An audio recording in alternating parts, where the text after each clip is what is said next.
In one cave, the leaders of two opposing factions crossed swords in front of one chest. Those who, despite their stern facial expressions and belligerent stance, looked like heroes, rushed forward, already preparing the energy in their hands that could restore balance. Those who looked like villains were glaring viciously with eyes without irises and pupils, with only whites, and they too were not lagging behind them, preparing to win this battle. However, there was another side to it. His eyes showed there would be only one winner here, and none of the factions would have anything to do with it. And so it was, as he made his way with his sword, and his gait was firm and confident despite the enemies lying around him. There was no emotion reflected in those eyes except infinite calm. The four men stood on the edge of the cliff, looking at the sun setting over the horizon, as if remembering everything they had been through during this time. And the guy's expression finally changed when he saw something ahead of him. For ahead of them there was a man standing in front of them, just as they were admiring the views of the vast forest and mountains. However, his face, as soon as he turned to face the guy, the sun shone down, as if not wanting to reveal the identity of this man beforehand. For the sake of peace and prosperity of the country, many families and clans united under the name of Chonpa. Putting aside all their differences and personal gain, they called themselves the Murim Union. One shaman sage became their leader and led the people, and all obediently bowed their heads to his power and knowledge.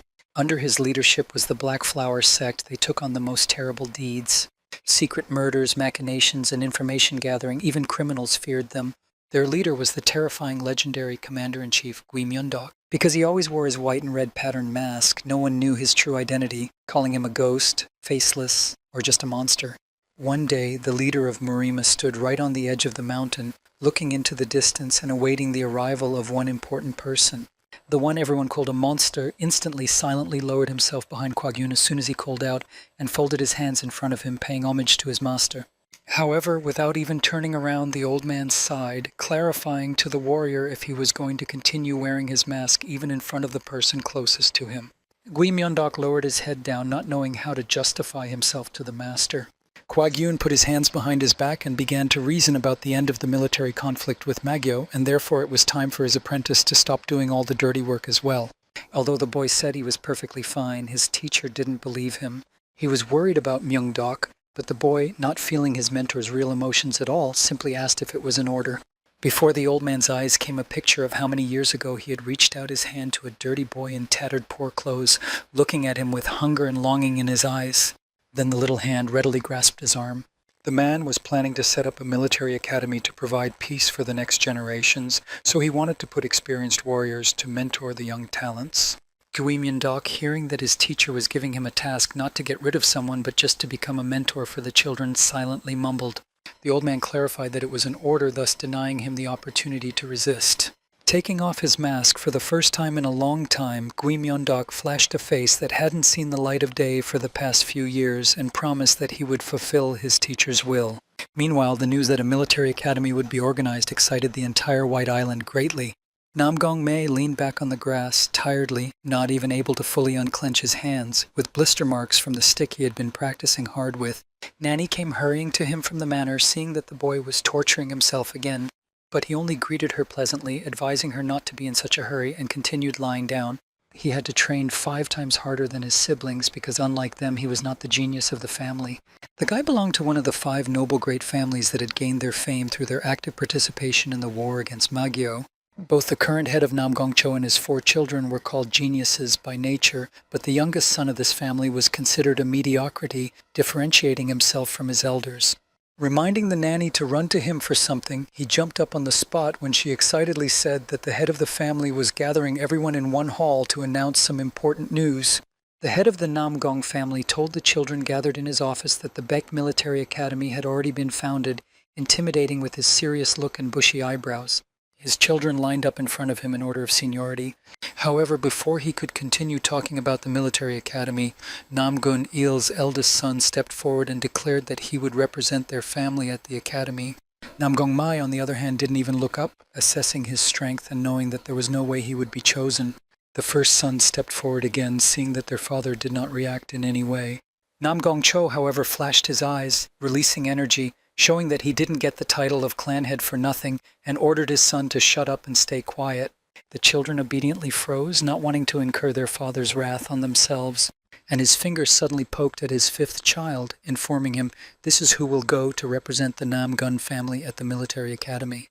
Although Namgunme was surprised and didn't believe in his own strength, he obediently bowed. His eldest brother strongly disagreed with this choice, but he didn't dare to contradict the clan head who had already made his choice and voted it at the family council. So instead he decided to take out his anger on the weak and called his younger brother to the training arena with him. Using his technique, he rushed at his brother, his eyes glowing with unrestrained emotion. The boy was certainly not a worthy opponent to his older brother. To put it bluntly, he was no opponent at all, so he didn't have time to group up or fight back with his sword. Namgong-il didn't plan to kill his brother. He wanted to scare him and show the difference between their strengths. Here, even the most stalwart would have had his knees shaking because the stone slabs of the training arena on the sides of Namgunme were smoking and looked more like garbage. The sword fell out of the boy's hands and his freed limbs shook from the horror he had experienced. This caused the heir to sigh heavily, still not understanding his father's strange decision, so he put the sword back into his scabbard, saying that it was just a test, and Namgunme had failed it. According to him, the boy should have returned in 3 months and not dishonor his family. Namgunme, still reeling from the shock, stared at his brother in silence. When he opened his mouth, Namgunil only snorted, thinking him a coward and a weakling. Turning around, he walked back to the manor, leaving his disgraced brother behind him and no longer worrying about his fate. After a while, Namgongmai, having no other options, still arrives at the military academy and stops, looking at the huge building with shocked eyes. There were many children from other families around, and they all started to get to know each other, but he felt the weakest among all of them, and wondered for what reason they had chosen him to be the representative of the family. Only one girl, just like him, standing aside with her arms crossed on her chest and a stern expression on her face, caught his attention. He was surprised to see her, but he didn't have time to approach her. A thunderous roar came from somewhere.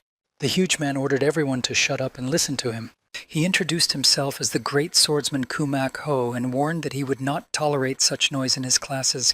It turned out that he was one of the teachers for some of the students. However, the children were still children, and upon hearing that a legendary hero would be teaching them, they made a lot of noise. They heard that they had already been divided into groups in which they would be learning martial arts, and to find out their allocation, they had to find their name on the lists posted on the board. Namgongmai found himself in the snake class, as the classes were divided into 12 animals from the Chinese calendar. The training arena, where everyone who had been assigned to the snake class had come, was still empty. Suddenly the children heard a voice, but they couldn't find the source of the voice until one of the savvier ones looked up and saw a man jumping down from a rock. He landed easily, as if he hadn't just covered a couple of dozen meters with the ease of an acrobat in a circus. And when he introduced himself as Yang Junhyuk, children had another reason to stiffen in surprise, for he was a young master nicknamed Small Sword Ghost, and he was already a legend. Ignoring their vivid emotions, the man immediately admitted that he was not their teacher, as they had originally mistakenly thought, but had only come here as their teacher's assistant. Namgongmei was one of the surprised ones, because since such a famous man and strong warrior had only become an assistant, then what was the strength of their teacher? Yang Junhyuk told them that they were very lucky because they would be taught by a walking legend of Murim City. After all, he single-handedly, during the most difficult time for the cult, he stood on the front lines, repelling the most brutal attacks, taking on the toughest missions. And this hero appeared surrounded by dark, heavy energy, and in the eyes of the students he was at first terrifyingly scary. After all of the above mentioned earlier could not be done by a weak person. However, expectations were a bit out of sync with reality, because on the snake training field appeared a man who clearly had not slept for the past 6 months. As evidenced by his bruises under his eyes and exhausted look, he introduced himself in name only, as if he was struggling to speak. Now the mute silence became even more awkward, because the children had not yet decided how to react, completely disappointed in their expectations. Meanwhile, on the mountain, Kwag-Yun sat in his office, attending to the business of the cult leader. He remembered that at this moment his best student was just about to descend to Baek Military Academy for his first lesson, and Kwag-Yun sincerely hoped that his request to remove his mask and not scare the children would not turn out to be a problem. The future teacher of the Snake Disciple group himself looked lost seeing his future followers. So far there was nothing to respect him for. No matter how he was presented, the man looked frail and weak, so there were whispers of commentary about his appearance throughout the group of students. Yang Junhyuk took the honor of reintroducing him, mentioning the special Black Flower cult, and that he was specifically invited by the cult leader. The students didn't remember anything like that, especially seeing the example of this man, a sleepy weakling, in front of them. They all thought that they had been so foolishly joked at, and that now a real teacher would come out from somewhere from behind the bushes and promise to teach them the best in a short time. Hearing such disrespect for a man he himself respected and feared, Yang Jun-hyuk exploded with overflowing anger, wishing that all those disrespectful mouths would shut up. A powerful wave of energy flew off from his body, jolting all the disciples and raising all the dust in the neighborhood again. The frightened children dared not even breathe, not because of the dust, not so as not to incur the wrath of a man about whom they knew much, unlike their teacher. However, what made them more tense was that their teacher had also fallen to the ground from a gust of wind, and Yang Jun-hyuk ran to pick him up so that he wouldn't be lying in such a humiliating position, unable to stand up on his own. When all the noise died down, the warrior loudly declared that he would consider them ignoring himself if they ignored Gui Myeon-dak. However, it didn't help much. The children continued to remain silent, torn between fear of the teacher's assistant and reluctance to learn from a weakling. Well, then the roll call began, and it was finally revealed that there were quite a few kids from prominent families in their group, Mo Young-bo, for example, who came out ahead. A new wave of whispering immediately began among the group because this name was very famous, for he was called a young dragon, handsome and talented, one of those who was supposed to lead the younger generation. Nam Gong-mai, on the other hand, thought about the fact that their fathers didn't get along with each other, flashing fury every time the will of the service had to cross, so he feared that this guy would hate him the way it was customary between families. The next high-profile name also spoke for itself, complete with a speaking appearance. Wonpyo was of the Shaolin monks, and they were rarely out of neutrality, further confirming the peculiarity of the Baek Military Academy. The children began to talk among themselves again, questioning whether they would belong in a group with such distinguished people. Nam Gong-mei, on the other hand, was thinking that he wouldn't mind seeing this monk's skills live to learn something from him. The nobility didn't end there. In fact, besides those two, Jigolmi was also in the group, and she too was quite popular thanks to her family. Her family were advisors to the Murim Union, renowned for their sharp minds and superior martial skills. Now, good grades for all the other average students were not to be expected either. They simply didn't stand a chance in such company. Nam Gong-mei caught the girl's gaze and remembered that they had even been friends with her before. However, for certain reasons they had stopped, and now she didn't want to look at him at all. Last on the roll call was Nam Gong-mei himself, and to his great regret, he was also famous, but from previous instances, this fame did not add to his happiness. After all, the kids that used to watch with such envy and discuss someone who was way out of their league now found a way to at least somewhat boost their self-esteem by the presence of someone worse. The boy cringed as whispers came from everywhere that he was a real disgrace to his family, and that it was a terrible shame to be in the company of someone like that. He immediately had memories of the past, when time after time he was compared to dirt, and such things were allowed not only by his peers but also by older people who had no conscience and honor. However, that didn't last long this time because Gui Myeon-dak quietly but firmly ordered them to stay quiet, not to take care of the guy but to keep his own headache at bay. The responsive Yang Jun-hyuk immediately deciphered his teacher's words and expanded his thought because he had a better speech apparatus, and asked everyone to shut up and obey his teacher. However, when the roll call was finished, Gui Myeon-dak looked around tiredly at everyone and almost fell to the ground at the realization that he had as many as 10 students. He whispered something to his partner, and the warrior looked back at the teacher in surprise. Gui Myeon-dak turned around and without another word walked out of the training arena back into the forest thicket, leaving the disciples standing in bewilderment. Nam Gong-mei watched him leave in shock because instead of the full training day he had hoped for, they only had a roll call, which is far from his idea of a normal training session. Still, they had no right to arise and object, so the teacher's aide sent them to the dormitory, and it didn't make the kids very happy either. Although the central building of Baek Military Academy itself looked luxurious and rich, the Snake Group's dormitory had a different sad appearance, and the students even remarked that it looked more like a barn than decent rooms. Alas, they didn't even have anyone to complain to, so they had to silently occupy the beds and unpack. The famous and apparently the first disciple of Mo Young-bo sat on his bed and took a meditation position. He released chi energy to pump his meridians and train his strength and endurance. The two boys looked at him with admiration, but then slanted their eyes to a nearby bed.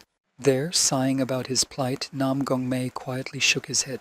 The students forgot that they had come here to learn and develop, and instead began to comment aloud on the irony of fate, namely the meeting of an unimaginable talent and an impenetrable dullard without even thinking that the hero of their words could hear them. Indeed, he and Mo Young-bo sat side by side, and the guy looked at the opponent who had gone into himself and his training He feared that there might be tension between the two of them because of their family conflict, but he couldn't help but admire his willpower. At the same time, he was reminded of his brother's scorn, asking him to hold out for 3 months and not disgrace their family even more than they were disgraced simply by his existence. And it awakened in him a new desire to become stronger so that no one else could say such cruel words. Grabbing a stick, he rose resolutely from the bed and walked past the hushed gossipers with a determined look. He promised himself that he would do his best to gain the strength that would help him defend himself during the time he would be studying here. He lunged with the stick time after time, and sweat broke out on his face, but he did not notice it, driven by his desire to become stronger.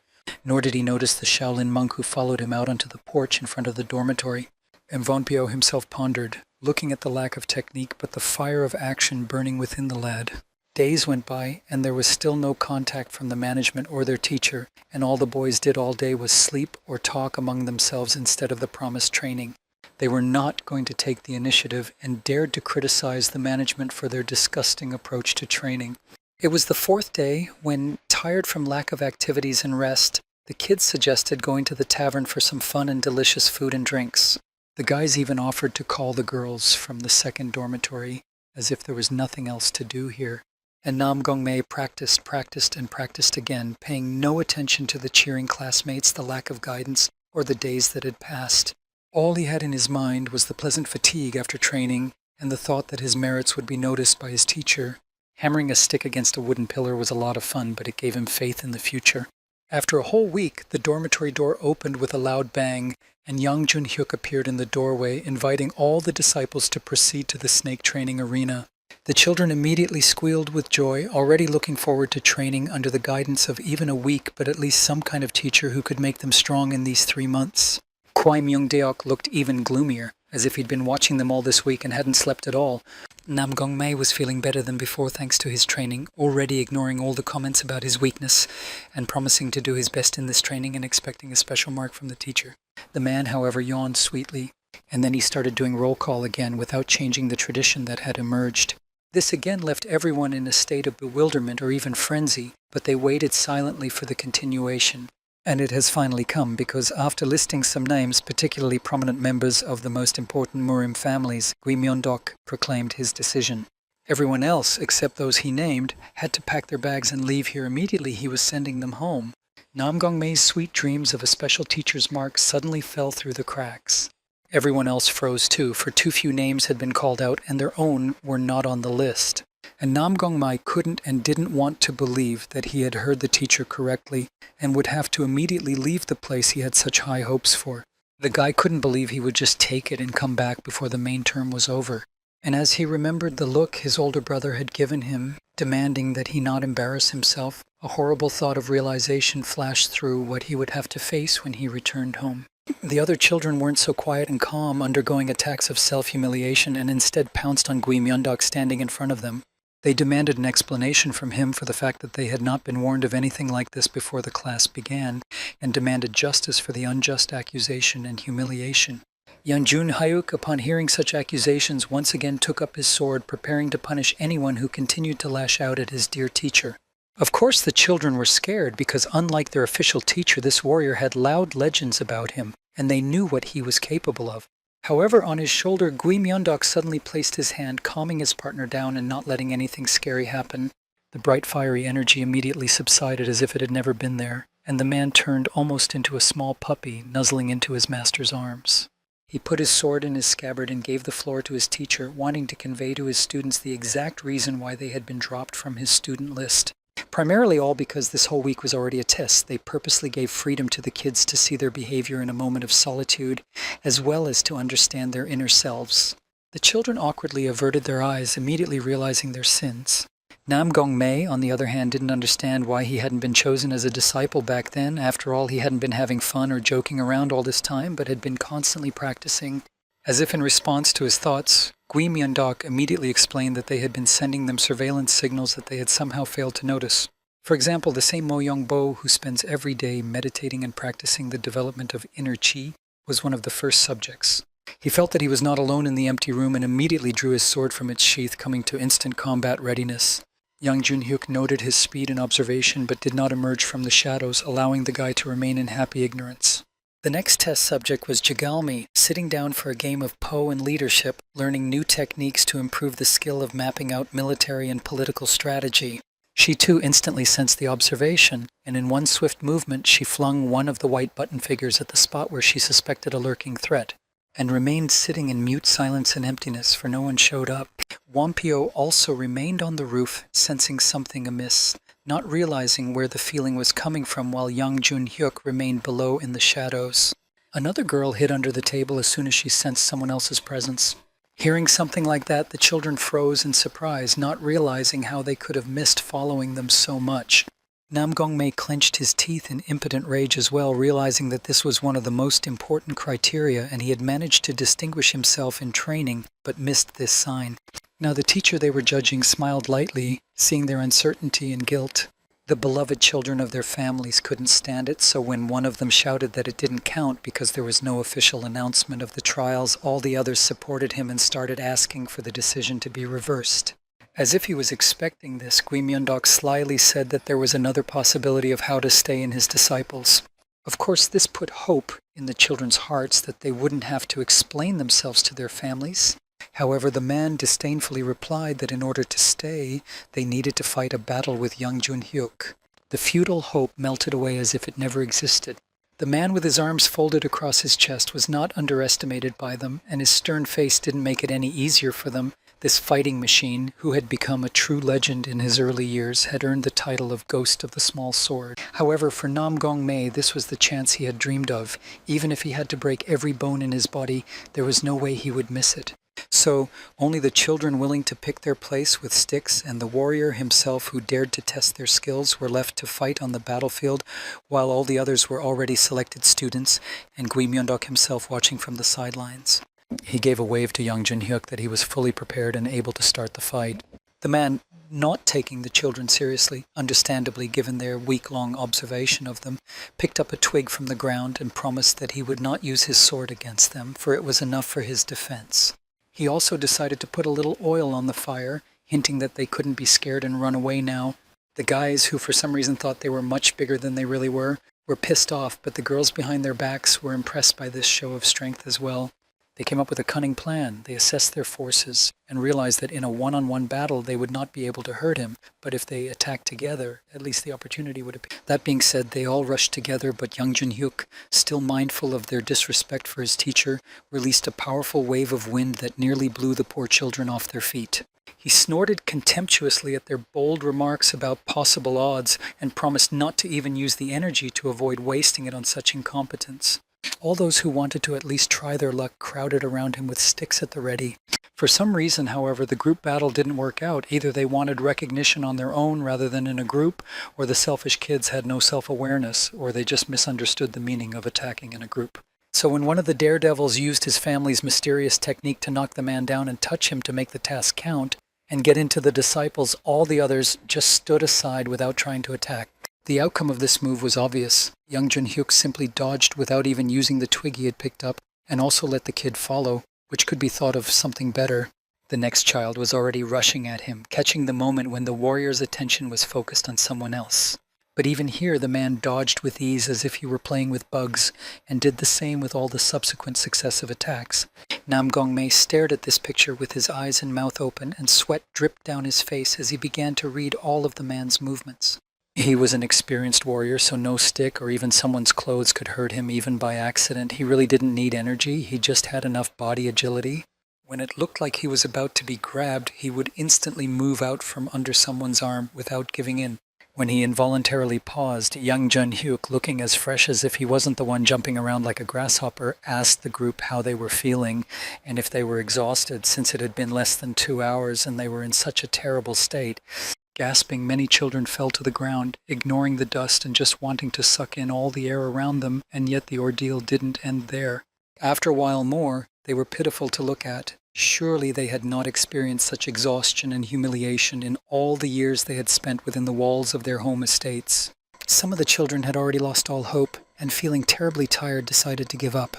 Seeing such an attitude among the group of those who would no longer become his disciple, Gui Myondok decided that it was time to end this torture, for it had long since ceased to be a test. He didn't see a single worthy candidate among them, and they were being offered to him to take as disciples. The cult leader probably just wanted to mess with him. He voiced aloud that the ordeal was considered over, but one of the children disagreed. Still clutching the stick with hands shaking, sweaty, and with painful blisters, Nam Gongmei continued to stand. Both Gui Myondok and the warrior conducting the test were surprised that he still continued to stand. However, seeing his difficult condition, as well as the others, he was not bet on him. He is good that he continues to fight, but with such endurance and weak technique, he does not belong among the disciples of the great master. The guy saw that he wasn't being taken seriously, and frantically tried to find a solution from the hopeless situation. He couldn't touch young Jun-hyuk, especially now that he was alone and tired like 1,000 horses. All the while he analyzed the man's movements and saw that all of his classmates' moves were calculated before they were even struck. So perhaps he should have used a slightly different method. With these thoughts, he tore towards young Jun-hyuk. He managed to get surprisingly close, and the stick was already almost centimeters away from the warrior's head. However, at the very last moment, as if taunting him, the man jumped above his head, preventing himself from being touched. And into Nam Gongmei's ears flew a phrase casually thrown by the man about the lack of energy with which to attack him. Yang Jun-hyuk indifferently landed on the ground, not noticing the large cloud of smoke unfolding behind his back. He wanted to turn around and comment again on the kid's weakness and suggest that he stop in time to build up his strength for next time, but as soon as he saw him now, his eyes widened in shock. After all, the guy was enveloped by a terrifyingly powerful violet energy, and the veins on his arms ballooned, indicating maximum impact. Once upon a time, a little boy looked at a tall man in surprise with huge eyes. He had no idea that any threat might await him. So when he was handed a small purple candy on the palm of his hand, and even said that it was good for health, the boy, of course, without too many questions, took it. Candy was cute, and everyone around her respected and loved the little heir of the Namgong family. The boy popped it into his mouth, and suddenly at such a small age, a realization came to him. Not everything that is pretty and shiny can be considered edible, and not everything that smiles can be considered your friend. The servants immediately ran after the head of the family, but their news was grim. Hearing the screams, Namgong Cho came out of his chambers and ordered them not to scream so terribly. But after seeing his child in the company of doctors and hearing what had happened to him, the man was not far from joining them himself. For the boy was all twisted up, veins swelled in his face and body, white foam came from his mouth, and his skin darkened, and there was no end to these convulsions. The healers reported that he had most likely been poisoned, and this poison they could not yet recognize, and thus could not find an antidote. Namgong Cho exploded, unable to understand how such a thing could even happen right in his estate to his own heir, and ordered to immediately find the culprit, whom he would punish with the most horrible method. However, when he was informed that due to the birthday of his eldest first son, there were too many people in the manor right now for them to track down who had done such a thing, he felt that he himself was about to die from his overflowing anger. The child was getting worse, the cough already had red impurities. Then he gave another order. They had a miraculous antidote lurking on the estate that could get rid of his son of the poison. The doctor refused because the poison was very strange. There were signs of poisoning, but still there were factors that should not be there if it was poison. The man extended his hand in order to use his energy to analyze Nam Gongmei's condition, and he was pierced by a startling realization about what was happening in the child's body. The poison had been launched not just into the body, but into its meridian connection point, and that was far more dangerous. Namgong Cho never gave up trying to cure the child, but his condition was only getting worse by the minute. Then he realized that he couldn't allow this poison to be combined with the innate energy of everyone in the Namgong family, and he was willing to do a lot of things for the sake of it. The child did feel better, but it was treating the symptoms, not the root cause, because the poison had only gone much deeper inside.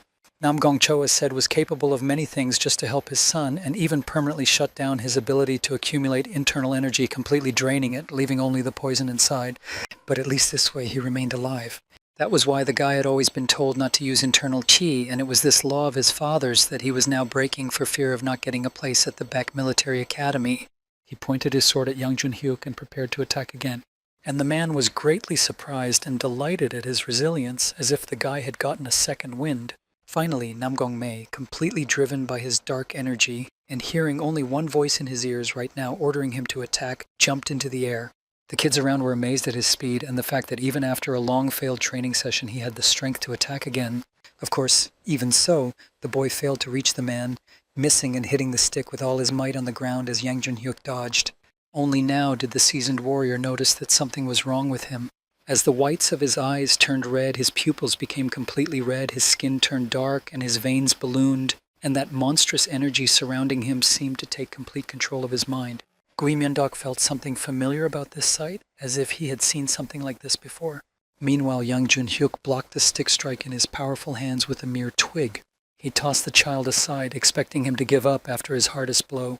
However, Nam Gong-mei flipped in the air in a way that even in his best form he couldn't without this dark energy, and like a cat, he landed on all four paws, immediately picking himself up. He wasn't ready to stop.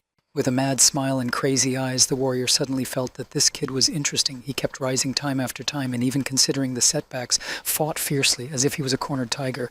Even the coughing up blood and changes in his appearance didn't bother him for some reason. Yang Junhyuk wanted more. He was waiting for the next attack and wanted to see all of the boy's hidden power.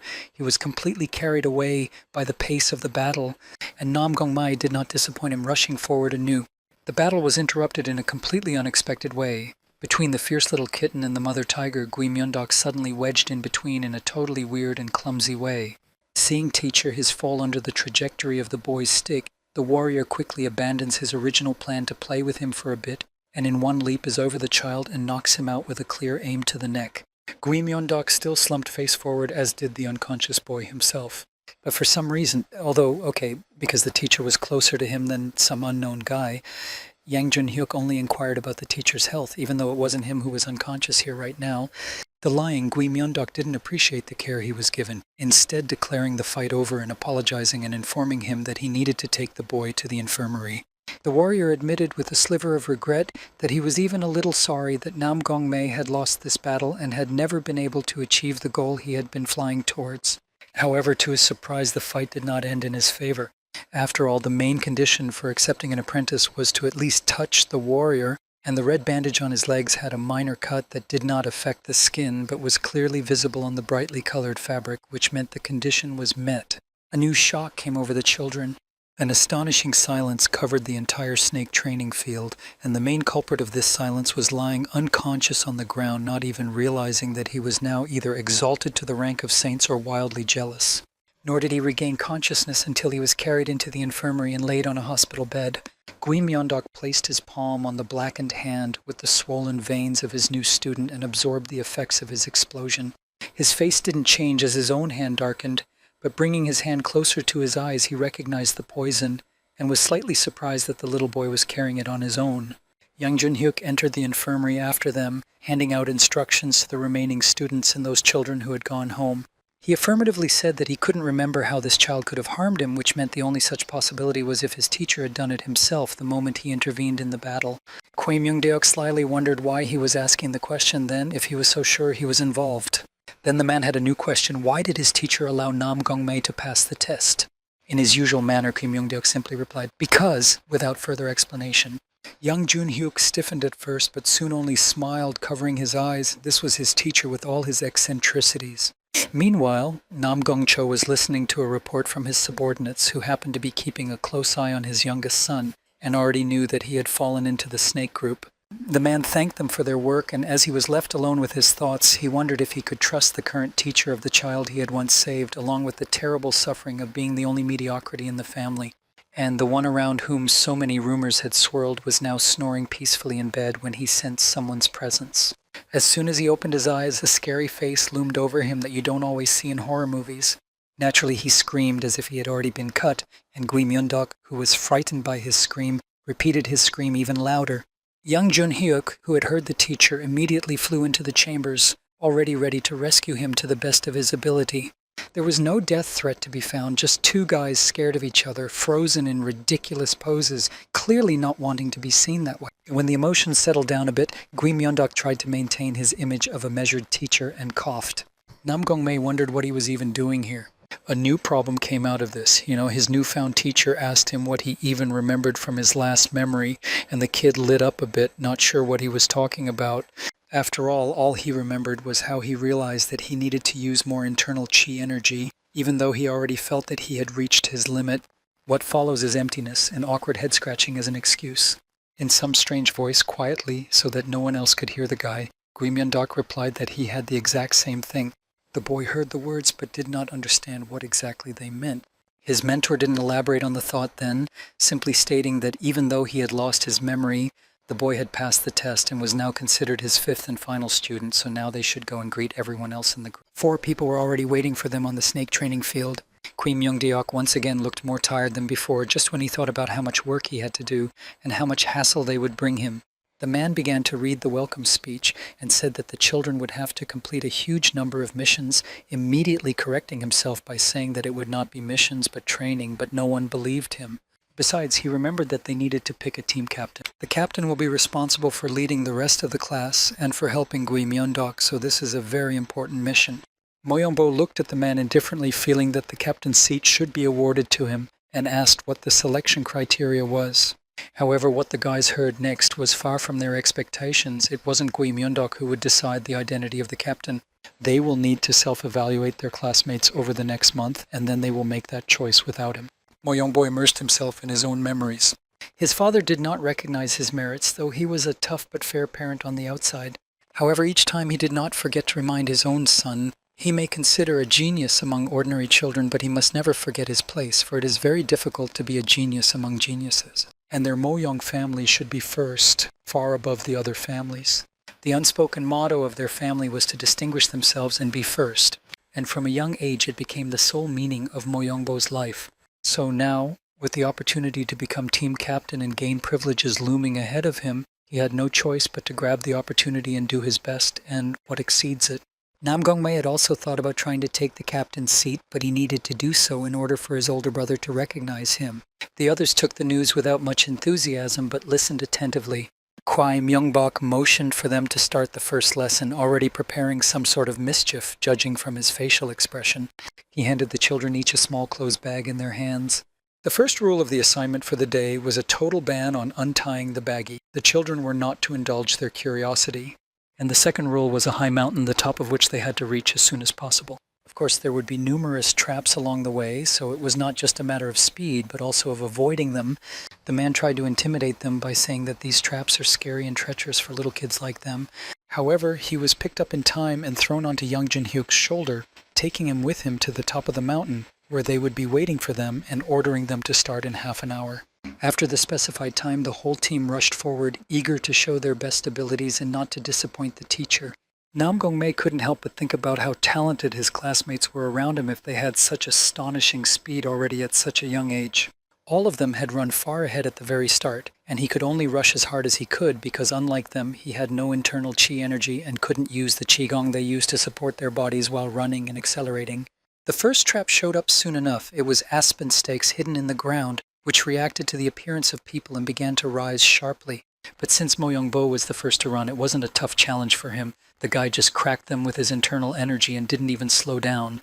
If every next test was like this, then the position of captain was already in his pocket. Each team member navigated the traps with dignity, utilizing their special family techniques and strengths. Some slipped under logs thanks to good body flexibility, others fended off arrows with their hands thanks to their high reaction speed.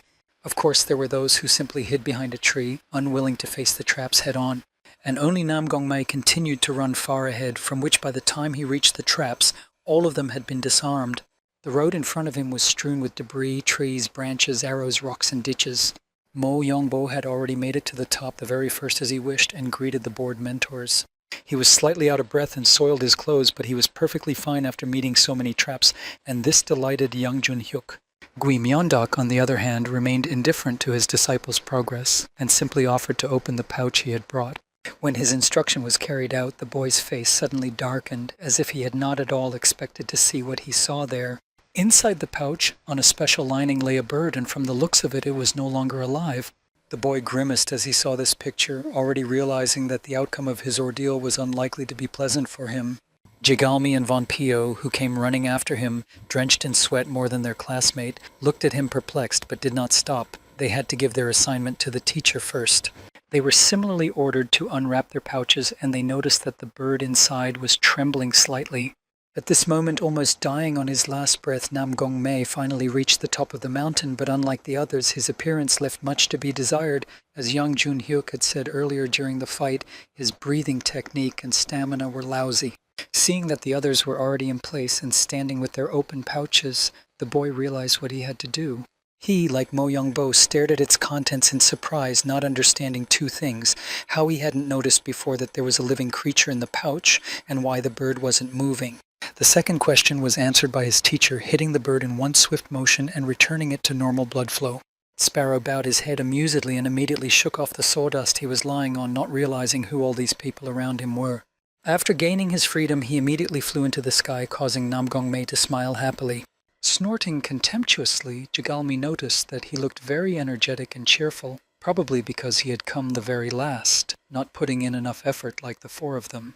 Standing to the side, still analyzing what had happened, Mo Young-bo did not approve of their noisy, jovial bickering.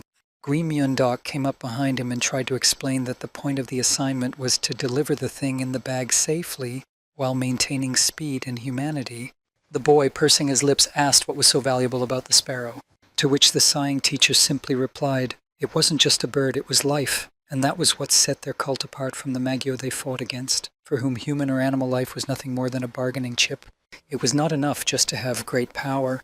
It was necessary to be able to use it competently, and first of all to protect the most important value, life. However, there had to be a balance, because if Mo Young-bo came first but killed the bird, Nam Gong-mei kept it alive but came last, thereby also failing the task. So the boy was getting last place. Mo Young-bo was only one more, despite his excellent performance and fast reaching the end point. Jigalmi came out on top, with Vanyo not far behind. The usual kid was happy with the situation in his own way. But Mo Young-bo, who was already expecting an easy victory and was being eaten up by his own injured ego and memories of his father's instructions, was not satisfied. So he silently walked away into the thicket of the forest. Yang Jun-hyuk was about to stop him, but his teacher ordered him to stay away from the child and just let him cool down and think on a cool head, not considering such a thing disrespectful. On the contrary, he believed in him. So, having finished the first test, the mentors gave the kids a break time before the evening training and left them alone, going off on their own. It wasn't all up to them to mess around with the kids. After getting some free time and even exhaling a bit after the marathon, Nam Gong-mei tried to bond with his classmates, starting with Wonpyo. The Shaolin monk was silent, folding his hands in front of him in a prayer gesture, and seemed out of this world, as if he was constantly meditating without even hearing his surroundings. The boy immediately felt that he had done something wrong, and complexes due to constant bullying told him that they didn't want to talk to him because he was weak. However, the monk had written to him on a paper he took out of his robes that his teacher had ordered him to remain silent in order not to interrupt his special training. Jigalmi snorted, looking at Nam Gong-mei's attempts to talk. Suddenly, 2 students from Pig's class came into their clearing, apparently having gotten lost during their own recess. They knew Nam Gong-mei and immediately approached him, but unlike trying to talk to the monk, the guy didn't want to talk to them. And the reason for that was that they were the ones who instilled complexes in him by constant humiliation. After barely appearing and spotting the guy, he had already had time to say a bunch of nasty things to him, accusing the snake class of apparently having too low standards to pass the exam for taking a weakling like Mei. While the monk was still looking out for his classmate and not getting into the conflict, Jigalmi's anger was written all over his face as Nam Gong-mei mumbled inarticulately, not daring to make a dignified retort. She, showing the qualities of either a team captain or a former friend of the boy, stood up and said aloud that Tang Weiju should get the hell out of this clearing because it was not his class, so he had no right to be here, let alone humiliate anyone.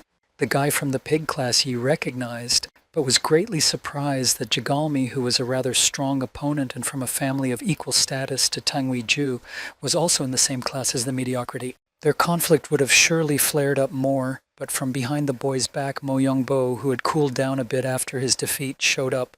This again shocked the guy from the other class and gagged him, immediately making him look like an obedient dog. Mo Young-bo's family was nobler than his own, and their fathers were friends, so he wanted to show himself in the best light in front of the young genius. Mo Young-bo suggested that he shut up and get behind him and not pretend that they were friends, because it wasn't true.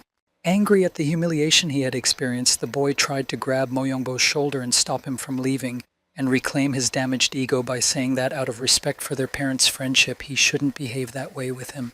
But he attacked the wrong man. The heir to the Mo Young family twisted him by the arm, refusing to have anything to do with such trash. not feeling he should pay homage to an ephemeral friendship. Tang Weizhou couldn't bear it anymore. Although such a thing was forbidden at this stage of training at the Beck Military Academy, he summoned his family's innate strength into his hand. They specialized in poisons and achieving their goals by any, even the most insidious methods, so the boy rushed into a hidden sneak attack from the back without warning the enemy and just wanting to humiliate him. Nam Gongmai and the others simply didn't have time to warn Mo Yongbo of the danger. So quickly it happened. The poison palm should have already touched the special points on the Mo Yong family heir's neck. However, in the next moment he disappeared from sight, and Tang Weizhou's fingers curved at an unsexy angle, meeting not a soft neck but a firm fist fortified with internal qi energy. Mo Yongbo was not to be trifled with, even if he calmed down. After his first loss, he was not someone to be bullied. Tang Weizhou felt an incredible pain and couldn't hold back a scream, completely forgetting what he was there to prejudge the guy, and now fearing the worst. And the guy didn't stop. He was already pissed off by too many things today. The loss, the humiliating last place shared with a known weakling, the fear of his father, and new thoughts thanks to the teacher's words. So his hand on Tang Weizhou's abdomen began to contract not only physically, but also on an energetic level, affecting the meridian connection point. This was an irreparable action, so young Junhyuk, who was watching the scuffle from the side, came out of the shadows and intercepted the palm of his disciple he was responsible for just in time. Mo Yongbo reluctantly, not immediately, but still released his stomach, leaving the boy's internal energy intact and only physical damage in the form of bent trembling fingers. Silent again, just like the first time from Gui Myeondok's lesson, but this time young Junhyuk didn't stop him. Then the warrior looked back at the injured man and advised him to go to a healer while his injuries could still be treated. Gui Myeondok, who was also present, hummed from the expression on that kid's face. His partner, on the other hand, had clearly grown attached to the boy and saw great potential in him, so was genuinely worried about the boy's crazy power and his inability to use it. Gui Myeondok didn't support him. He personally felt that they had nothing to worry about, and they had far more interesting dark horses in their group. And after his lesson, one grave was added under the trees. A lot if you consider each life valuable, but not much if you consider the number of his students. The evening training session was still in daylight. All the students had changed into their special clothes, but now looked none too keen on what the instructor was showing them. After all, Gui Myeondok, reading them a clipping from a book about martial arts and their special techniques and importance in the life of any warrior, was panting under the weight of 2 stones tied to a stick in the likeness of a barbell. His legs were shaking, and he was shaking as if he was about to fall, and in the next second fell backwards, unable to stand after all. Of course, young Junhyuk ran to him, worrying about his teacher more than himself. But Jagalmi, seeing this picture, couldn't understand how he could be appointed teacher if all his students, except Nam Gongmei, of course, were stronger than him. Nam Gongmei, unaware of what was being thought of him, pondered whether the 30 times that Gui Myeondok had gotten over before he fell was considered such an ordeal. The others also had a low opinion of their teacher, looking at his progress and realizing that they didn't understand anything. Dousing himself with sweat sitting on the ground, Gui Myeondok, as if he could hear them every thought and was doing it in retaliation, ordered them to do 1,000 squats with those stones without using internal ki energy. Lurching, pouring sweat like he had earlier, Nam Gongmei didn't realize whether or not the instructor's motivational speeches and orders to sit even lower were helping him. Each of the students were doing quite well, and the assignments kept pouring in, as did the quoting of martial arts books. At Nam Gongmei's last gasp, he thought that he had practiced to catch up with his siblings before, but this was more like bullying children rather than his first training session. Having finally a chance to take a break, he slumped to the ground right where he stood and was now an almost identical replica of their teacher. While the thought of how hard this ordeal had been for his classmates flickered on the edge of his tired mind, a completely fresh and untired Jagalmi had already approached him, snorting at his weakness and disgusting stamina. The guy scratched his head, acknowledging it. He'd heard a lot of comments like that before. However, the girl didn't end there and didn't leave, but instead sat next to him, questioning why a weakling like him was sent to represent the Namgung family when he had more successful siblings who would get more result from these 3 months, and there was no anger in her voice, just a simple statement of facts. She also confessed that she had come to Beck Military Academy for a reason. It had already been determined that she would be the next head of her family, and she planned to gather information and make useful connections here. So she kept in constant contact with her family and asked them to find out more about the teacher. And with the investigation results she received from them, she had big questions regarding the identity of Gui Myeondok, now sneezing in front of them because of the outerwear removed. She thought he was a fake. Among their younger generation, these personalities were not as popular, but the older generation is still remembered and eulogized the successful military exploits of the Red Flower faction very well. However, in addition to them, there were also legends of the Black Flower faction who carried out the most difficult and secret missions, and often it was they who led to the victory of the entire cult. Their identities, unlike the first group, remained unknown because of the constant white with red patterns of masks on their faces, and only the head of the Union, Kwag Yun, was supposed to know them. That was the end of the minute of enlightening information, and the girl asked if they believed that what they were being taught now was really a member of the secret group Black Flower himself. The children shook their heads uncertainly.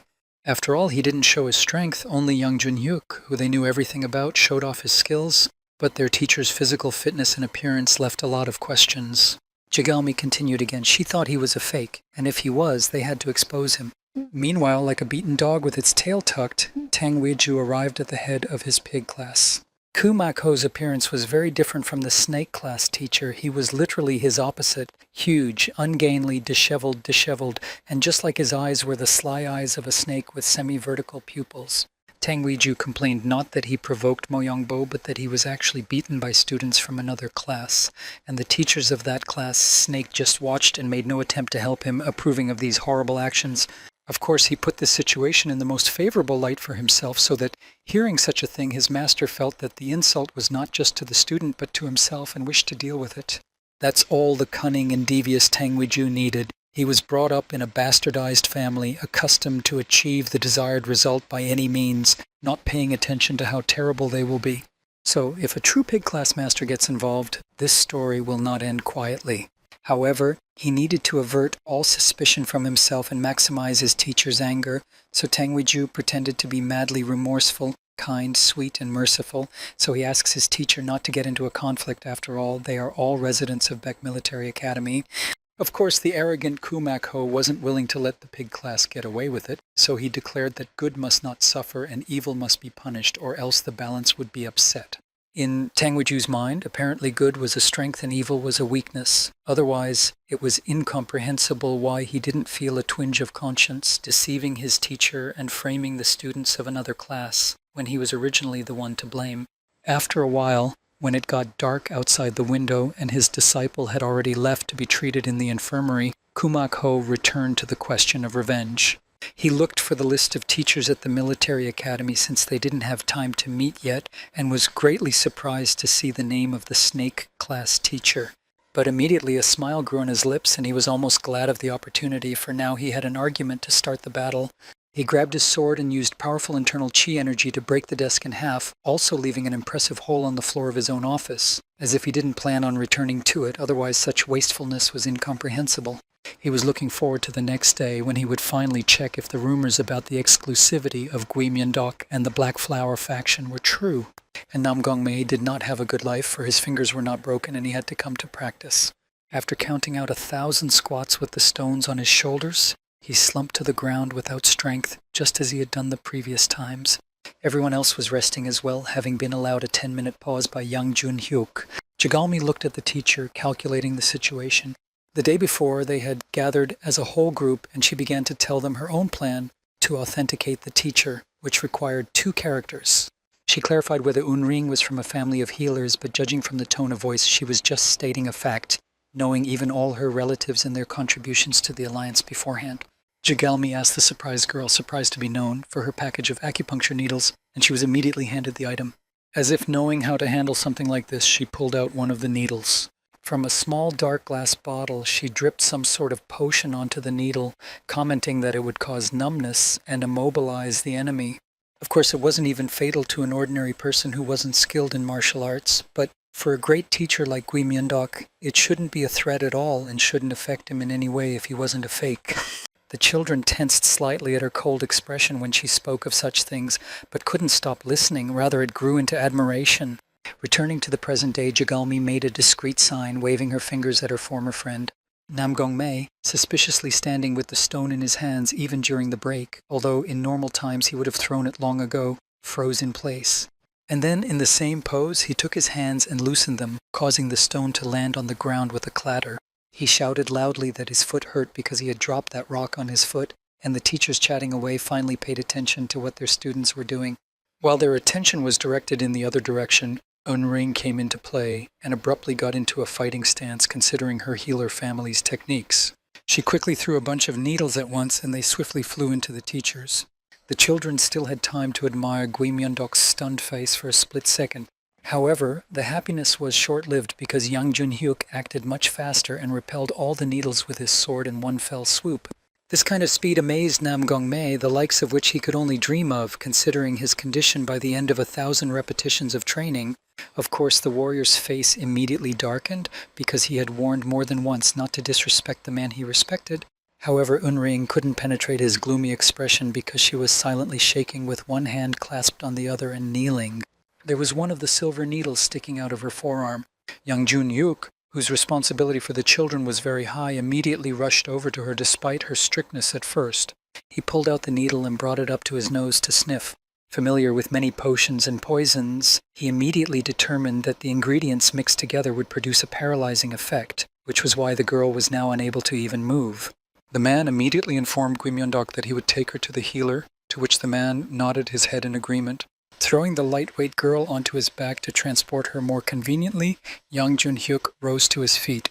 He was so focused on worrying about the baby that he didn't at all notice Jigalmi standing in calm determination as they ran past. And all this was her cunning plan thought out the day before.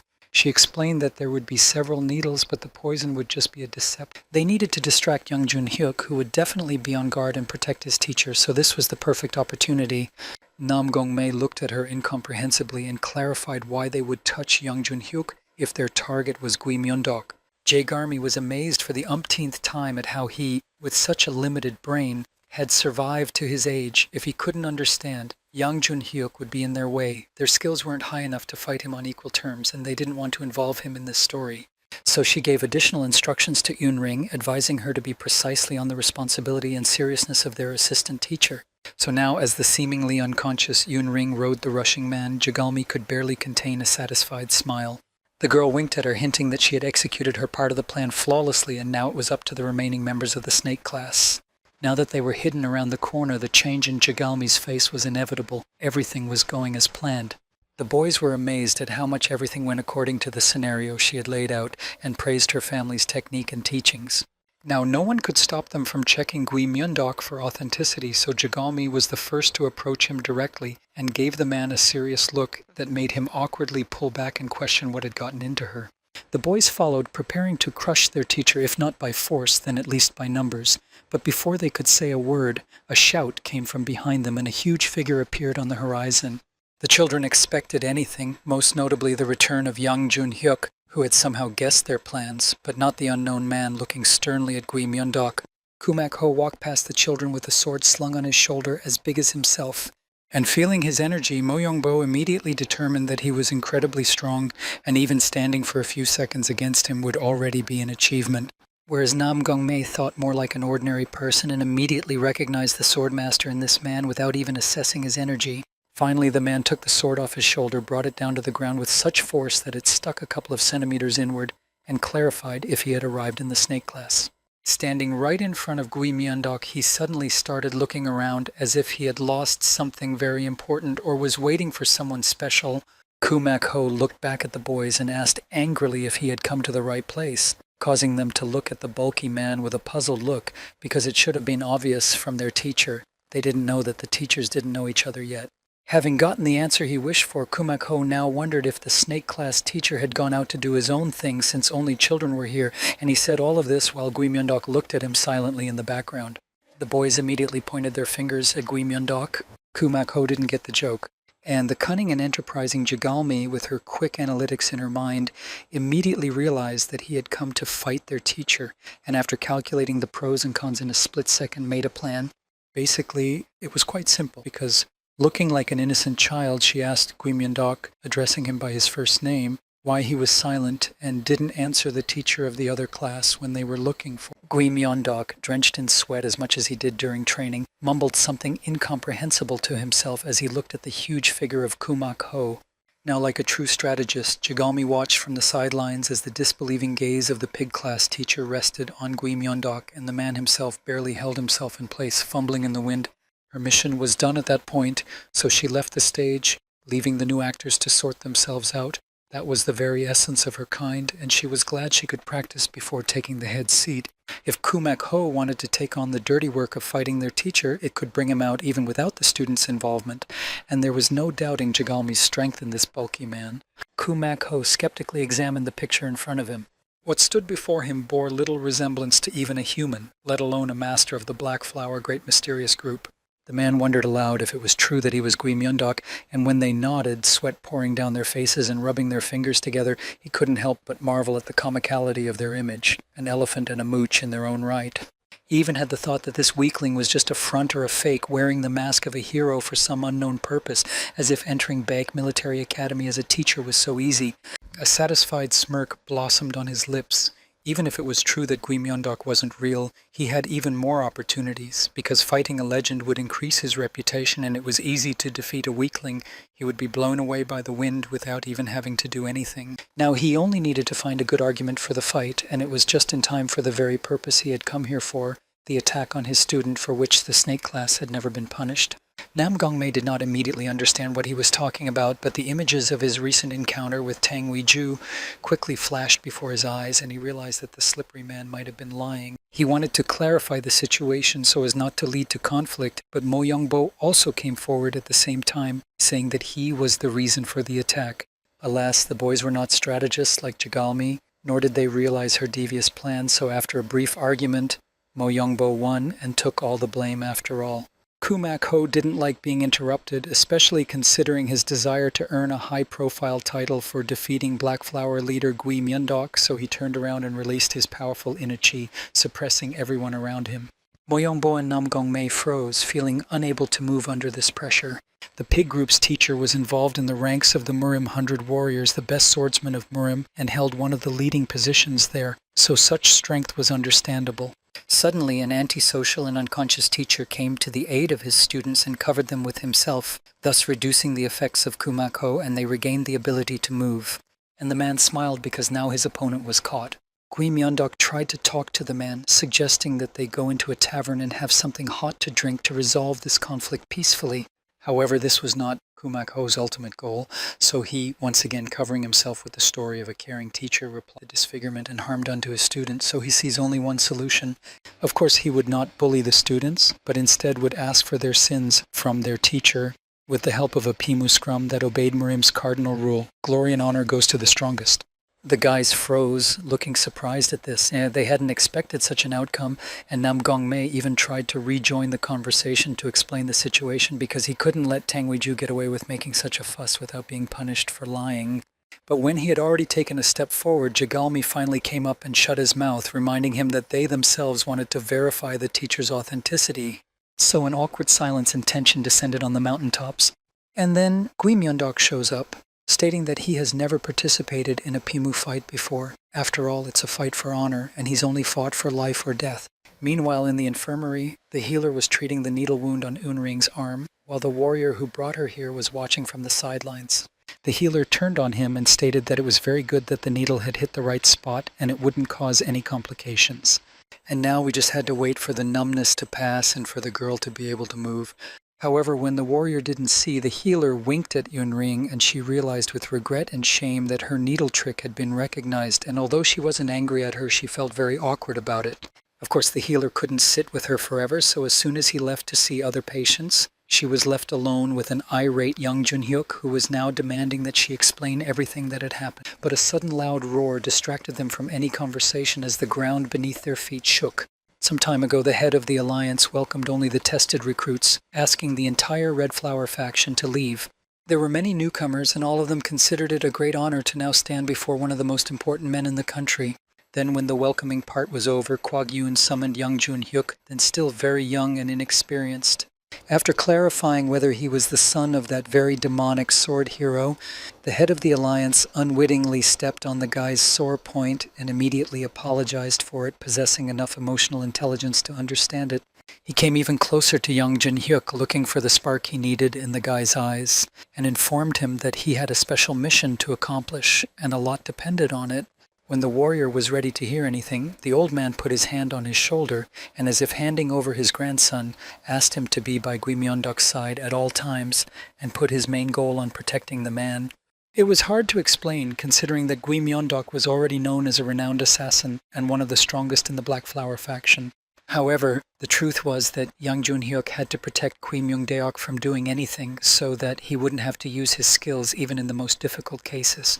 That was why now the man snapped out of his seat, realizing that that strange sound and the shaking of the ground was coming from the snake class training field and that he had acted very unwisely in leaving the teacher alone, for he could have sent the girl to the infirmary with the other students. And now he used all the available internal chi energy to run to the scene and help Gui Myeondok.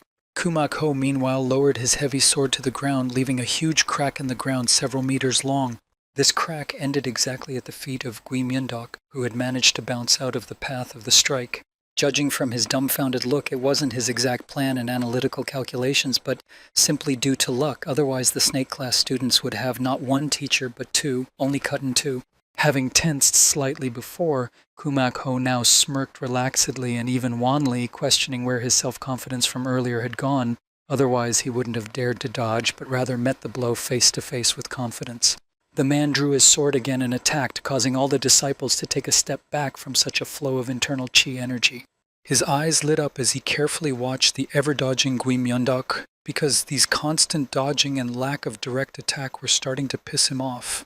Lying in a ridiculous pose, the snake class teacher once again suggested that he gather in the tavern instead of having a mud race. Instead of answering, he was immediately struck with a sword from which he had to dodge again, as if he were in a frying pan. Gui Myeondok seemed like a weakling, but his stretching would be the envy of the most successful gymnasts. Even they couldn't all get into such poses. Seeing that single strikes were not working, Kumak Ho used the triple strike technique. He was one of the hundreds of renowned Murim warriors for a reason. It was more difficult to dodge this blow as it required him to fold himself in half, but the skinny stick-like Gui Myeongdeok managed to do so as well. This kind of prevarication was getting to the man, making him even more furious. The sword and stick dance continued. Gui Myeongdeok's breath and stamina were starting to run out because this wasn't a training session where you could do 30 squats and then delegate the rest to your students, and you had to dodge the sword of a man who was aggressively against him. Jegelmi had been watching this fight along with her classmates, and considering their teacher never made his move or showed strength, she thought that was proof that he was a fake. Nam Gongmei was of a different opinion. He felt that considering that Gui Myeondok was still able to dodge, he was not a bad warrior, otherwise he had long since fallen under Kumak Ho's pressure. He wanted to watch the fight as closely as he could because he felt something familiar in their teacher and thought he could adopt at least the dodging skills. Kumak Ho was in solidarity with the boy, for it seemed to him that Gui Myeongdeok was only dodging like this because he despised a man's weakness. Enraged by his own thoughts, he increased his pressure. With the yelp of a rabid dog, he tore into one of the final attacks. No amount of dodging was going to help. Before he knew it, the man's eyes lit up blue. However, Kumak Ho's sword met not with the snake class teacher, but with Yang Junhyuk's sword, which was small against him, coming up at the most perfect second. He apologized to the teacher for being so late, feeling that the blame was entirely his, and it made the anger at Kumak Ho turn into internal chi energy. It was this energy that helped him stand his ground against one of 100 of Murim's finest warriors, fending off a blow that made even the stone he was standing on crack, leaving a huge web of cracks around him. All his muscles tensed up, yet he could not give up and let his teacher down. Seeing that the warrior had survived even under that blow of his, Kumak Ho breathed in as much air as he could into his nostrils and drew his sword for another strike. Chi energy filled Yang Junhyuk's entire body, strengthening his muscles and veins before taking this blow. The explosion was enormous. The students of the snake class were also watching this show because although they were expecting a completely different result, they could not miss the battle between the two masters with such results. Nam Gongmei felt uneasy as the voice in his head ordered him to keep looking even though blood had already started to flow from his eyes. The poison at the point where his meridian crossed began to take over his body again, causing a violet chi energy to appear around him so far unnoticed by others, but affecting him irreversibly. However, Gui Myeondok, who was familiar with such a phenomenon, immediately noticed his condition and sighed, realizing what the consequences would be. He remembered how it had ended for him, but he couldn't affect it yet. And Kumak Ho gritted his teeth to a nasty grin because time after time he was prevented from fighting normally, and to lose to just a young warrior, whoever he was, it is a terrible humiliation unworthy of his high rank. Yang Junhyuk landed behind him, clutching his sword in his hand. Something about his movements made the pig class teacher think of the Red Flower faction, and he clarified if he was a member. He needed to deal with these people around him as soon as possible, however he didn't want to start a battle knowing without the enemy's data. After introducing himself, the man confirmed his doubts by acknowledging his affiliation with the group and reporting directly to the head of the Murim Union, and apologized and asked him to stop fighting Gui Myendok because before Kumak Ho can get to his teacher, he must first lay the corpse of Yang Junhyuk at his feet. Outraged by such words, the bulky man questioned why he kept interfering with Pim's fair fight, but got no answer. Then, seeing that the battle would continue because Kumak Ho wasn't going to calm down, the warrior stood up in the stance he had adopted from his father. Since his father was quite famous, Kumak Ho immediately realized that he had already seen a person with this technique before. His memories flashed back to those terrible moments he had met once upon a time when many people had suffered unjustly. Standing in the middle of the blazing village, the warriors who had picked up their swords looked on in horror at the monster in front of them who had committed this terrible act. His aura turned purple, his eyes darkened and went crazy, and the veins all over his body bulged as if he had mixed Mentos and Coke. The warriors knew that they had to stop this monster, however, the man was a demonic sword warrior before he went insane, so the difficulty of overthrowing such a person was multiplied by 2. Kumak Ho thought that they had killed that man, however, apparently he still had a son who had adopted the technique. But he wasn't afraid. After all, he had been improving all these years, and although the guy in front of him impressed him with his steadiness, he couldn't be compared to a seasoned warrior, and Kumak Ho was ready to prove it to him with his fists. However, the battle never came to fruition because Nam Gongmei's sudden scream interrupted all their plans. The guy grabbed his eyes as the poison inside him spread too deep. None of his classmates understood what had happened to him, for just a moment ago he was standing perfectly fine. But Gui Myendok immediately flew towards him, ignoring the swordmasters frozen in battle stances and his status as a teacher. He needed to help someone who couldn't manage without his help. Squatting down, the boy held his head, unable to unbend. Yang Junhyuk looked shocked in the teacher's direction as he was only focused on the guilt eating away at him for leaving the teacher alone in spite of his assignment before. Seeing that the focus of attention had completely shifted away from him, Kumak Ho made the decision to reschedule the fight for another time and not to interfere with their problems right now. No matter how Yang Junhyuk thought these words were overly pathos, all he could do was fold his hands in front of him, showing respect to the swordmaster, and send him away. But Kumak Ho had already realized that to get his hands on Gui Myendok, he needed to split them up with his assistant, and he planned to do so in the near future. His showdown with the man who preferred dodges instead of direct attacks wasn't over yet. Kumak Ho didn't have the skill of seeing the back, and it was worth developing it because it would save his life in moments like this, because even though Gui Myendok was treating his student by putting him on the ground in a horizontal position and putting a cold palm on his eyes, he could hear everything perfectly, and the grim look from beneath his bangs foreshadowed hours of hellish torment for the man. After a while, Kumak Ho sat and meditated, releasing his internal energy. He kept thinking about how he could fight the teacher of another class and announce it to everyone to get publicity, as some strange sound caught his attention. The sound was no longer repeated, and there was complete emptiness and silence around the man.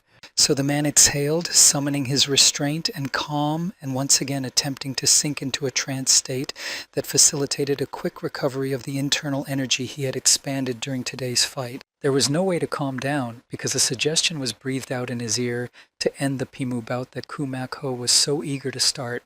The man didn't know about this twist in horror movies, so he fearfully stood up and grabbed his sword, holding it out against the voice in the darkness. He was greatly stressed by the fact that even standing in front of him, he couldn't locate the stranger, literally unable to feel his energy. However, the distinctive mask and the mention of battle told him that this was the same Gui Myendok he was so eager to fight. The eyes in the slits of the mask glowed with madness, and a monstrously strong internal chi energy surged out of the Black Flower faction member, as if he had remembered something special that energized his energy with certain emotions. Kumak Ho couldn't tolerate strangers in his territory, and even the terrible rumors and bad reputation of Gui Myendok didn't scare him, so he launched an attack on the man, feeling that he needed to take revenge. The rematch failed. Just one finger from Gui Myendok was enough for the huge sword to shatter into tiny shards like it was made of sugar when they met. Kumak Ho's eyes bulged unbelievingly. And the Black Flower faction member didn't plan to stop there. This wasn't just a warning, but an attempt to vent some emotion for himself and his students. With just one finger, Gui Myeondok destroyed his weapon that had faithfully served the man for so long. He wasn't going to stop there, invisibly attacking Kumak Ho with only his eyes glowing with an unearthly blue luminescence to indicate his trajectory. The man's finger lit up with blue internal chi energy, concentrating on its tip, and following that, huge rays of light pierced through Kumak Ho's body as if he was a melted ice cream rather than a living person. Memories of his dark past, in which the same rays of light had dealt with an entire army in seconds, sparing absolutely no one, flashed through Gui Myeondok's mind. His entire life had been spent in battles not for life but for death, and he was used to being ruthless to his enemies and to those who were his targets. It was only at the last moment that he woke up from the strange obsession, reminding himself that he was not on a battlefield right now, but at a Pimu battle, that is, a normal battle of honor, which meant that he could not kill someone at the Beck Military Academy. Though injured, he still let Kumak Ho go, checking with him if there was still any doubt about his qualifications to be a teacher. Of course, the pig's class teacher hurriedly apologized and assured him that he was mistaken and had no claim, and at least the hand still clutching his throat was a valid reason for him to say just that. After flashing his blue power for the last time, Gui Myeondok said that he was new among the teachers, so he would still need the big man's help and guidance in the future.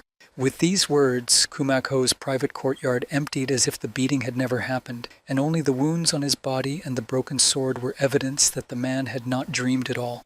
He shuddered, belatedly realizing who he had challenged and whose strength he doubted, now having no desire to stick his nose out and face Gui Myeongdeok again. And Gui Myeondok himself would quickly return to his place with the help of Qigong while he still had time, bouncing off the trees and developing tremendous speed.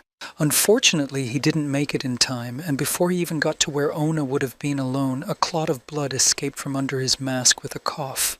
The intensity of the coughing and weakness in his chest forced the Cerulean Flower faction member to stop by a tree and catch his breath, leaving behind more and more blood. After all, he wasn't fit for normal life, no matter how much his mentor Kwag Yun wanted him to be. The next day, Nam Gong Mai continued to lie unconscious at the healer's house. Finally, he woke up and even found the strength to jerk himself up on the bed. Feeling unable to open his eyes, the boy reached up and removed the white bandage obstructing his vision, trying to proceed with caution. His eyes had been badly hurt the last time, and now his pupils were blurred, as if to hint, a few more instances like this and he might well lose his sight. Nam Gong Mei rubbed them nervously, realizing that last time he had overspent his strength and didn't calculate it correctly. Suddenly, his attention was caught by Gui Myeondok, who asked how the boy was feeling. It turns out the man had been lying next to the hot stones on his back the whole time. The boy was surprised to see his teacher lying next to him and wondered what had happened in the time he had been out. After waving him off by saying that he was just tired, Gui Myeondok asked a question that interested him much more. What exactly the boy was doing with his eyes that he had gotten so injured? Clutching the blanket he was sitting on with his hand, Nam Gong Mei still didn't hide the fact that he wanted to watch as closely as possible as his teacher dodged Kumak Ho's attacks. Familiar with his condition and such power, the man realized that the boy had most likely enhanced his vision to catch even the smallest details of that fight, causing him to flail about like that. Cunningly playing the role of a weakling, Gui Myeondok tried to get up from the bed and decided to act out a skit to see his ward's reaction. He stated with a horrible shudder that if Kumak Ho had been more serious in his intentions and Yang Jun-hyuk had been a little more late, then another fight would have ended in his teacher's wake, to which Nam Gong Mai didn't fall for it and said that he believed in his true personality and saw that Kumak Ho wouldn't have been able to touch his teacher. Having stopped hiding, Gui Myeondok asked if the boy knew how dangerous the power he was trying to use was. Nam Gong Mei squeezed his palms, surprised that someone had managed to expose him in such a short time, although he hadn't even told his family, and confessed that his father had forbidden him to use his internal ki energy, or else he would be poisoned by the poison sitting inside him. However, remembering his perfect and successful family members, each celebrating as successful young adults, he couldn't help but want more for himself. Kneeling down, he asked the dressed Gui Myeondok to train him and help him become stronger. Gui Myeondok threatened that the power that lurks in the child could ruin his life if he didn't know how to use it. Nam Gong Mei wasn't scared. He knew he would do anything to not be a loser anymore. And it hit something deep inside Gui Myeondok. For in the boy, he remembered himself from many years ago and was saddened at the same time because he knew Nam Gong Mei would follow in his footsteps, which meant he might make his mistakes. He thought about the fact that he needed to know the reason why the child of a wealthy family was so eager to become stronger by any means necessary, even the hardest. However, he had now his given answer. He could teach Nam Gong Mei if that was his wish. Meanwhile, in one of the settlements, the warriors holding weapons for defense couldn't help but shudder at the sight of the one who attacked them and his style of combat. The next moment, all that was left of them were lifeless bodies. In one fell swoop, the unknown had dealt with them all. He was surrounded by blue flashes of internal chi power, and his face was covered with a mask, so it was impossible to recognize his face. The huge, pumped-up muscle bubbling warrior tried to step out to meet this unknown, hoping for strength that had never failed him before. However, in the next moment his head flew to the masked man's feet, and a look of incomprehension froze on his face, as if even before he died he hadn't realized what had happened. The elders and members of the settlement were shocked by the inexplicable cruelty. One of them fell to his knees, trying to save his life and promising to never forget the goodness of the day, though he himself didn't have much faith that such a thing would stop this man from carnage. Suddenly the stranger spoke in a quiet and indifferent voice, asking if the people here knew him. The old man shook himself, analyzing his weapons, fighting style and appearance, or rather the white and red patterned mask hiding his appearance and the blue flashes of power, everything that was known about Gui Myeondok. After he voiced his guess, the masked man swung his iron whip, declaring that no one should know about him, and at least by this feature of his it was clear to the knowledgeable that he was not the real Gui Myeondok. Heads flew, however, and there was no more to the proceedings. Meanwhile, far away from all this hell, Nam Gongmei sat in the training room and meditated, or rather tried his best to. He remembered that the previous day the teacher had informed him that he could take the child as his personal student and show him how to use this power. However, it was necessary to start with analyzing the structure of his body and its peculiarities. After all, the boy was not like other children. Inside him, his source of power split into two parts. One held the accumulated internal energy, and the other was the poison that would destroy him. When he tried to tap into his internal chi energy, the poison that was in the upper half would rise even higher and start traveling through his veins and vessels, poisoning him and preventing him from being able to tap into pure power. The boy was surprised, for in small quantities he could use pure energy, but that was impossible with the scheme his teacher had mentioned. However, Gui Myeondok explained that another characteristic of his, the Nam Gun clan he came from, played a significant role. After all, the boy was so gifted like the rest of the children of the Nam Gong family. The internal pure energy was stored not only in the source, but also in the entire body in tiny amounts, and these were the ones the boy had used before. Nam Gongmei felt his whole world collapsing, for this meant one thing: his father had saved his life, but he couldn't dream of anything more. His teacher reminded him again that he was from the Nam Gun family, and that changed everything drastically. Although he couldn't accept it, he put his head down, apologizing for his boldness and asking for help with his training, for he was a useless student. Gui Myeondok couldn't take it anymore and said that it was within his power to change that and break new ground, but warned that it would be very difficult. In the end, it was literally fate itself that brought them together and gave the boy hope in the form of Gui Myeondok. The man stated that the boy needed to learn to control his internal energy first, which caused the boy to be logically outraged. After all, he had just stated that when he used that energy, the poison would begin to slowly kill him. However, Gui Myeondok explained that he had to use the special method of Yogungyong, i.e. the method of pumping energy back out. At the child's words that everyone knows the dire consequences of using such a method, where the flow of energy cannot be stopped and the body gets physically harmed or becomes too weak, Gui Myeondok confirmed the danger and that such a method is not used for training by their clan. If the ordinary energy management method was a calm, sunny road, then the Yogungyong method was a rocky abyss where every step could be the last, yet only with this method could Nam Gongmei gain strength. The boy listened to him with his mouth open, suddenly realizing that his dream was just a stone's throw away from him. It was only necessary to agree and listen to the teacher. Kwai Myung-deok hurriedly returned to his business, saying lastly that mastering this method would be the only prerequisite before beginning their training together. Right now, Nam Gongmei was puzzling over how to use this method because everything was simple and clear in words, but nothing worked in practice. Pulling himself together again, he tried to focus and try again. He had long awaited power and training with a master ahead of him. He couldn't give up so easily. The boy was pushing and didn't notice his classmates watching him. Looking at his eagerness, trembling and lurching, they suggested that perhaps he wanted to go to the bathroom. Finding himself in the midst of the devastation, the man lay on his textbooks and scrolls, scrawled on one of them for protection from the sunlight, and rested. Yang Junhyuk knocked on his office door and asked to enter, immediately receiving lazy permission. He started picking up the mess as if it was his daily routine and casually asked a question about the pig class teacher who was rumored to be seriously injured. His suspicion, despite the teacher's lazy appearance, only grew stronger. Gui Myondok yawned infectiously and the book flew off him, revealing all the same black eyes. He wondered if his partner really needed to know about it, stretching. A silent pause descended on the messy office as Gui Myondok still wasn't going to give a definite answer, and the warrior pondered what to report to Kwag Yoon. As if reading his thoughts, Gui Myondok inquired about the purpose of the man's interest and mentioned the reports, for they were no secret to him. Young Jun-hyuk lowered his eyes, humbly accepting his defeat. The man got up from his books and walked towards the exit of the office, informing him that anything could be mentioned in the report, but wellness should be written about as well. As he stopped just before the door, the teacher also mentioned that he was planning to visit Kwag Yoon soon, so he wouldn't need to go into too much detail, as he would tell us a lot of things himself. In the meanwhile, the disciples were practicing in full swing, and all but Nam Gongmai were performing very well, even though they were sweating profusely from the exertion. They were jogging, pulling rocks, fighting all together against young Jun-hyuk, and generally trying to get all the benefits of training at Baek Military Academy. Right now, Nam Gongmai was fighting Wampio, honing his strikes and defense.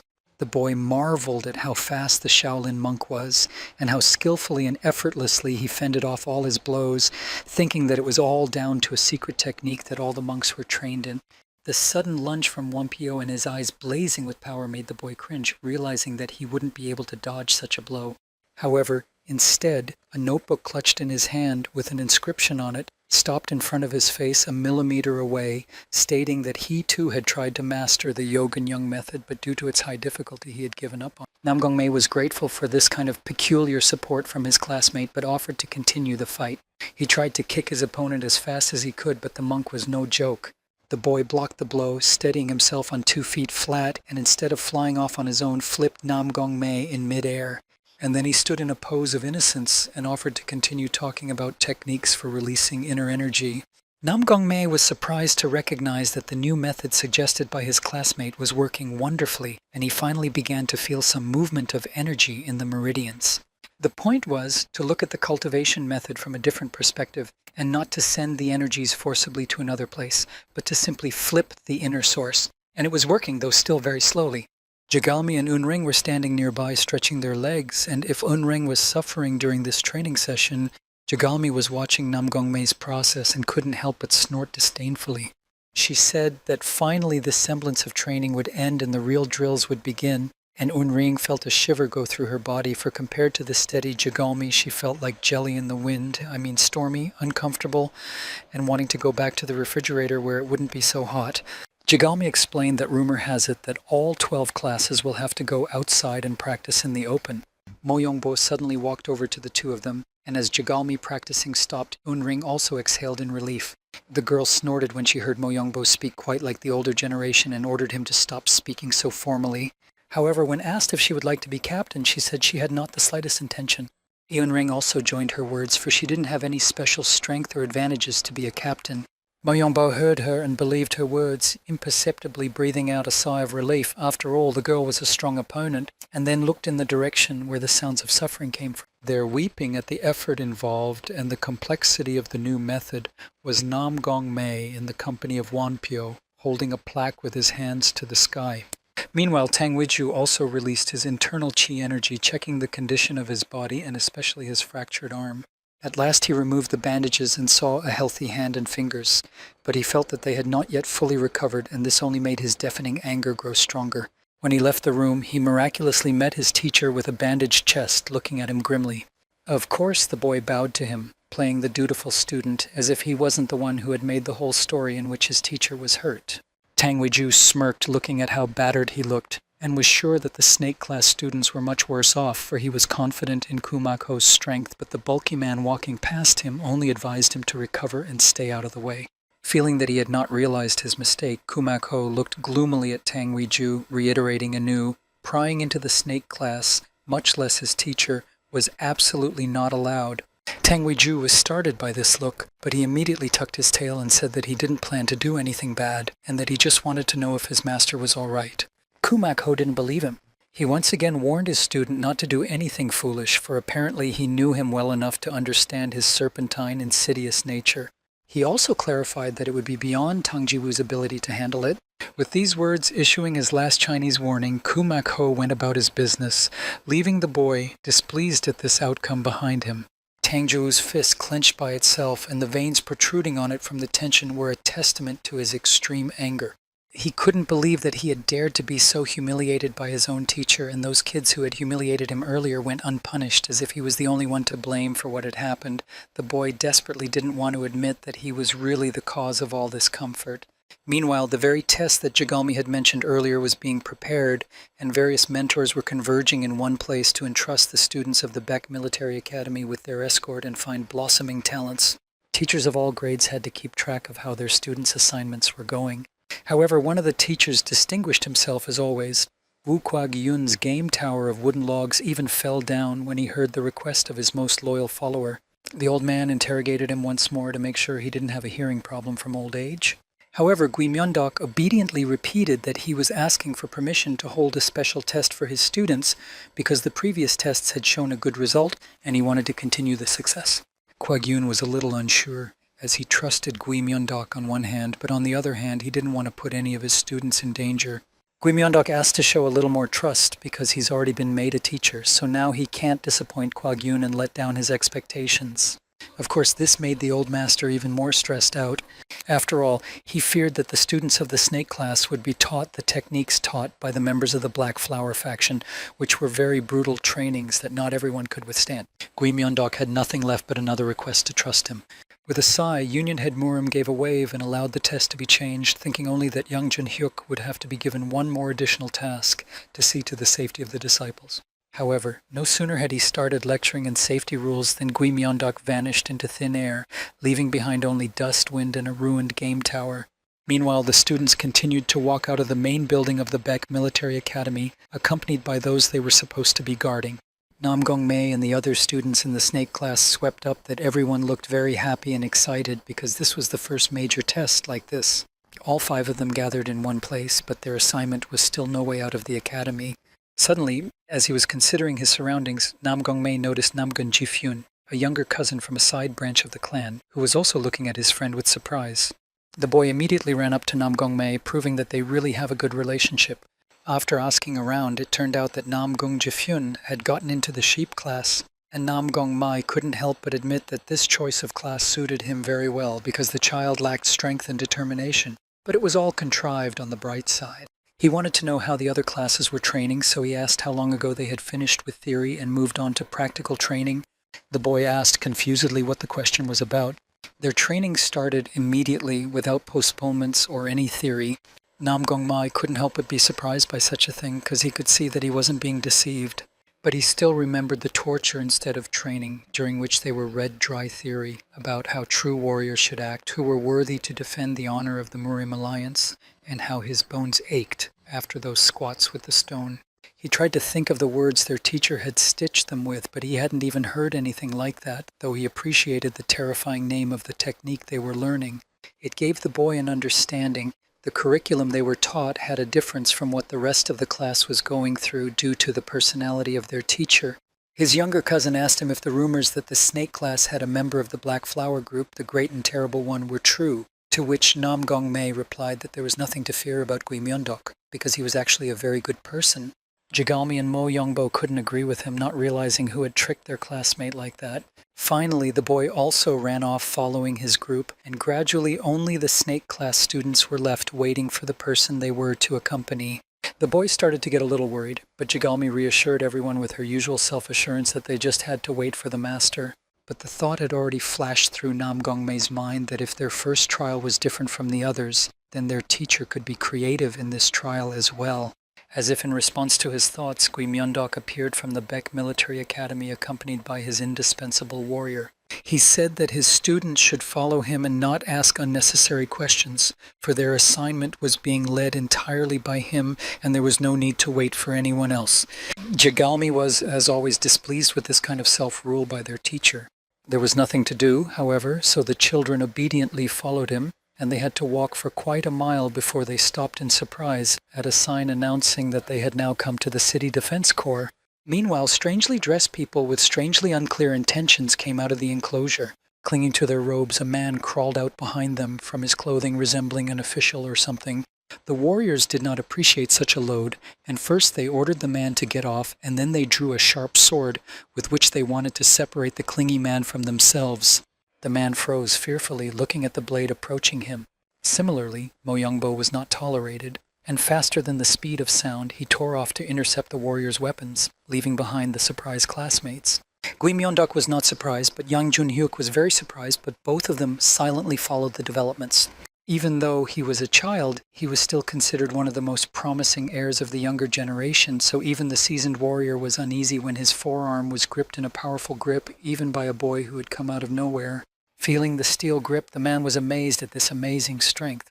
His accomplice wanted to make a joke, seeing that he was unresponsive, and asked him to let the child live and not to be too angry with him. However, was surprised that the man suddenly started shaking his whole body, feeling his muscles tearing apart. Gui Myeondok and Yang Junhyuk remained mute witnesses to the scene and made no attempt to either help the warriors or the student. Sensing that no one would stop them, the leader of this gang commanded to go on the attack altogether, deciding to overwhelm the kid with the number and overall experience of years spent fighting.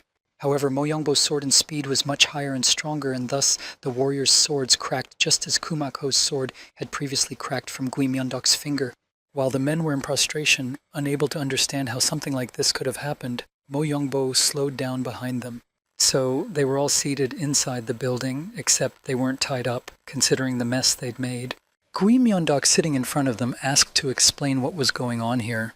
The leader of the gang never introduced himself, informed them that they were mercenaries, and they required a minimum payment of 50 coins before rendering their services, but they were only offered to pay 15. Of course, they were no match for that.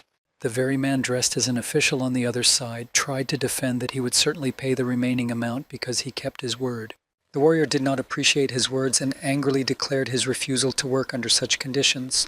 However, he was a bit worried about the strength of the child who had stopped him earlier and the warrior standing next to him, and so he didn't dare to draw his sword again. Gui Myeondok had been overlooked as usual, thinking him to be frail and harmless. In general, the ringleader now categorically refused to take the job even if he was paid the full amount. Behind him, the rest of the mercenaries left as well. Now the official felt depressed, realizing that his hope had just gone. And behind their backs, Yang Junhyuk inaudibly told Mo Youngbo that he had noticed how he had restrained his strength, the thing the man was most worried about when accepting this disciple. He didn't hesitate to praise the boy's restraint with a slight smile. A child who had been persecuted at home for lack of diligence and the need to bring glory and honor by his actions to the family, this praise was almost euphoric. Finally, the conversation got back on track, and the man introduced himself as the master of one of Wangsobong's city defenses and thanked him for his help earlier. At Nam Gongmei's admiring words about the city's defenses being handled by the patriarch of one of the clans himself, Jagalmi snorted that the boy should refresh his knowledge of the masters of the city's defenses, for this man was clearly a commoner. Nam Gongmei apologized as usual, not taking her sarcasm seriously, but the others listened to her, noting her denotation. Suddenly, Gui Myeondok, who had been silent until then, stood up from his seat and walked over to Wang Sobong. The teacher asked Wang Sobong to tell the story of what happened before these mercenaries came and why this money situation happened in the first place. It turns out that this city defense used to be very popular, but at one point the owners of other city defenses entered into a criminal conspiracy, and gradually the road to the defense became empty, the number of internal guards had to be reduced, and then even began to hire mercenaries, but those were lured away by money from other owners. Such a story did not leave anyone indifferent because there was injustice. Except for Jagalmi, who accused Wang Sobong of lacking management skills and the ability to negotiate and pressure others. She still had no way of understanding how this was relevant to their assignment if they were supposed to be accompanying one of the masters on a road trip rather than hanging out here. Wang Sobong didn't take offense at her words because he really didn't feel like a great manager, and he couldn't help them in any way because there were no masters passing by here. Gui Myeondok smirked, finally feeling that his finest hour had arrived. He loudly declared that their assignment was not to accompany the masters, but to become mercenaries for this city's defense. The children were once again subject to excitement and shock therapy. Meanwhile, in one of the city's defenses that had previously colluded in a criminal conspiracy, the very mercenaries who had previously harassed Wang Sobong arrived. They kneeled before the master, who paid them money, but the latter was not impressed by their loyalty, for the main thing he was interested in was the unfulfilled task. The warriors reported their escape when things did not go according to plan. Of course, that couldn't have derailed him much, for then he wouldn't be in his high position.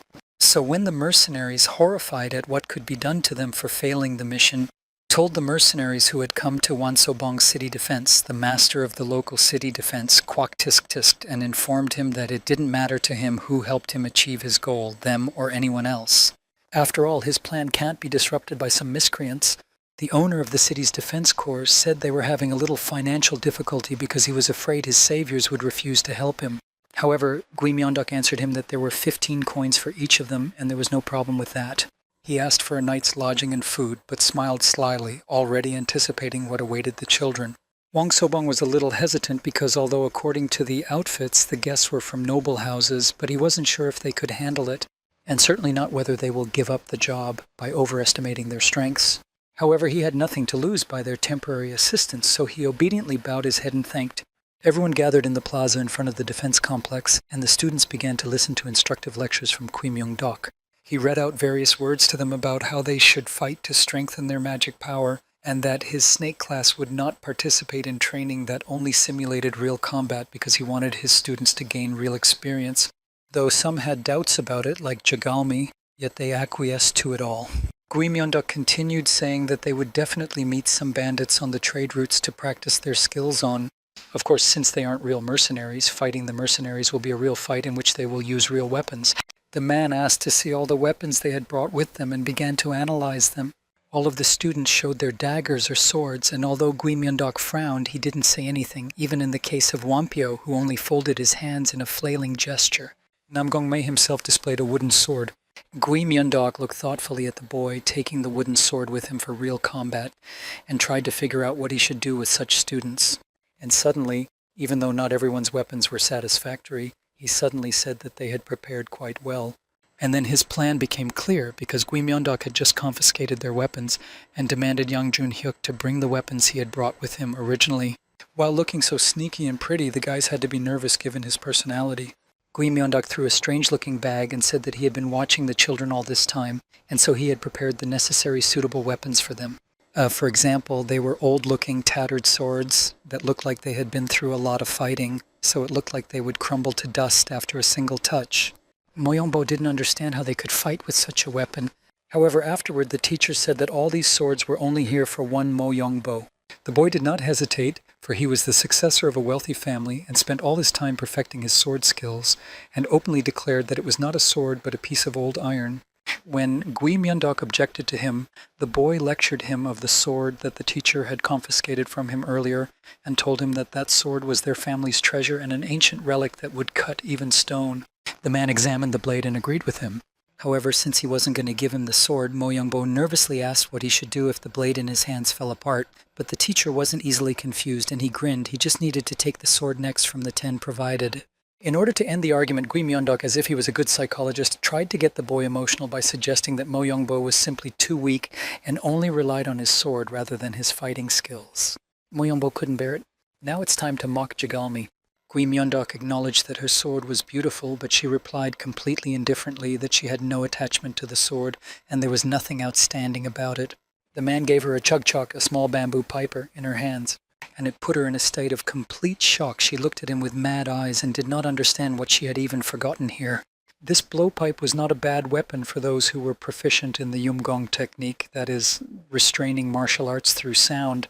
The girl didn't become indignant, understanding Gui Myeondok's personality, and so she said that she would demonstrate her skills in 2 days.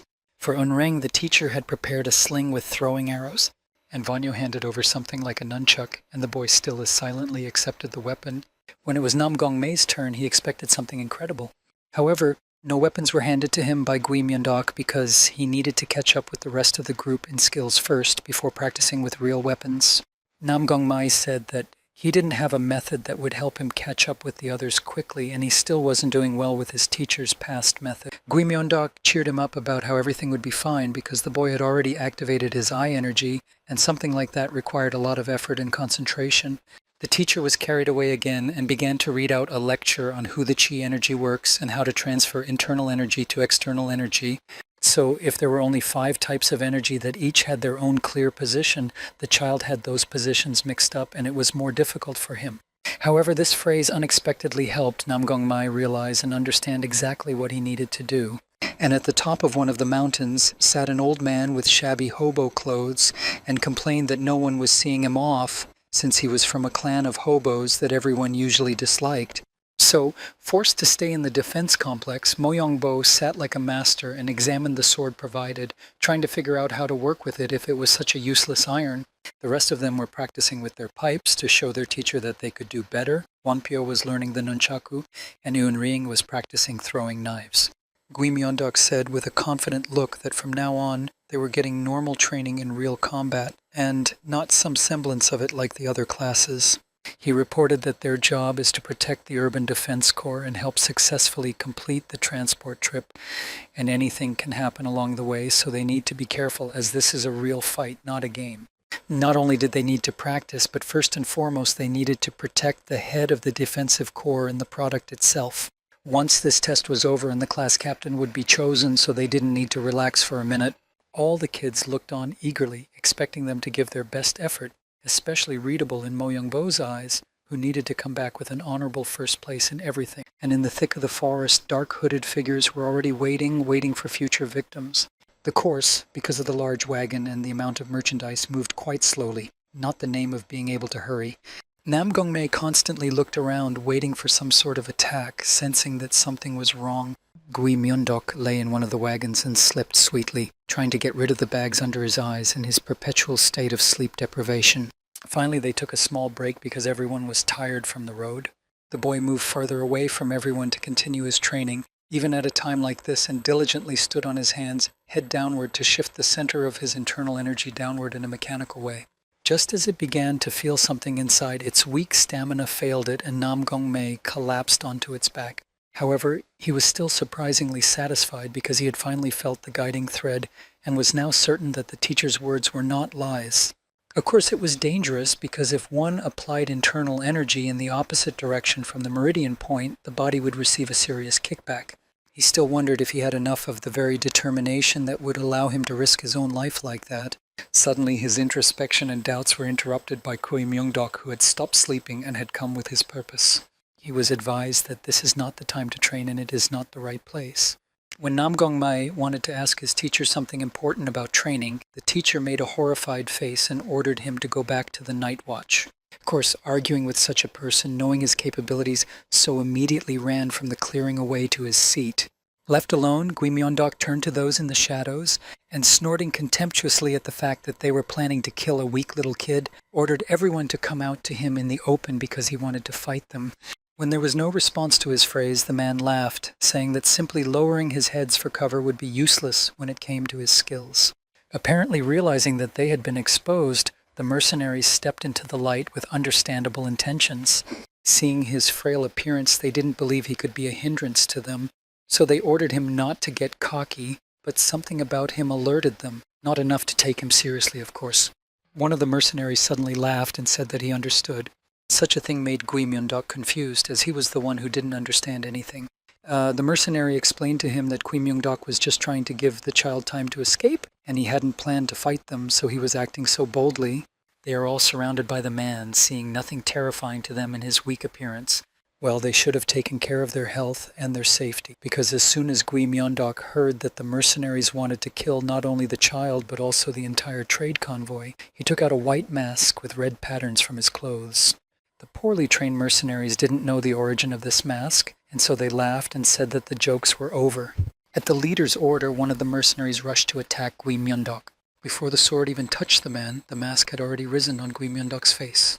And for the mercenaries, it was a death sentence. A teacher will never let his students touch his students, their assignment, or question his role as a teacher. Seeing that the one he had sent earlier in the attack lay defeated and trembling, completely unable to fight, the head of the mercenaries realized that the development of events was different from what he had imagined. Suddenly, Gui Myeondok vanished into thin air. The head of the mercenaries was worried, realizing that they wouldn't be released so easily, and he was right. After all, the man had gotten behind his back, and one by one got rid of unwanted mercenaries who dared to plot bad things against his students. A few clear blows were enough, thanks to his vast combat experience, for the mercenaries to lose consciousness and the will to resist. To be fair, it should be said that they attempted to attack as a group, wanting to gain an advantage, if not in quality of force than at least in quantity. After all, they weren't the usual brigands easily panicked. However, their efforts were utterly defeated, as they themselves were lying in the dust and without the strength to even lift a finger, let alone continue the battle. Seeing the fighting style and his skills, the head of the mercenaries finally realized that the person in front of them was no ordinary person and recognized Gui Myung-dok. He ordered his subordinates to be careful and use a special internal poison technique. The mercenaries grouped together and decided to repeat the fate of their predecessors, somehow feeling that once they recognized the identity of the enemy, they had a shield against his actions and were no longer afraid of his fighting skills. The mention of internal poison made Gui Myung-dok angry, because the rumor that he uses this skill came from his alias, so we understand that Gui Myung-dok is not his real name. It's just a cover. The man's eyes glowed a deep blue color, demonstrating his displeasure. A special power was concentrated in his hand, and he aimed at the mercenaries without much discomfort. He didn't need to harness much internal chi energy, only for such third-rate opponents. He scattered the tall, bulky men like bowling pins despite his outwardly preserved thinness. No one could escape his grasp, so it was no surprise that in an instant he had the throat of one of the mercenaries in his hands, holding the man aloft effortlessly. He wasn't going to send him into unconsciousness right away. He wanted to start by talking about who had ordered the attack on this city defense corps and what was really going on behind those walls in the first place. In the meantime, the camp was quiet and peaceful. Neither the students nor the members of the wagon were aware of any battles in the neighboring clearing, much less of the fact that their weak-looking teacher was involved. Even Yang Jun-hyuk, who was watching the children from the sidelines and noticing how carefully they continued to study the weapons they were given, didn't notice the absence of the one he was supposed to be watching. Suddenly he heard Gui Myung-deok's demand to come to him, and he looked around in surprise. Seeing that there was no one around, which meant he could only hear the order with his special skill of transmitting sound at a distance, the man felt that he had once again made the mistake of leaving the teacher unattended. Forgetting about all the students and past deeds, he rushed to where Gui Myung-dok was pointing. When he arrived at the place, he saw a marvelous picture of the bodies of the mercenaries strewn all over the clearing, and Gui Myung-dok himself sitting on a rock, looking at him expectantly. He also made a joke about Yang Jun-hyuk being late, and although no facial expression could be seen under the mask, no one doubted that there must be a sly expression there. The man was surprised that a member of the Red Flower faction had dealt with all of them, for he hadn't expected to see him in action since he had taken off his mask, and even dared to ask if he had killed everyone. He even lowered his mask as if he wanted to show that he had nothing to hide. He only kills people on missions, and he doesn't allow himself such liberty in normal times. It only broke all the joints in their bodies and destroyed the internal source of crossing all the meridians, meaning they would hardly be able to recover quickly and utilize chi energy. The warrior had not expected such a response from the simple and weak Gui Myung-dok, having forgotten his true identity during the time they had been together. However, now was not the time to talk about that, for the main problem was what had actually happened. Having tortured one of the mercenaries earlier, Gui Myung-dok had an answer to that. The secret insidious plans to gain control of this city defense course were far more terrifying than he had originally thought. So he entrusted the care of the students and their training in real battles with brigands to Yang Jun-hyuk, and the latter agreed that he would see to it that the children fought only those who were at their best, not well-trained warriors, and was immediately surprised to realize that the teacher was planning to leave them for a while, and also at such a difficult moment when additional details about the assignment they had accepted came to light. Gui Myung-deok only tapped the man on the shoulder, reassuring him that he could do it without him. Yang Jun-hyuk inquired again, wondering where he was going. Fogging up his words, looking up at the full moon, Gui Myung-dok said he was going home, though he never gave an explanation for his words, no matter how much his student expected. Yang Jun-hyuk was just heading back to the campsite, still pondering where exactly the teacher had gone and why at such a time, as if some small detail had escaped his attention. Nam Gong-mai came out to meet him and asked the same question that the warrior was tormented by. He explained that he had seen Gui Myung-dok and now he wanted to ask him some important questions about training, and since the teacher had not returned to the camp, he decided to go get him himself. However, the man had nothing to say to the boy, so he brushed him off, saying that the teacher would come up later. Nam Gong-mai was left alone, frustrated, for he had only felt the movement of power within him and now wanted to consult Gui Myung-dok about it, but there was nothing he could do. If there was no teacher, there was no one else he could get advice from.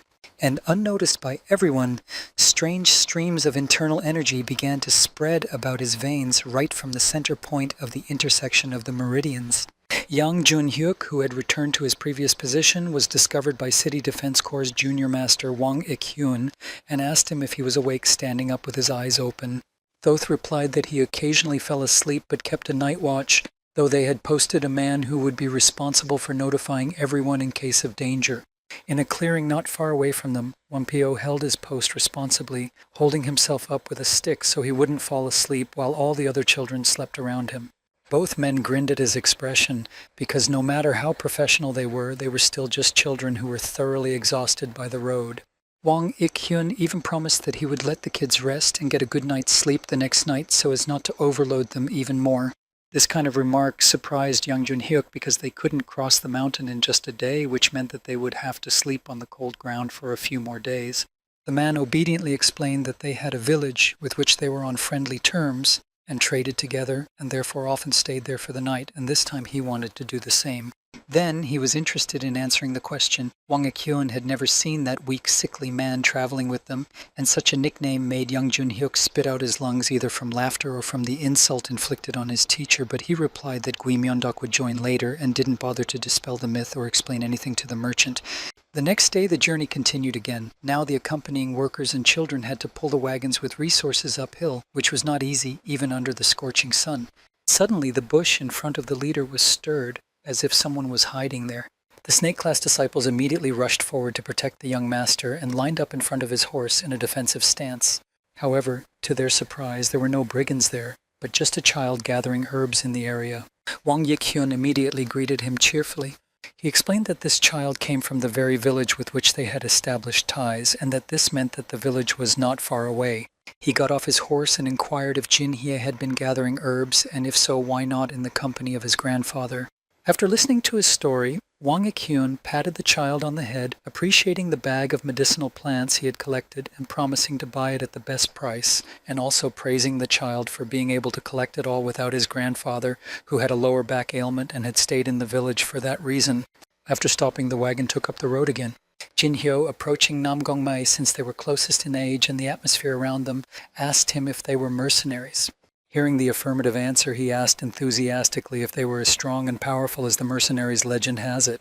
Remembering Mo Young-bo, who was the young master of his family, skillful with the sword, he was called the Young Dragon, handsome and talented, one of those who was to lead the younger generation. Or Jagalmi, whose analytical skills impressed even the most modest of minds, and whose family were advisors to the Murim Union, renowned for their sharp wit and superior martial skills. Wampio of the Shaolin monks, whose fighting style Namgongmae had already come to appreciate as excellent, not making unnecessary movements and acting very thoughtfully, and even Yun Ring, who although she was modest, quiet, and slightly cowardly, had medical skills at a high level, and also knew about acupuncture and already knew how to throw needles quite well. Among all these young masters, there was no room for the talentless Namgongmae, who couldn't even master the refinement method to the end. And the child immediately sensed that the boy was hesitant to answer, and hit the most hurtful one, asking if he too was a strong mercenary. Surprisingly, although it was hard for him, Namgongmae openly admitted that he was still weak and not worthy of being called a mercenary, but he would definitely step forward. Jin-hyo nodded, saying that he felt that Namgongmae wasn't particularly strong. The boy then asked the already child if he was planning on practicing martial arts in the future, and he immediately responded eagerly that he would definitely become a great warrior and protect his little sister and grandfather. His attitude towards life reminded Namgongmae of himself in his youth, when he too had blindly admired warriors and wanted to be like them. So he stroked the boy's head, wishing him to reach his goal as soon as possible. Jin-hyo didn't appreciate such sentimentality from his peer, so he kicked Namgongmae's leg to get him to unhook himself from his hair. Namgongmae wailed in pain as he did not yet have a body that could not feel pain due to the pumped internal chi energy. The child ran forward, shouting something inaudible back as the boy crouched on the ground in pain. Finally, they reached the entrance to the village, but the feeling of unease finally began to scream a red siren, for what they saw before them promised that their adventure would not end there. After all, there was a man lying under a bush right outside the gate, and he clearly hadn't just had too much to drink. As they got even closer, the sheer number of villagers lying with terrible wounds caught their eye. Jin-hyo shouted, immediately rushing forward, for his grandfather had stayed in the village this day due to a sore lower back instead of going along with him. Namgongmae couldn't believe his eyes. He couldn't even imagine who would want to commit such a crime with this village. When the child ran to his house and opened the door, he saw the mess and trash and his grandfather there, and this house was not spared by the robbers. He immediately began to shake his grandfather as if shaking him would heal his wounds. Grandpa could still be treated a little. He was not dead, however he was still in serious condition, wrapped in 10 layers of bandages. And Wang Ikyun was reporting to one of the villagers about what had happened in the village, about the attack of the bandits and the sad consequences for many of the villagers. Most of them had survived, but like Jin Hyo's grandfather, they were very badly injured. Everyone gathered around Unreng, who was using her acupuncture skills to try to get the old man back on his feet, and Boon he was from a family known for their medical skills. Suddenly the grandfather sat up abruptly, coming to his feelings. His memory immediately recalled the last moments before he lost consciousness, and so he immediately shouted that his granddaughter had been kidnapped and asked the people nearby to help him. The whole group was shocked at what they heard as he told his version of events. It turns out that not only had the man's granddaughter been made an exception, but all the women in the village had been taken with them by the brigands, and their goals were clearly not good given the mayhem. He knelt in front of the group of what appeared to be strong warriors and begged to save his granddaughter, though the bandages on his stomach were beginning to fill with red due to the wound that had separated. Yunring's acupuncture was not a magical method. Jin Hyo cried, realizing that Grandpa was feeling bad and his little sister was nowhere to be found, and there was nothing he could do about it. Nam Gongmai gloomily listened to this situation and realized that they couldn't stay away. When the first aid had been rendered and the main passions had subsided, the boy came to his mentor and asked when they would move out to help the women of this village, to which he received the reply that they were now on a mission and could not leave the ranks of the city's defense corps unprotected, and there was a high probability of a trap after such an attack. Nam Gongmai refused to believe that this was where it would end, and remembered his teacher's words that they should use their power for good. Mo Yongbo agreed with him, stating that they cannot leave the villagers in distress and are obliged to solve their problem. Jigalmi, with her cooler, more analytical head, said that these brigands were unlikely to let them leave on their own simply by paying the toll. Since such a crime had been committed, they thought too much of themselves and needed to be dealt with. And Wang Ekyun immediately said that the wagon would stop at this village and try to help the locals, which meant there was no need for thorough defense and they would wait. After such an attack, the brigands shouldn't come back so quickly. Yang Junhyuk listened to everyone carefully. Well, his job was to teach his students the right lesson and keep the defense corps intact. And what he saw, he liked. All these kids had that warrior spirit that formed a good protector. A satisfied smile blossomed on the man's lips. He could not object to such determined students. After weighing the pros and cons, he said they would help the village and began to assign two groups, offense and defense. The attack group was supposed to include Mo Yongbo, Wonpyo, Yang Junhyuk himself, and Jigalmi, but the defense group was stuck with Yun Ring, who continued to tend to the injured, and Nakam Gunmei. The boy, with whose prompting everyone had decided to go with the attack on the brigands, shouted disappointedly. He expected a higher position, and he too wanted to go to the attack group and avenge the people of this village, and he wasn't shy to say it out loud. But Yang Junhyuk was adamant. He handed the boy a special device that would signal him in case of an emergency and asked him to stay here. He would have continued to insist on his wish, but his path was blocked by Jigalmi in her character to his face, saying everything she thought of Nam Gongmai, as well as that he was too weak to go to the den of brigands. As much as he didn't want to, Nam Gongmei knew it was true, so he was forced to agree. So the entire defense team set off on the hot trails pointed out to them by the surviving people and villages. They were using the fast-walking Qigong technique, so they were practically flying all four of them, and this was another reason why Nam Gongmai didn't fit into this group, because with his missing Qigong skill he would only make it to the evening. Suddenly, something glittered somewhere in the depths of the forest, and Mo Yongbo was forced to quickly veer backwards to save his head. They were surrounded, and it was time to get ready for a fight. Not only Mo Yongbo, but everyone else immediately pulled out their weapons while Yang Junhyuk looked around, assessing the situation and the danger level of these brigands. He remembered the promise Gui Myeondok had made and nodded his thoughts. Although the brigands were trained, they were still non-threatening for the skill that this group had, and therefore he should have looked at things from the outside and let them show themselves.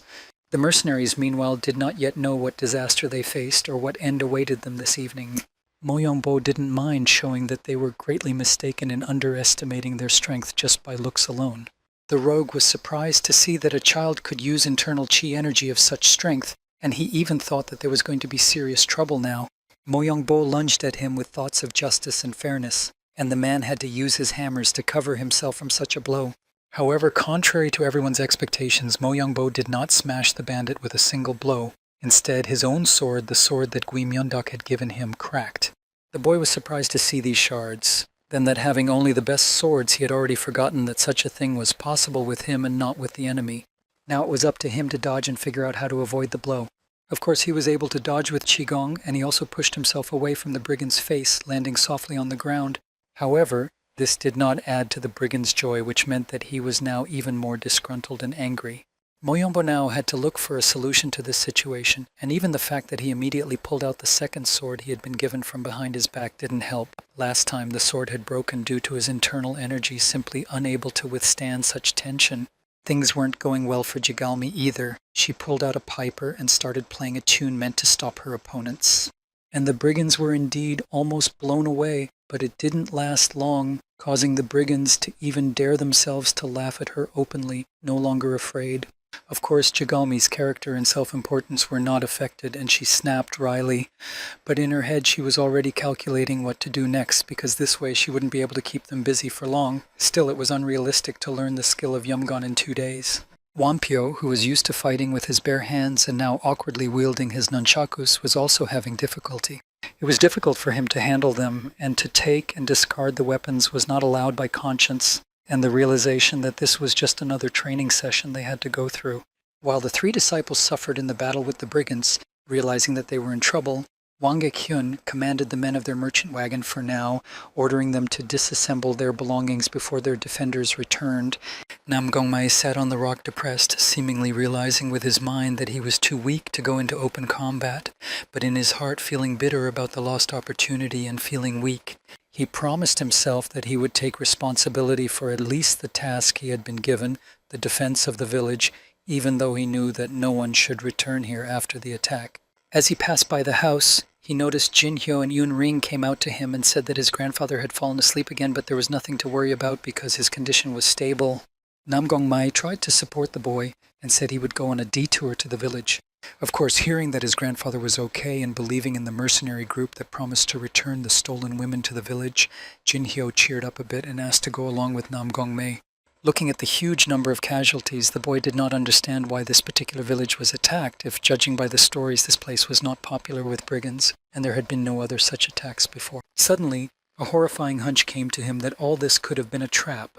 After all, the wagon was on the road for the first time in a long time, and its route might have been known in advance to those watching this defensive corps. Sweating with realization, Nam Gongmei ordered the child to return to the house first. He felt that this assignment was going to be much harder than they all expected, and nothing good was in store for them. And above him, a masked assassin was already hovering, hiding in the branches of the trees.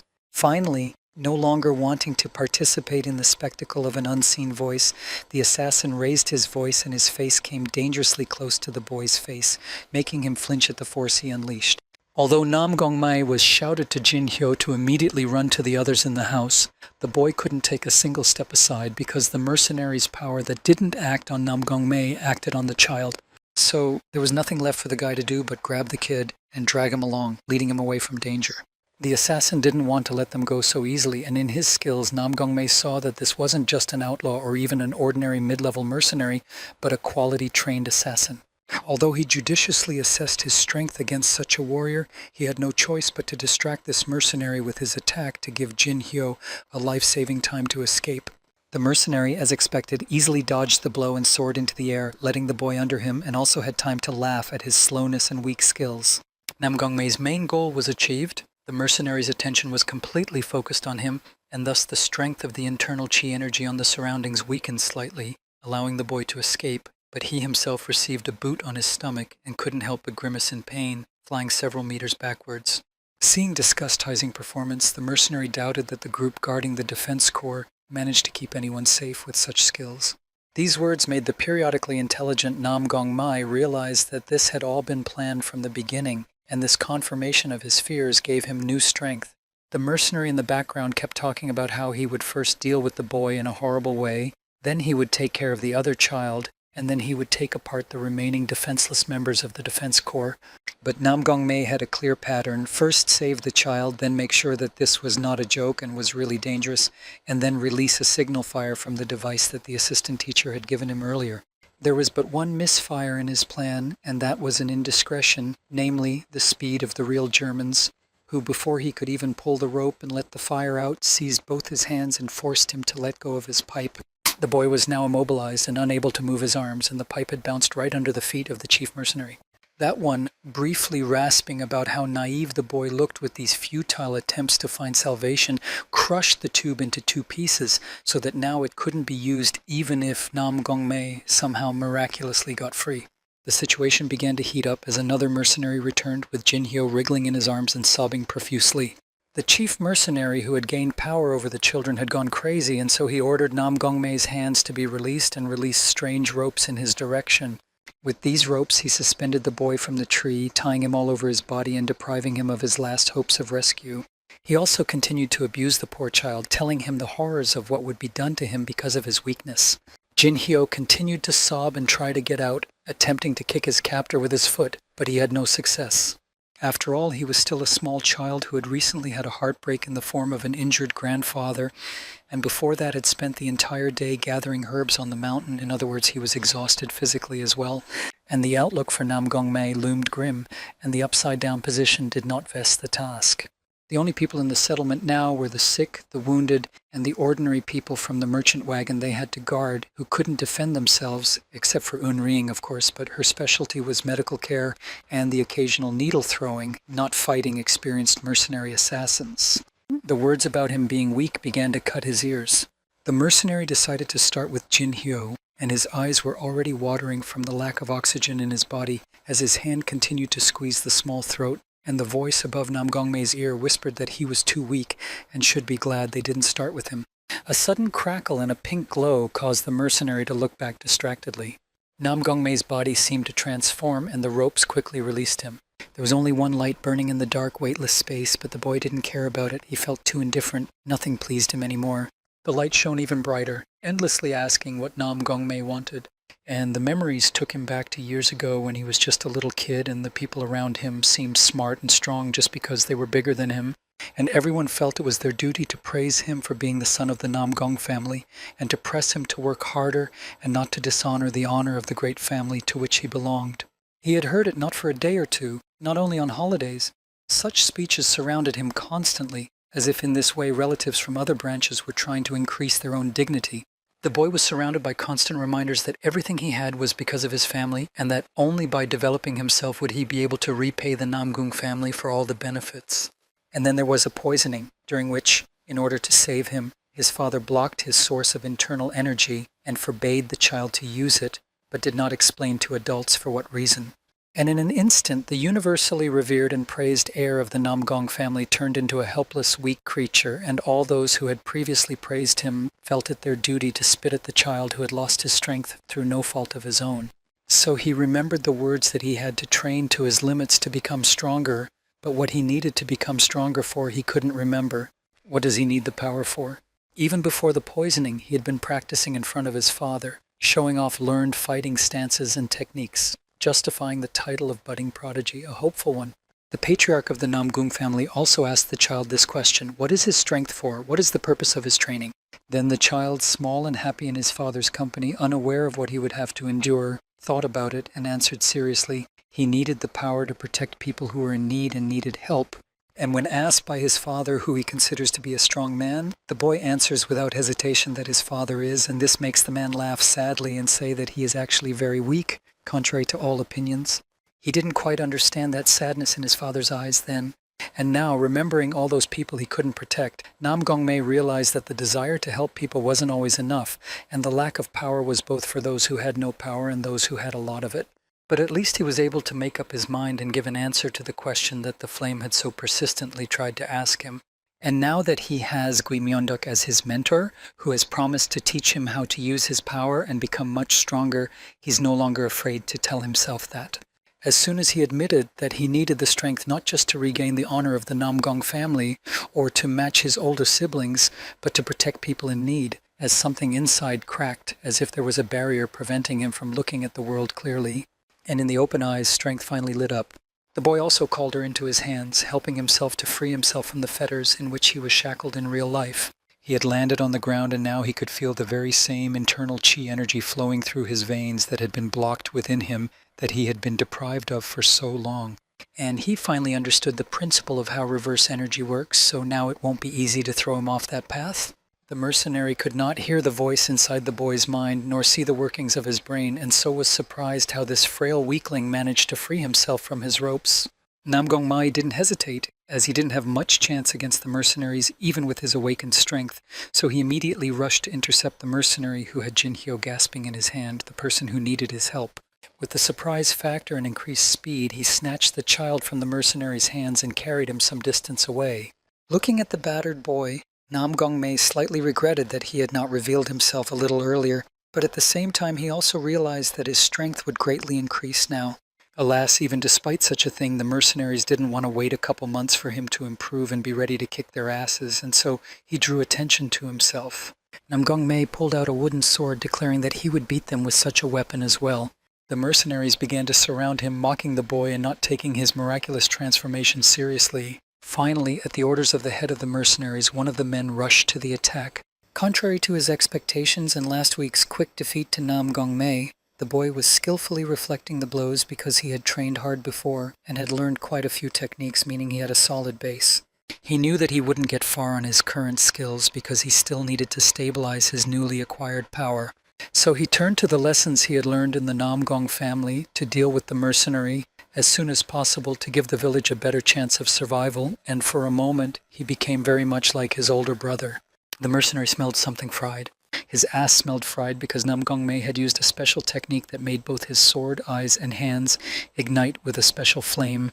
With such a push, even considering that he wasn't particularly strong and had only opened his access to internal chi energy, the boy quickly roasted the mercenary, and not even his special training and heat-proof cloak helped. The man was simply sprawled on the ground, and his comrades watched the spectacle in amazement, slightly wary of approaching him. The head of the mercenaries didn't understand how this frail boy could defeat one of his subordinates, for he knew how mercenaries trained. Breathing heavily, Namgong Mai looked contentedly at the result of his work and was pleased that he had managed to properly apply internal chi energy. However, in the next moment he sank heavily to his knee, supporting himself with his wooden sword just to keep from falling, feeling a tightness in his chest that indicated too much energy had been expanded. The mercenaries stood in confusion, waiting for a command from their superior, while he kept analyzing what had happened. It seemed to him that their plan was perfectly executed, that the main strong group had gone to deal with the brigands, and that they would quickly complete their task and deal with the defensive corps. He didn't realize if he was wrong when he thought that the only people left in the village were those who were useless in battle, that is, the girl with doctor skills and the frail boy who couldn't even signal successfully. However, his doubts were dispelled when he looked at Namgong Mai's condition after only one hit. He was breathing heavily, sweating profusely, and looked like he had run a 100-kilometer marathon. So he decided not to interrupt their mission, since a whole group of mercenaries could handle one boy, even if he showed some good kicks and commanded a group attack. It was hard for Namgong Mai to dodge such a blow directly, so although he didn't die the first time, however, his arm was hit and now there was a wound there. Despite this, he tried to fight as hard as he could, not only successfully repelling attacks with the fewest losses, but also analyzing his opponents. Okay, attentiveness helped him notice the shadow directly in front of him, so he also dodged the mercenary leaping from the blind spot above. While Jagalmi was a master at analyzing court intrigue and was a willing advisor, Namgong Mai had this trait in the form of brilliant battle analysis. Seeing that he was only dodging, the head of the mercenaries tried to get the boy emotional, asking where the rest of his strong blows were. He wanted him to stop being so calm and finally make a mistake in a hurry. Namgong Mai couldn't defend himself from all sides at once. If he was able to dodge one, it was much harder to control the movements of the second and third sides in his current state. Then, he had no other choice. After he was poisoned, his father had forbidden the use of internal energy and thus stopped teaching him special techniques, and his own training couldn't help.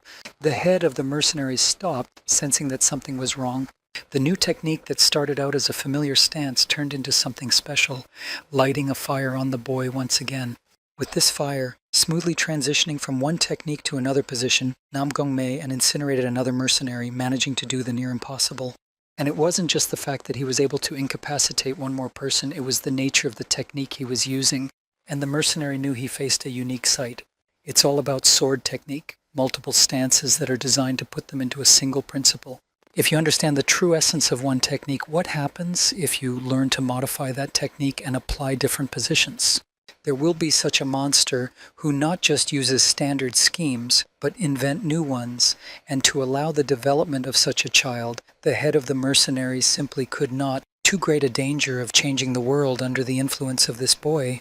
The mercenary was only a few centimeters away from finishing off the younger heir of the Namgun family without even knowing his identity when some strange old man appeared from afar and stopped him with a shout. The man looked back apprehensively, thinking that the reinforcement group had to continue the showdown with the mercenaries in the forest and couldn't return so quickly. However, upon seeing the old man, he exhaled a little.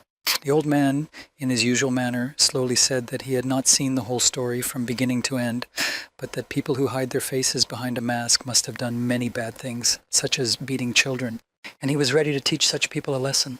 Meanwhile, on the battlefield of the attack group, although things weren't as bad as Namgong-mei, things weren't going smoothly either. For example, Mo Young-bo was constantly being crowded backwards, and the bad sword in his hands didn't allow him to use his inner strength properly. He also had sand thrown in his eyes, which prevented him from breathing and seeing the enemy's actions. The boy experienced firsthand that brigands do not shy away from any methods that would help them gain victory, even if these methods are dishonest. To be honest, it had been a long time since Mo Young-bo had felt so insecure the moment he had a sword in his hands. Jagalmi wasn't in the lead either, as she had to constantly dodge attacks. The bandits even complained that she was getting sick of their prevarication and it was time to get into a real fight. But for the girl it was a little different, for she had to find their weak point and hit it, but until then with her Yumgon skills she should have kept dodging. Yang Junhyuk watched this whole circus from the side, not interfering in the fight, and instead analyzing his disciples as if he was on the other side of them where peace and grace reigned. He was astonished because originally the Snake class was one of the strongest in terms of performance, but now they were performing terribly, not understanding how to deal with the weapons they had been given. They could probably win, but to further delay the search for the hostages meant putting them in danger. Without even drawing his sword from its sheath, he approached one of the brigands and stopped his axe with his sword, asking the question that interested him in the first place. Trying to play on his emotions, since he could see that the warrior was only interested in that, the brigand with a nasty look on his face said that they had already sold all those women and made them slaves. But Yang Junhyuk was not a stupid person and immediately realized that too little time had passed between the kidnapping and therefore such a thing could not have happened. After laying his opponent on his shoulder blades, he ordered the children to stand back, for he was entering the battlefield. Within minutes, the battle was over with a bunch of brigands lying on the ground and covered in dust, completely defeated by the master. And Yang Junhyuk himself reprimanded his students, though he did it tactfully, telling them about all their blunders and letting them learn from their mistakes. That's what they needed experience in real combat for, not the bland tasks of Beck Military Academy. All three of them agreed with his criticism because they themselves felt that this was one of their worst performances, and if something like this had been on the entrance exams, they would never have gotten into the Military Academy Snake class. However, there was no time for that now, for it was time to rescue the hostages and return to the village they had left defenseless. Meanwhile, the old man had already surrounded himself with internal chi energy, proving that he really wasn't that simple. He had 7 knots on his belt, and according to the rules of the Kebon clan, that meant that he was already at the level of a master, or even higher, and with such an opponent one could not only gather no bones after the fight, but also leave nothing behind. And his mood clearly showed that he was not to be negotiated, and since their plan had already failed, the head of the mercenaries felt that further delay would only increase their losses, and so brought his hand with the strange device clutched in it upward. Han Seogol quickly realized what he wanted to do, so he rushed forward with speed and agility that was unexpected for an old man of his age. No sooner had he done so than the entire place around them was covered in gray smoke from the smoke screen, allowing the mercenaries to vanish unnoticed, leaving no trace even for a master like him. Now that there were no other actors here, Han Seogol turned his attention to the face-down defeated Namgong-mei and noted his stable footing and excellent battle analytics, allowing him to quickly make the right decisions. He also determined that it was a child of the Namgung family, but he was only wrong about one thing. He thought it was the eldest son because he thought that the younger one was talentless and could not reach that level. The junior master of the City Defense Corps was still handing out orders about the goods they were carrying when he was distracted by the sound of the gate opening. There stood the kidnapped women, who were finally returned by the group led by Yang Junhyuk. The villagers, despite their wounds, immediately ran to meet them, and the family reunion was truly incredibly moving. Jin Hyo's younger sister also returned and immediately ran to hug her grandfather and brother, who had barely recovered from the attack. Young Junhyuk and his students looked at all of this with pride, feeling that they had done a good deed despite some difficulties during the battle for the children. But then Jagalmi's gaze slid toward Jinhye's grandfather's hut, and she was horrified to see the unconscious Nam Gong Mai, over whom Unring was sitting and laboring, trying to heal him just a little. She brought this to young Junhyuk's attention, and they all planned to go to the boy together and find out what happened, that he's in a taco state, when an old man they hadn't seen before stepped in front of them. To be more precise, young Junhyuk recognized him immediately, and after introducing him to his students, he also mentioned his nickname within the clan, the Drunkard. The old man couldn't help but stroke his beard unhappily, feeling that this nickname slightly offended his sense of beauty, especially in front of children. Returning to the topic that he was now far more interested in than finding out the origin of the nickname, young Junhyuk asked what had happened to his disciple and why he was in such a state because he saw that Han Seogol had that information. Han Seogol shouted indignantly at the man when he heard the frightening suggestion that it was the old man who had beaten up the boy, resenting the fact that he had thought of such a stupid thing because he couldn't beat up a child even when he was intoxicated. When his indignation had subsided a bit, the old man demanded a pour of good liquor and some sort of snack before telling him about the situation with the mercenaries. Young Junhyuk didn't comment on his request, nor did he comment on the fact that he resented the drunkard nickname even a short while ago. After a while, over a delicious drink, Han Seogol finally talked about everything that had happened in young Junhyuk's absence in the village. The man was shocked because he thought it was some kind of stupid joke. The three students were equally shocked, and all of them wanted to ask the same question, if the old man was talking about their Nam Gong Mai. Although he had been drinking alcohol, he didn't feel drunk, and therefore realized everything crystal clear. Han Seogol hadn't mistaken or lied. He was one of the clan elders who was in the business of gathering information, so everything said was pure truth, or it would tarnish his clan's reputation. When young Junhyuk suggested that Nam Gong Mai had entered a state of demonic soul as he had during the entrance test to the military academy, the old man replied in the negative, because he knew what such a state looked like, and the boy was fully conscious. Moreover, these weren't simple second-rate mercenaries, these were first-rate mercenary assassins. This was something that could not be thought of in Jagalmi's mind, because even he and Mo Yongbo would not be able to do such a thing, not like this weak little boy.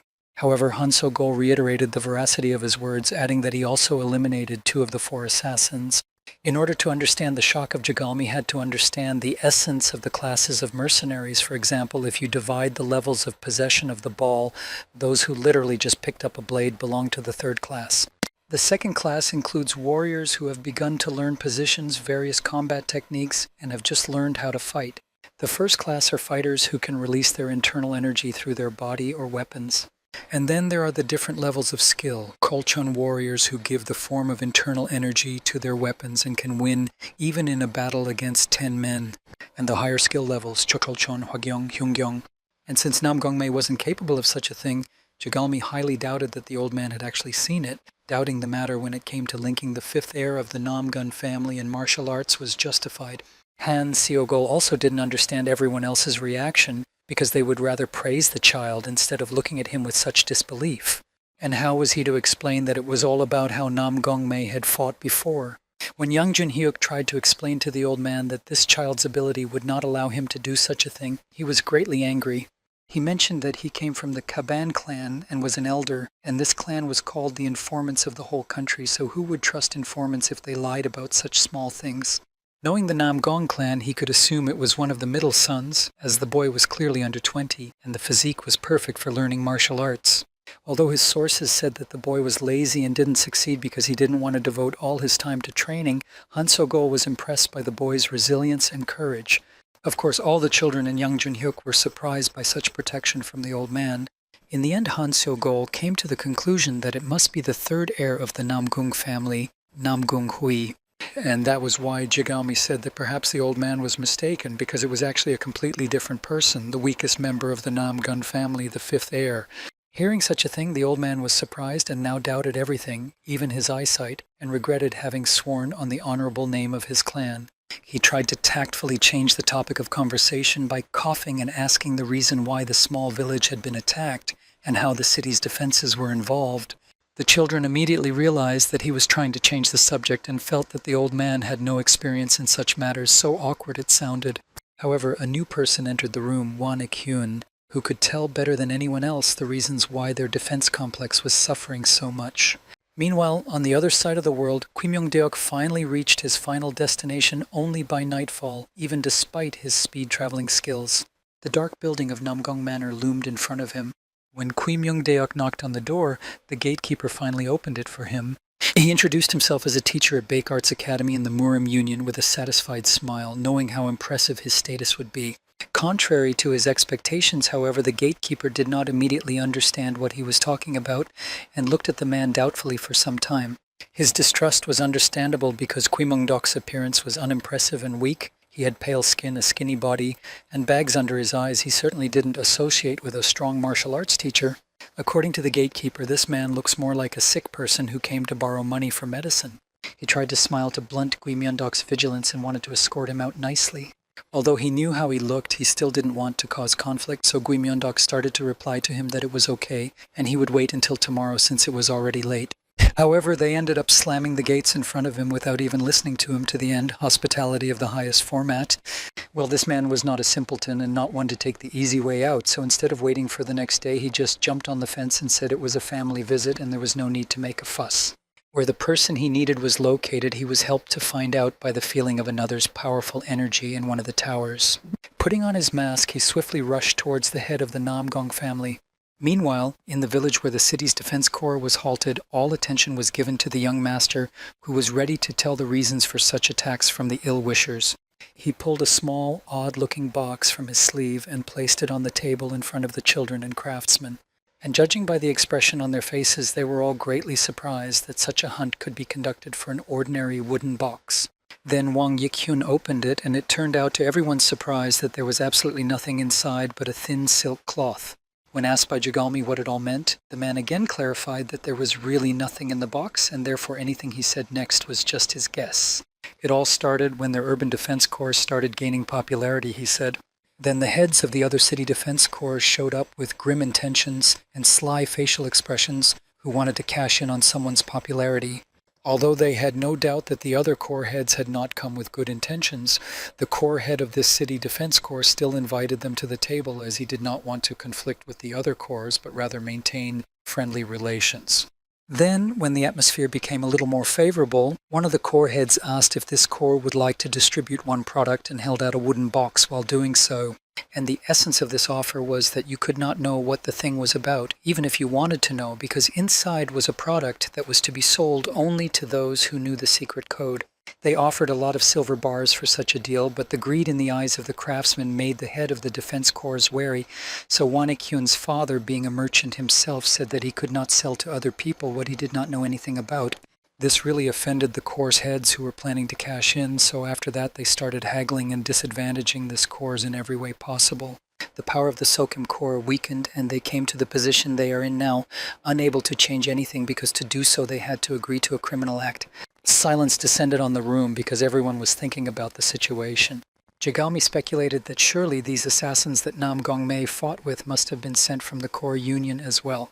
While everyone was puzzling over what was in that wooden box, because when the men opened it after the heads of the corps had left, it was empty, the old man pulled out a similar box from somewhere in his clothes. The old man said that their clan was looking into the information about the box as well, and there was a small round thing inside. At the suggestion of whether it might be a miracle pill, the old man only shrugged his shoulders. As someone who had an analytical mind, Jagalmi immediately assumed that she smelled something suspicious. It was indeed suspicious because this pill had already spread throughout the country, so they trusted the trusted families to find out the origin of this pill and its composition. Seeing that he was able to occupy everyone's thoughts, the old man slanted his eyes towards Nam Gongmei. He felt that compared to what was being said about him, this boy was quite interesting. Nam Gong, the head of the Nam Gong family, already felt that he had guests, and even sighed as he put aside the papers he had been sorting through until late at night. With the speed-walking Qigong skill he had mastered to perfection, he was instantly transported to meet the night guest. The man standing in front of him, wearing a white mask with red patterns, did not cause him any trepidation or fear, even though he realized at a glance that he belonged to the Red Flower faction. However, even though he guessed who exactly had come to see him, he demanded the stranger introduce himself, and when Gui Myung-deok asked how he could not recognize him, Nam Gung-cho hummed, because anyone could hide behind the mask. He couldn't trust anyone just because they introduced themselves as Gui Myung-deok. And so, unwilling to slow down, the determined man immediately summoned his inner chi energy and offered to fight so that he could assess the strength and confirm whether this mask was indeed a real person. From the powerful wave of force, the teacher for some reason did not defend himself and allowed it to carry him to the distant cliff and even smash him against the rocks, causing irreparable damage to the mount. Guimyondok didn't feel broken from such a blow, however Namguncho immediately followed, and he couldn't help but recognize that the strength of the head of the Namgun family was truly devastating. Still sitting on the rocks, Guimyongdiok wondered how much longer they would play this game, and how long it would take Namgungcho to recognize him as someone he knew. As if pausing for a moment between another storm, the man rubbed his beard and replied that he expected that since he was impersonating Guimyondok, he would be able to withstand the hardest blows, for Guimyondok was a legend in that regard. The teacher rose to his feet in as perfect a form as he had jumped on the gate minutes earlier. And the quiet moment was over, and the head of the Namgong family once again summoned his power in his hands, flashing his eyes in aggressive yellow-orange light. That same light also illuminated the man when he wasn't planning on doing anything but avoiding blows or meeting them openly, as if he suffered some form of masochism and wanted to receive such blows. This time a smokescreen covered everything around, caused not artificially but by the destruction of another part of the rock. Namgongcho's pupils dilated when he saw that his opponent was once again unharmed and calmly walking out under the epic fog. Once again, the man did not sit still and charged again, rushing towards Guimyondok with another blow. The teacher began to feel like he wanted to test the man and had long believed in who the man under the mask was. A fist of orange venomous light came dangerously close to a face already uncumbered by beauty. Guimyondok continued to bounce back from Namgongcho's straight punches in the same manner. Not one hit the target, he always ended up at least half a step ahead, managing to get his head out of the way before a fist of the patriarch's powerful energy flew into it. Finally, he had to meet the blow and summon his power, whether he was bored with it himself or wanted to give a sign to his opponent. In any case, such a thing was appreciated by Namgongcho, however not to the fullest. This didn't make him stop fighting, but only fueled his desire more. He said that he had met Guimyondok in person, and therefore it was useless to try to deceive him. Guimyondok didn't stop for a second, because procrastination next to an expert like Namgungcho could cost a life, or at least his head, which is pretty much the same thing. Because of their fierce fighting and constant destruction of the rock, a huge cloud of dust and stone crumbs was coming from the mountainside towards the city, causing the janitor who swept the estate even at night to assume that it would soon rain. The two silhouettes froze in anticipation of a clash, their gazes intertwined in the space between them, skillfully conducting a dialogue without words, in which every gesture could be a harbinger of an irreconcilable battle where the stakes are higher than life. Namgungcho, having already thrown in the hook about seeing Guimyondok in real life, continued to lead the story about why he can't be fooled by mere representation, and mentioned in his story the three pillars on which the Mirim Alliance is built, or rather the people whose powers shake even the sky, which is why they're called the Sky Trinity. The first is the leader of the Mirim Union, Kwagyun, an elder who earned himself the title of Boundless Sword. The second was the reclusive Sasoma, known by the pronunciation Spear of Red Lightning, and hiding somewhere in the distance. And the third was the brave wanderer following the wind and clouds, Chudokhwa, nicknamed Blade of Wind and Clouds. They were all great peerless masters who had reached incredible heights and had advanced in their mastery of martial arts and internal chi energy to a level that was inaccessible to 99% of ordinary people, but there was that 1% who surpassed even such titans. Stone debris floats in the air around Guimyondok, and he suddenly realizes that the patriarch of the Namgung family is still not finished, and the final blow lies ahead. Meanwhile, the man remembered his youth, when during the Union War he felt that the ground under his feet was disappearing because he was seriously wounded, and there was nowhere to wait for help. The giant standing before him glowed with purple power in his eyes and towered with such an expression on his face that the man had already begun to say goodbye to his life. He was sorry to die at the hands of such a strong guard, but there was nothing he could do, so he just closed his eyes obediently, counting down the last seconds of his life. And the blood spilled, the head flew off his shoulders, only not Namgungcho's, but this giant's under the hard hand of the man in the white mask with red patterns, for whom it was absolutely no difficulty at all.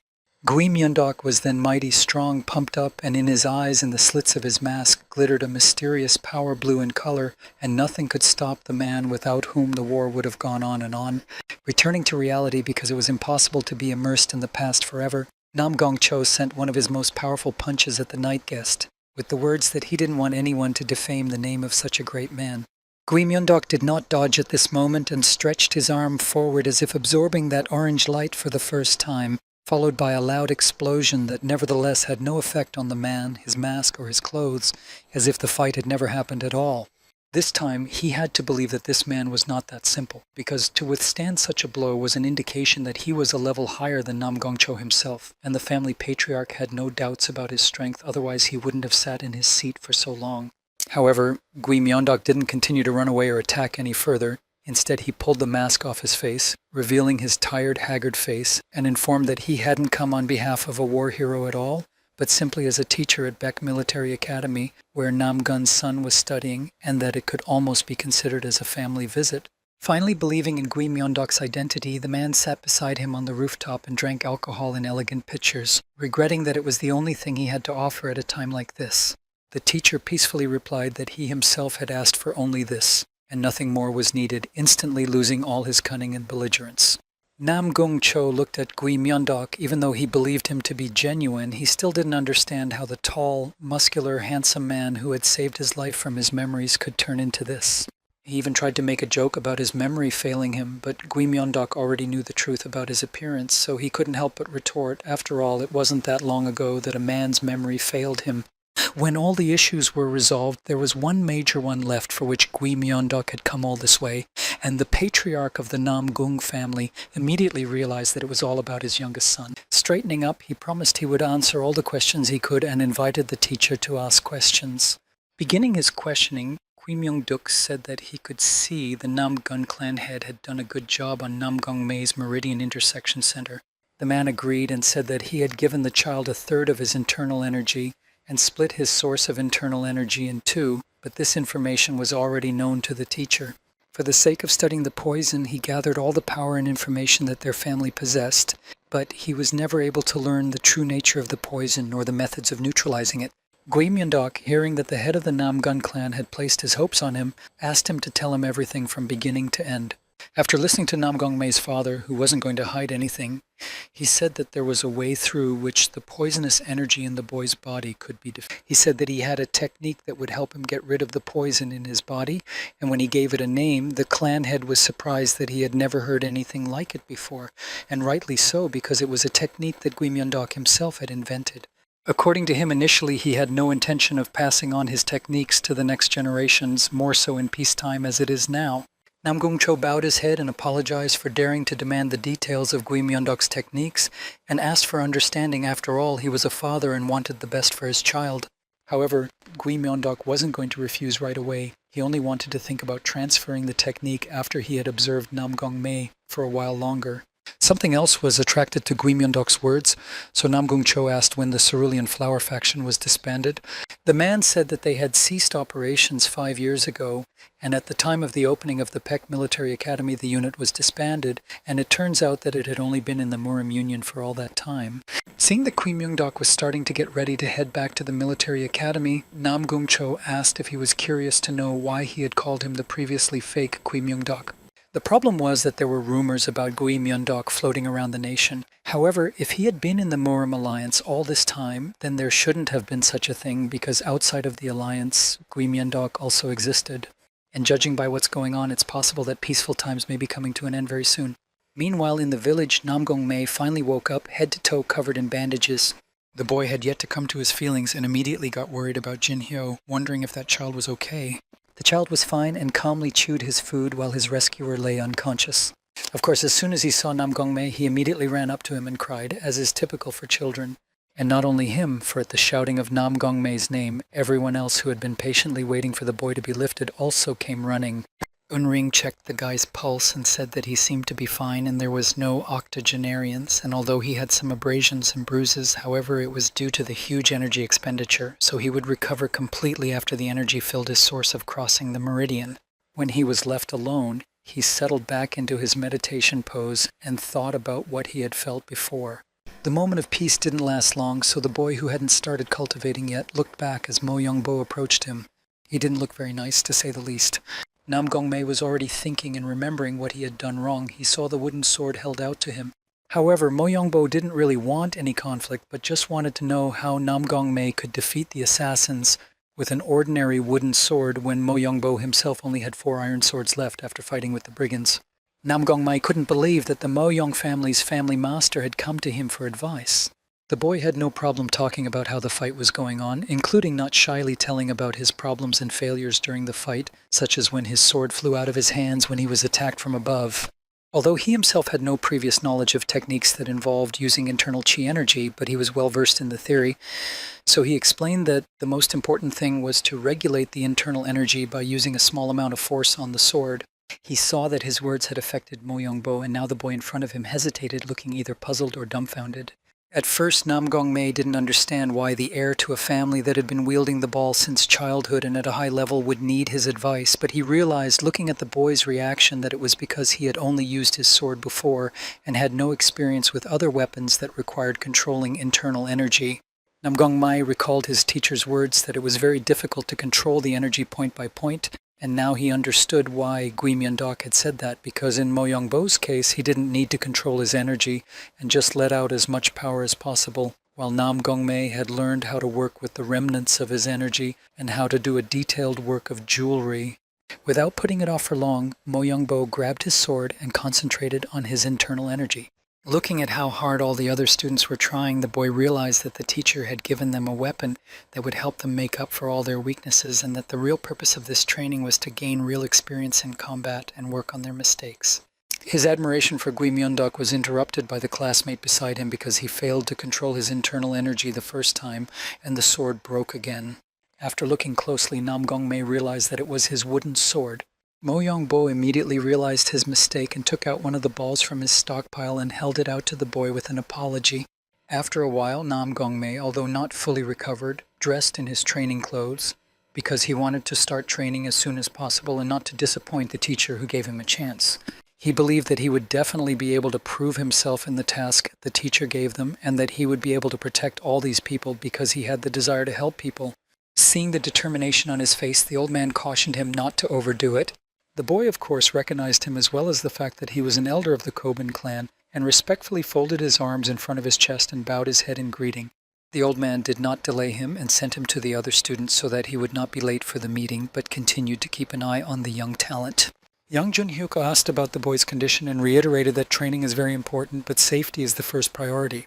People cheerfully gave thanks for saving their village and their women, not even realizing that they had originally suffered because a trade convoy of the city's defensive fortress had passed through their village. When they set off again on the road, the young master asked young Junhyuk how long the Kobun clan elder was going to follow them and if it was planned. Wang In-hyuk said that they probably had no way with the elder, however they couldn't take her and order him not to follow them, so the men just decided to leave it at that. And the elder decided to stop procrastinating and ran up to Jagalmi, who was practicing Yumgon, and I distracted her from practicing, trying to figure out exactly what she was doing and how she was doing it. The girl was shocked when their conversation came to the fact that since she was a very diligent and persistent talented girl, she would be able to master this bamboo puffer battle technique in 3 years. She had hoped that she would be able to master the bamboo puff by the end of their first training in 1 or 2 weeks, but the old man said that although it looked easy, such a technique required a lot of practice and experience. Jagalmi used the old man's words to ponder why exactly she had been given the piper. Suddenly, Unring lingered and nervously opened her eyes, letting everyone know that there was a battle going on somewhere nearby, apparently having heard it. The old man was fascinated by her skills and flair and realized why she had been taken on as an apprentice. The old man used his superpower to see who they would meet in the future on the road. He saw the battle between the forest brigands and the Aimi clan's female disciples. He was overheard by Wampyo and was surprised because he remembered something from his past. When he was 6 years old and still at the temple as a regular student, Wampyo noticed other monks climbing over the fence to see something outside and couldn't believe that Buddhist students showed so much interest in the mortal world. So the boy continued sweeping the yard without paying attention to his surroundings and his classmates until someone approached him from behind. It was the head of the IME clan, who also apologized for interfering with the sweeping of the baby. Seeing this wonderful smiling woman, the little boy certainly could not help but admire her beauty and kindness. There were many other clan members behind her, and Wampyo apologized to them and bowed for looking at them for so long, and they laughed at the little boy. Returning to reality, Gong Mei was surprised to see Wampyo blushing, considering how calm he usually was, but he couldn't understand a heart in love. Being as excited as possible, the boy began to tell that if it was a student from the Ami clan, then they must be from the Rabbit class, because he had heard that they were sent to that class as support from the Murim Alliance. Nam Gongmai slowly backed away from his classmate because although he didn't speak with words but wrote his thoughts on a special parchment, the boy felt that just a little more and he would explode. Hearing the unpleasant statement of Nam Gunmai that there were only women in that clan, the monk hit the child to bring him to his senses, and Nam Gunmai could not help but wonder whether the monk had such a character from the beginning. Meanwhile, Yun Ring continued to listen with the approaching battle, and finally she raised her head up and shouted that they were already here. Indeed, somehow the battlefield came to the trade wagon of the city's defensive fortress, and one of the clan's apprentices jumped right in front of them, followed by the brigands. Being quite self-righteous, the brigands assumed that she was shaking with fear because she had separated from her countrywomen and could do nothing without them, and there was such a nasty grin on their faces that anyone would have been disgusted. Feeling completely victorious, one of the brigands said that if she agreed to serve them drinks, they would let her live.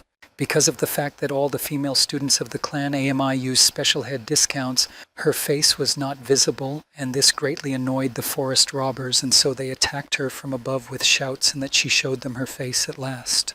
Of course, the stranger fended off the blows easily enough, despite the fact that there were as many as 2 at once. The insidious blow made the cape fly off her head, and one of the bandits was already satisfied and expected to see the beauty. But under the mask was a woman of a very stern look who said that because they took off her mask she would not forgive them for anything, and her facial expression indicated that forgiveness will be only posthumously. The bandits were shocked by this turn of events and were trying to figure out why they were even running after the lady in question. In general, everyone was shocked, but the biggest blow was dealt to Wampio, and the boy was shaking from the realization of who he had been following for so many years. Since the brigands had no sense of tact, they directly stated that they had expected something different and were disappointed that instead of a pretty face, they were faced with a man, and the Ami clan student felt that she had been terribly insulted. Suddenly Nam Gongmei stood up for her and said that she should not insult the lady, and even grabbed his new sword. Such words resonated in the heart of the Ami clan disciple, and she unexpectedly blushed at it, still not stopping looking like a man. She didn't realize that at this moment, Nam Gongmei was thinking that he wasn't sure if it was really a girl, and his whole appearance showed that he was in a very difficult dilemma. The brigands at this point found the crowd gathered around them and also saw the trade wagons laden with all sorts of resources, as well as the fact that the guards didn't seem to be too strong, just children and common laborers. One of the bandits said that he was in a bad mood because of his cloak and the appearance of their enemy, but luck turned to them and a bigger prey appeared in front of them. Hearing the brash words of the brigand that they should get all the supplies and hurry up if they wanted to stay alive, Nam Gunmei drew his sword and used some energy to prepare for battle.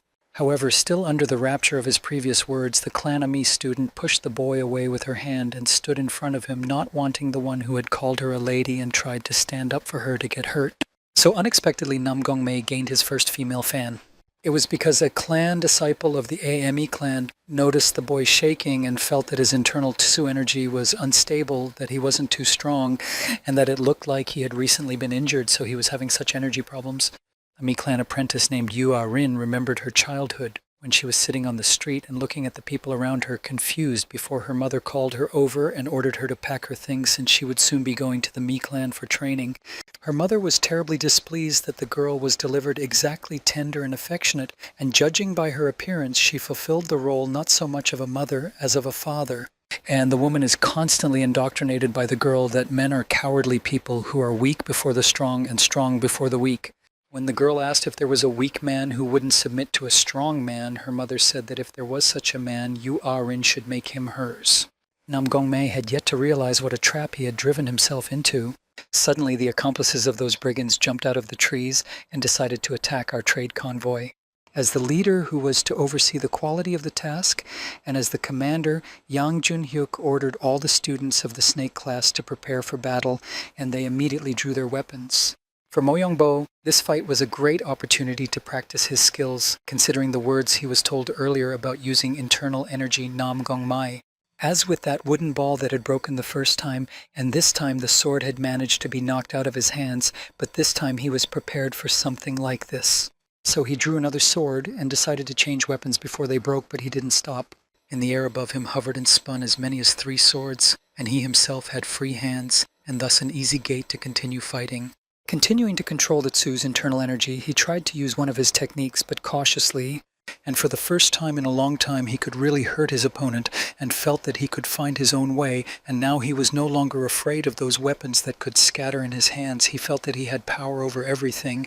Dgalmi continued her battle not so much with the humans as with the bamboo tube, and she felt that right now her skills would only be enough to push her opponents away rather than hold them off for long. Then she realized that she needed to understand the teacher's intention in giving her this particular muzzle, and looked closely at it in her hands, suddenly realizing that it was not just a muzzle that was painted black, but a hikchok, that is, a muzzle made of black bamboo, which rarely grows only in the depths of Ami Mountain, and because of its elasticity and strength like steel, is extremely valuable. She felt that she had been thinking too narrowly when she planned to use it only for its intended purpose, and was energized when the pipe turned into an ordinary weapon to beat someone with.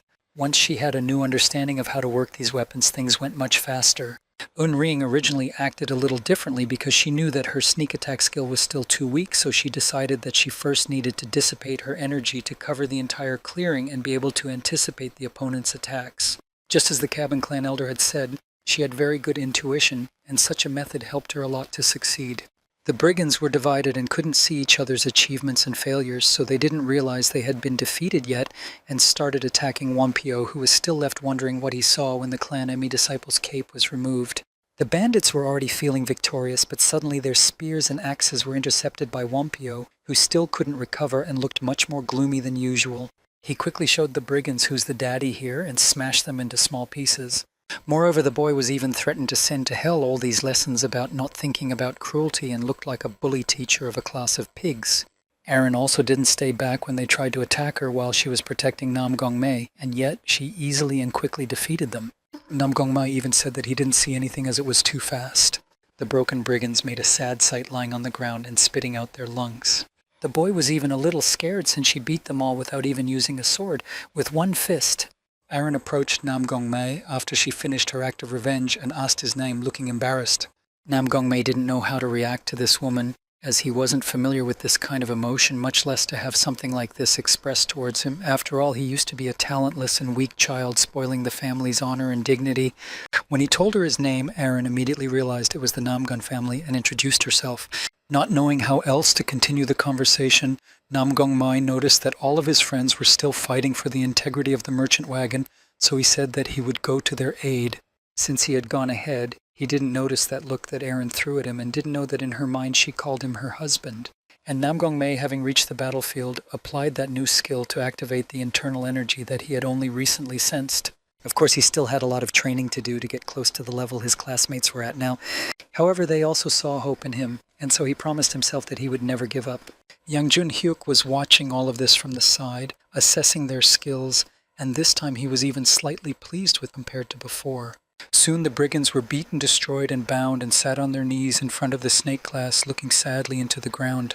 The boys finally managed to rehabilitate themselves after the previous time, and receive praise from Yang Jun-hyuk, smiling and feeling proud at the very least that they now had an understanding of which direction to take and what skills to develop.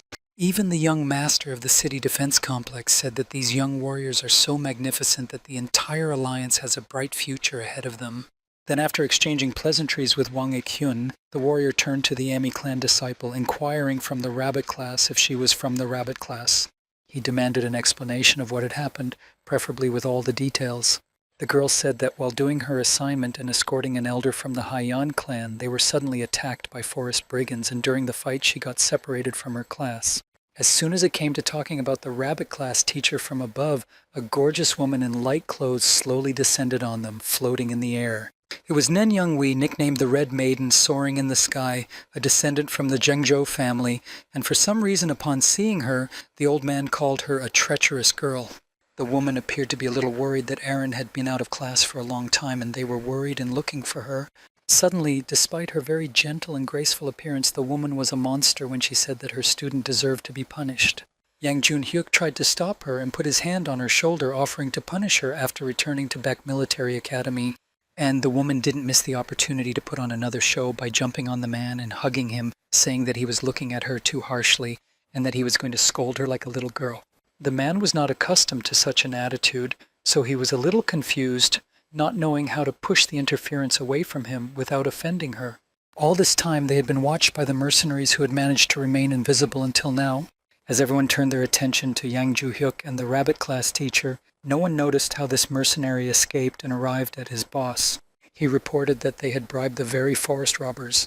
However, the head of the mercenaries received a letter with only one word on it, permission, and he seemed to understand what it was about, completely changing his plans for a future takeover.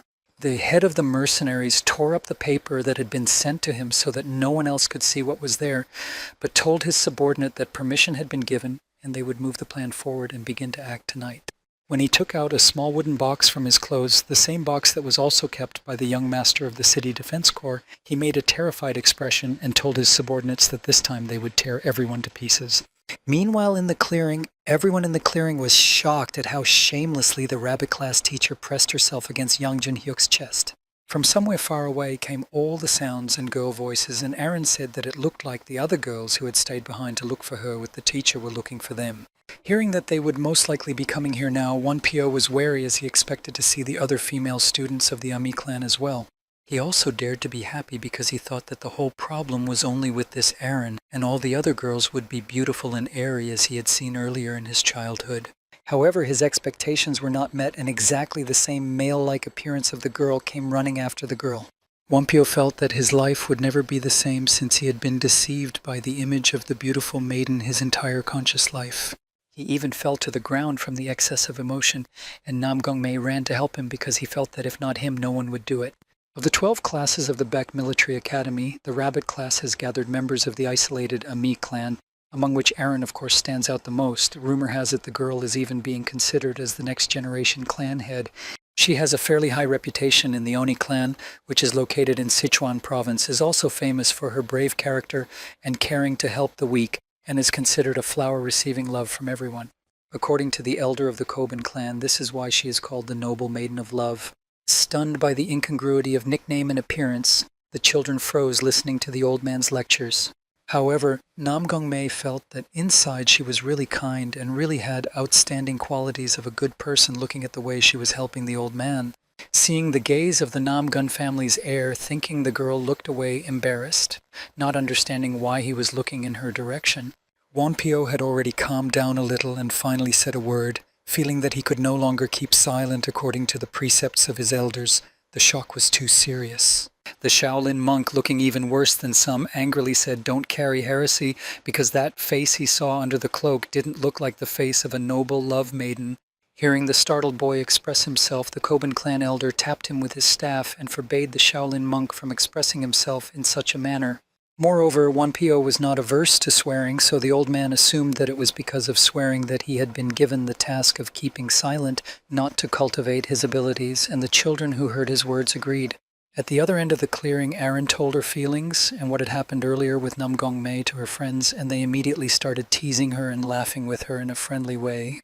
However, when asked if she believes that Nam Gong-mei is really her destiny, she said that even if destiny itself were to hinder her, she would destroy all obstacles in her way and would never let them separate her from this charming guy. Jigalmi, given the opportunity to question the elder, asked why he called the Rabbit clan teacher a treacherous maiden. The old man said it was because of the rumors about her character and martial arts technique. He was originally thought to be a family that was strong in fist fighting but cowardly in the use of weapons. But Hyung-wee was not suited to the family's style of hand-to-hand combat because only a physically strong person could succeed in her family's techniques that relied on external energy. But even so, Hyung-wee, who had a great desire for self-improvement, came up with a technique for which not her own body but a cloth should be used, and this cloth could even cut wood. However, since An Young-wee was not using her fists, she was rebuked by the other family members saying that the techniques using fabrics were not An's martial arts style, so she left the family and went wandering around the empire. From then on, she began to develop her techniques and eventually gained her reputation and raised her martial arts level. Jigalmi didn't understand why she wasn't being praised then if she gave up her weak family and grew her strength on her own. However, the old man immediately explained that it wasn't the power itself, but one of her techniques where she could use thin red threads, imbue them with internal energy, and then use them on her opponent, controlling them like a puppet. So as everyone became aware yet of her open character, he nicknamed the Conniving Maiden. This is not just the thoughts of the old man himself, but a well-known fact. Meanwhile, the main subject of their rumors was now standing with Yang Jun-hyuk to discuss what had happened. Yang Jun-hyuk told her that he didn't know when the City Defense Corps would be attacked by the mercenaries, and even though teacher Gui Myeondok said that he was able to handle the mercenaries himself, but there was no telling what might happen. Of course, Youngwi didn't trust Gui Myeondok as much as everyone else, saying that whether he trusts his students so much that he leaves them alone or wants to drive them into danger. Although Yang Jun-hyuk clearly said that he trusted the teacher, the girl herself was not very convinced by his words, and now she was wondering what the man was really like. No matter how interesting it was, it couldn't help Yang Jun-hyuk and his class since they had their own assignment, and the elder they had to accompany wasn't too good to make the long journey. Yang Jun-hyuk thanked her for any help, but the woman, instead of replying, only said that she was actually thinking of leaving here in advance. Suddenly a strong wind blew, and through this noise and the sound of falling leaves, Yang Jun-hyuk heard the specially trained assassins running towards them in the forest. It was clear from their movements that they were not just forest robbers. Each of the teachers were primarily responsible for their students, so On Youngwi said she would go to her girls. Everyone sat quietly and peacefully until Clan Elder Kobin shouted that the same types who attacked the village had earlier arrived. So the small clearing was surrounded on all sides without giving them a chance to get out. And the problem was that they were too separated in different groups, that is, being far away from each other. The assassins, without further words and movements, simply decided to attack those who were closer to them, paying special attention, of course, to us Gunmai, whom their boss wanted so much to overthrow. The boy was saved from his split skull by the elder of the clan, Koben, standing up suddenly as if for his years and putting his staff under his sword. Hearing that the old man compared them to the rats who had escaped last time and now went on the open attack, the head of the mercenaries said that they would show that even rats can die. At his order, many more mercenaries came out of the thicket of the forest, and of course Clan Elder Cabin couldn't handle them on his own, and the children weren't trained enough yet. The quickest to react was Jagalmi, who ordered everyone to stay awake and prioritize protecting their ward, then the corps members and the merchant wagon. Everyone immediately woke up and rushed out of their seats, and for a second they had forgotten such an obvious thing. Yang Jun-hyuk was pleased with this behavior and this order from Jagalmi because this was the captain's real behavior. She was judged cold-bloodedly, as if she was affected by the experience of real battles. There were 4 or 5 mercenaries for each of the children, and they were first-class assassins, meaning those they didn't know how to fight yet. Mo Yongbo recognized that they were on a different level from the forest brigands. They also had technique and a solid team. They had worked together for a long time, and therefore knew how to attack their opponents, and they separated the children first. At the last moment before the swords were thrust into him, Mo Yongbo ducked out of harm's way and began to attack on his own. As they went to attack at the same time, for a while there was a small explosion from the clash of the 6 swords, and Mo Yongbo couldn't believe that Nam Gongmai had actually faced all of them. She used the red thread technique to turn one of the assassins into her puppet and ordered him to attack her own. The girl was indeed that insidious maiden, more like a huge spider luring its prey. When the mercenary had dealt with most of his fellows, she jumped on top of him and with a slight movement of her hand and snapped his neck. She turned to her apprentices, reminding them of their task, that is, the task of guarding the elder, not to stray far from him or stain him in blood. And the old man continued to provoke the head of the mercenaries, laughing at him because his subordinates had failed to catch even children, let alone any more serious targets. Seeing that they weren't gaining any advantage in battle, the head of the mercenaries ordered everyone to accept the peas, and now it was his turn to taunt the elder of the Koban clan because they couldn't come without an additional plan. Not that stupid, it turns out. What happened next to them was hard to describe in words. The teachers fought with dignity, not even the slightest bit afraid of being injured by the mercenaries, justifying their high rank. She winked at her temporary partner in her usual manner and said that they made a great team. The children who were watching them couldn't believe their eyes. Where there had been over 50 people a while ago, but now there were only 10, and with their speed of battle there would soon be none left. However, Nam Gongmei was quick to hint that it was time to pay attention to his opponent and nearly pulled his arm off.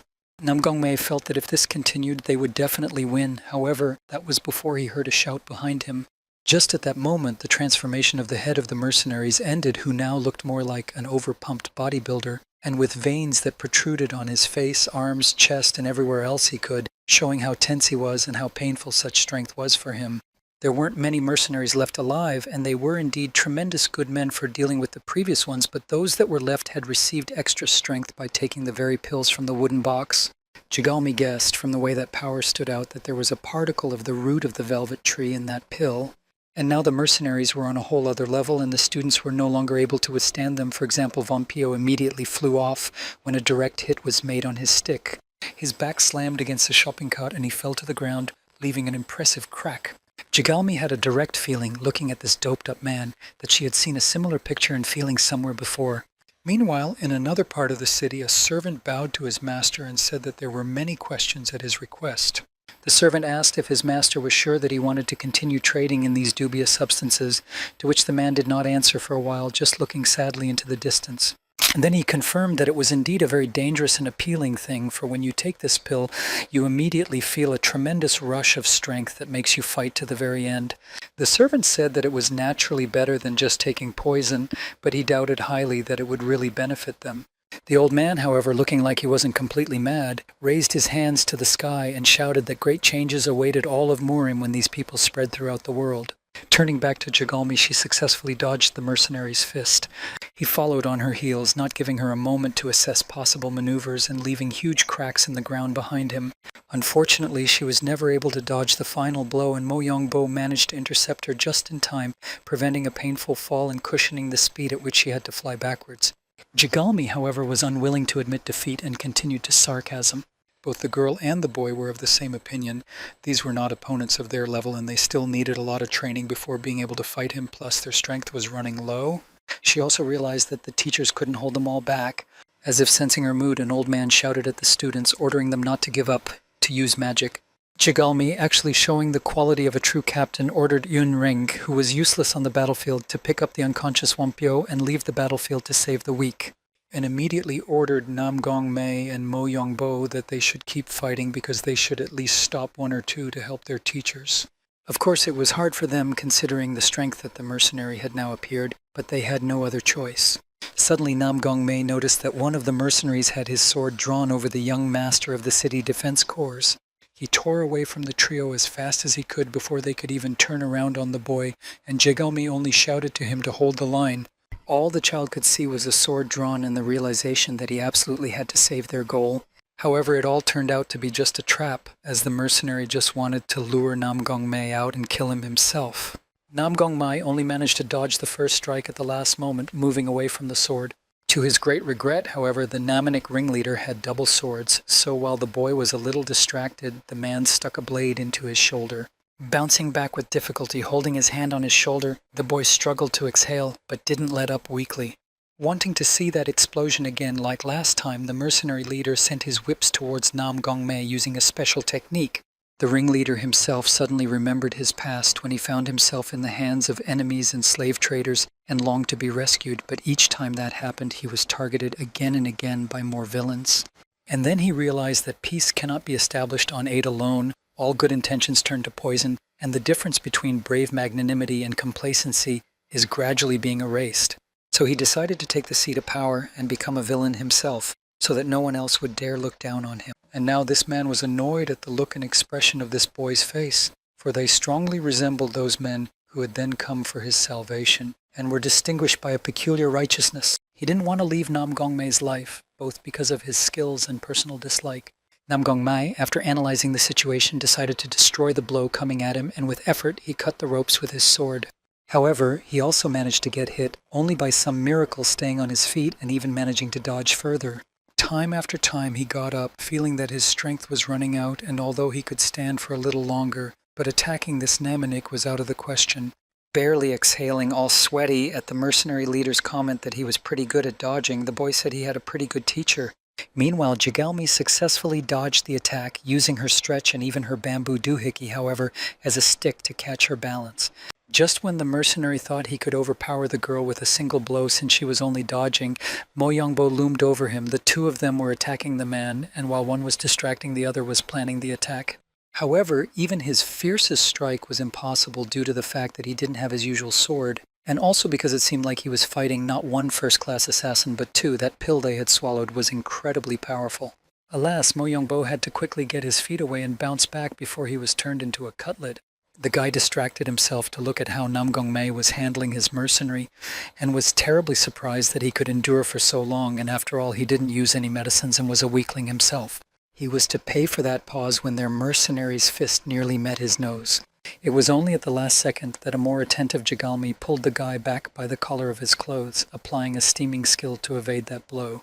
The girl reminded him of the moment when Mo Yong-bo had helped her and said that she was repaying him by saving her, as if hinting that they would have to reckon with each other many times in the future. But the next moment her eyes widened in consternation and all merriment was gone in an instant. And the blow that was intended for Nam Gong-mei and could have been one of his last was taken by Aaron, who suddenly appeared right between him and the mercenary. Even before the night battle began, Nam Gong-mei recalled how he was all wrapped up in bandages and heard strange sounds while walking around the happy village. It turned out to be Jin Hyo, who was practicing in sweat with a stick as if he was fighting someone and his life depended on it. As someone who knew a lot about this kind of training, Nam Gong-mei came over and commented on the boy's movements and advised him to work more on his lower body. The boy was startled when a voice came out of nowhere, however, when he saw Nam Gong-mei in front of him, saying hello to all the questions as to why he wasn't with his little sister who was only recently returned from being kidnapped. Jin Hyo said that he urgently needed to get stronger.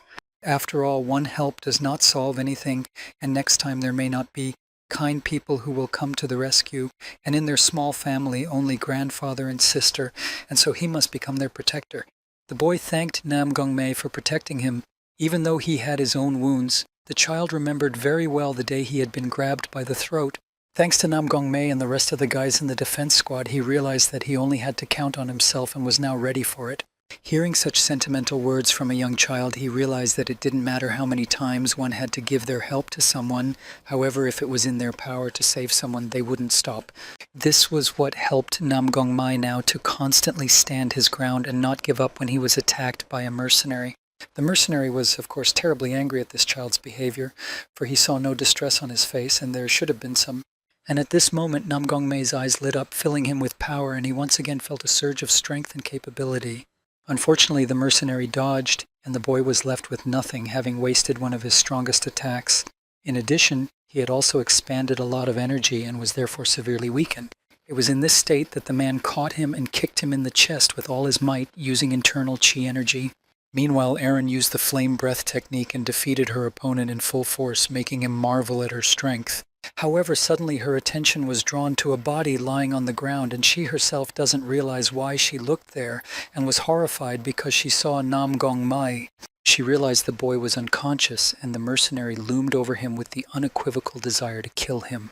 Erin threw aside the mercenary she was fighting and immediately ran towards Nam Gong-mei, causing her rabbit classmates to start shouting at her and trying to figure out where she even ran to. Nam Gong-mei, meanwhile, was unaware of the fact that one was already coming to his aid, and once again expecting blood, rose from his knees, still holding his sword. Such a thing did not please the mercenary, who ordered the boy to know his place and surrender at last. Nam Gong-mei held on with all his might, not because he could do it, but because he had to. Such a rejoinder caused an unconcealed mockery in the mercenary, because he had long ago not considered such phrases heroic and positive. He knew only one law, that the strong defeat the weak. The next blow was going to end little Nam Gong-mei's life, and there seemed to be no prospects. However, it was just at that moment that Erin came running to him, putting herself between the mercenary and him, and shielding him from a mortal wound. She herself had gotten that wound in the last few seconds of being conscious, saying sweet words about how she hadn't chosen the guy for nothing, and now there was a gaping hole in her back. It would be hard enough to live with such injuries, so Erin slumped to the ground unconscious. And that turned on some other subconscious mechanism inside Nam Gong-mei's skull, and his eyes lit up. He threw back his sword, and the mercenary was about to mock the boy, but the next second his nose crumpled like a sheet of paper under the Persian's fist. The man was thrown back many meters and sealed into a tree, and the guy was once again covered in mega-strong internal chi energy. It was something out of the category of a demonic attack, when he was completely unable to control his emotions, feeling only the desire for revenge and the pain of losing Erin. The mercenary didn't believe that the boy had changed a lot and therefore tried to attack him from behind. However, with his sixth sense, Nam Gong-mei got ahead of him and didn't let himself be defeated. Everyone around him stopped in place and stared at Nam Gong-mei dumbfoundedly, trying to understand where he had gotten this strength from when he couldn't even lift a stone normally before. While all the conscious people were asking questions about Nam Gong-mei, the boy was having a blast, kicking the mercenary leader and not giving a damn about the fact that he was a first-class assassin with a doping pill. The mercenary was trying to do something and not die from one hit, but he couldn't beat the kid or at least gain an advantage yet. A final blow, and now there were two mercenaries lying around the flaming boy. Unable to contain his anger and rage at the events that had transpired recently, Nam Gongmei spread his legs wide to have a stable footing and shouted at the top of his voice. Yang Junhyuk and the mercenary who fought with him were looking at the situation. They had the same expressions on their faces even though they were on opposite sides of the barricade, and only clan elder Kobun realized that all attention was now turned to the boy, not because he was so loud, but because all the warriors who had magical internal ki energy in their bodies felt an attraction to the boy, and the more energy, the stronger the attraction. This only applied to the mercenaries, and so in the next second, forgetting their tasks and plans, all the mercenaries rushed towards one poor Nam Gongmei, leaving him no room to escape. Suddenly, he wasn't planning on running away. Instead, he, Nam Gongmei, turned on a great warrior who doesn't even need weapons and crucified everyone with just his bare fists. Such super efficiency made the old man think that the boy had also secretly taken the pill from them like the mercenaries, but Yang Junhyuk quickly refuted such a possibility. Firstly, the boy wasn't a fool and wouldn't add another poison to his body, and secondly, he simply didn't have the time and opportunity to commit such an act. Moreover, he had been having such attacks since he arrived at the Beck Military Academy. Looking at this savage battle, the old man couldn't help but draw a parallel to a wild beast. Nam Gongmei was very much like one right now. The elder of the Kobun clan, despite his simple appearance, was not an ordinary elder, but an information guild elder. So although there was still not much information about the pills, he found out through cause and effect that the more life energy spent, the stronger their physical strength. And most importantly, that Nam Gongmei himself was also not full of life force, and it was on the decline. The kids were also evaluating their classmate, still remembering him in the past. Moyongbo remembered that the boy had the exact same condition during the entrance exam, but now he was fighting even more fiercely because the child had gained additional skills during training. Jigalmi, as the boy's childhood friend and having known him much longer, realized that he looked little like Nam Gongmei, instead turning into some kind of monster. She wondered what exactly Nam Gongmei's father was hiding since such a talent was shamelessly buried in the ground. And the battle continued, and the entire group of mercenaries piled on the boy, trying, if not by sheer force of Kajolshul, then at least by numbers to crush Nam Gongmei. Recovering first, the old man shouted at everyone who stood in a stupor and watched Nam Gongmei's battle like a show, and said that if they didn't do anything, he wouldn't be able to live any time soon. As if there was no teacher in the clearing, Jigalmi and Moyongbo rushed forward, deciding to help their classmate. Trying to move the mnemonics stuck to each other, the boy was unsuccessful, and just as he wanted to get nervous, bright purple beams of light appeared from the empty space between their bodies. And Nam Gongmei managed to scatter all the mercenaries around him on his own, making the presence of his friends useless. He was clearly in an insane state because as soon as he opened his eyes and focused them on Moyongbo and Jigalmi, he immediately started attacking them as if he thought they were enemies and was in a state where the mind wasn't controlling the body but it was working on its own. The boys couldn't even handle such a Nam Gongmei, even with just the two of them, and they were thrown backwards by the strong flow of internal chi energy, and it was only because the teacher put his hands up and held them down that they weren't made into a flat pancake. The teacher finally remembered that he was a teacher and was responsible for all his students with his head, so he stepped forward, promising to deal with this situation, and reached for his sword on his belt. In the meantime, the biggest blow the mercenary leader suffered was not physical, but moral, as his fragile ego was damaged. He felt that he couldn't lose to these kids, so he made the decision to take another pill, although considering that it absorbed life force and turned it into physical strength, it was a death sentence. He wouldn't be able to recover after such a dose. And the teacher head, who had returned from his meeting with Father Nam Gongmei, was standing on the mountain trying to figure out where his students were if they should have already reached this place before nightfall. The only other option was that something had happened to them. However, for some reason, Gui Myeonduk didn't immediately rush to their aid, but instead decided to wait another 15 minutes and sat down directly on the ground, watching the ants slowly running. Truly a necessary hobby when your students are being taken apart somewhere out there. Nam Gongmei didn't plan to stop, and the fact that he had a strong opponent in front of him didn't stop him in the slightest. He didn't recognize his teacher Yang Junhyuk, but only saw an opportunity to vent some of the emotions that were tearing him apart from the inside. And Yang Junhyuk stopped for some reason and stared dumbfounded for a moment at Nam Gongmei, who was rushing towards him. The boy's figure was quite ordinary, nothing new that he hadn't seen in the last few minutes. It was because at this moment the pill had taken effect on the mercenary leader, and he was rushing with renewed vigor to the one he hated with all his heart, Nam Gongmei. After intercepting the boy at the last moment, Yang Junhyuk let the child run underneath and used his sword to block the mercenary, but the mercenary felt no pain at all and grabbed the blade of his sword with his bare hands. Shouting in rage so that the skin on his face cracked, the mercenary ordered the man not to interfere in his fight. He had already forgotten what their original purpose was and now just wanted to kill his hindrance, that was Nam Gong-mei. Young Jun-hyuk felt that things weren't going well, and primarily because the mercenary could talk, which meant he was strong and yet conscious, a double combo that would be better avoided. But since avoidance was no longer possible, it was now only necessary to destroy, and Young Jun-hyuk probably showed his real strong technique for the first time, along with the mouth of a huge lion jumping on the mercenary. To the utterly distraught man, it was a low blow, and it could not stop him. Instead, the impact of the ropes and iron tips made Young Jun-hyuk sick, and he even spat out blood, unable to block the blow.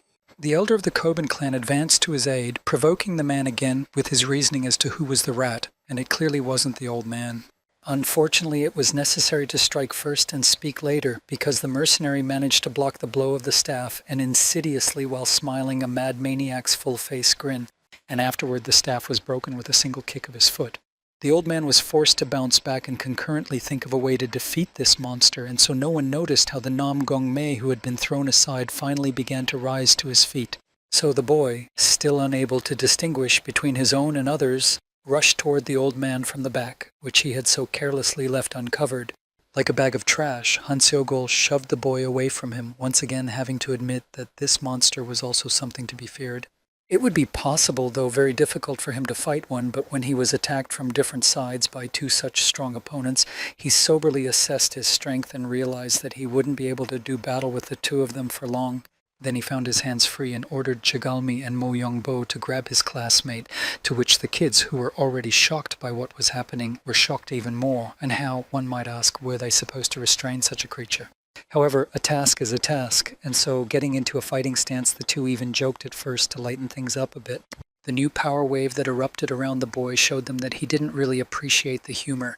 While the children were deciding on which side to bite Nam Gong-mei from, the Kobin clan elder continued his diligent battle with the mercenary ringleader, not missing any blows but also not taking the time to capture him. Young Jun-hyuk, who has finally cleaned up his act a bit, tried to cut into the show.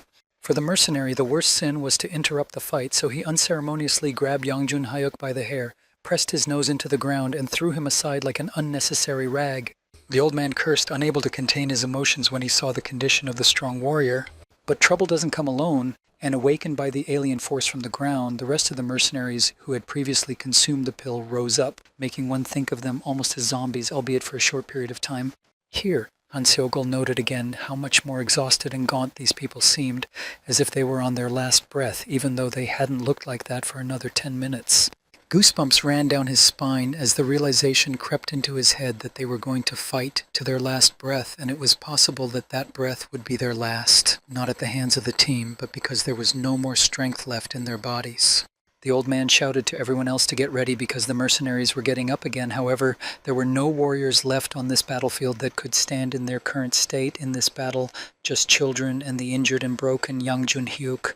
The man's last memory of Gui Myung-dok's words slipped in front of his eyes, in which the teacher was leaving the students to young Jun-hyuk and also very touchingly believing in his snake class, as if in response to his thoughts, or because he had finished counting the ants on that mountain, Gui Myung-dok slowly landed in the clearing, looking as fresh as he could, especially compared to the injured students and his partner. Jagalmi and Mo Young-bo looked back at the teacher, but Nam Gong-mei still didn't recognize him, continuing to breathe like a hunted horse. But everyone was incredibly happy to see this man show up at such a difficult time.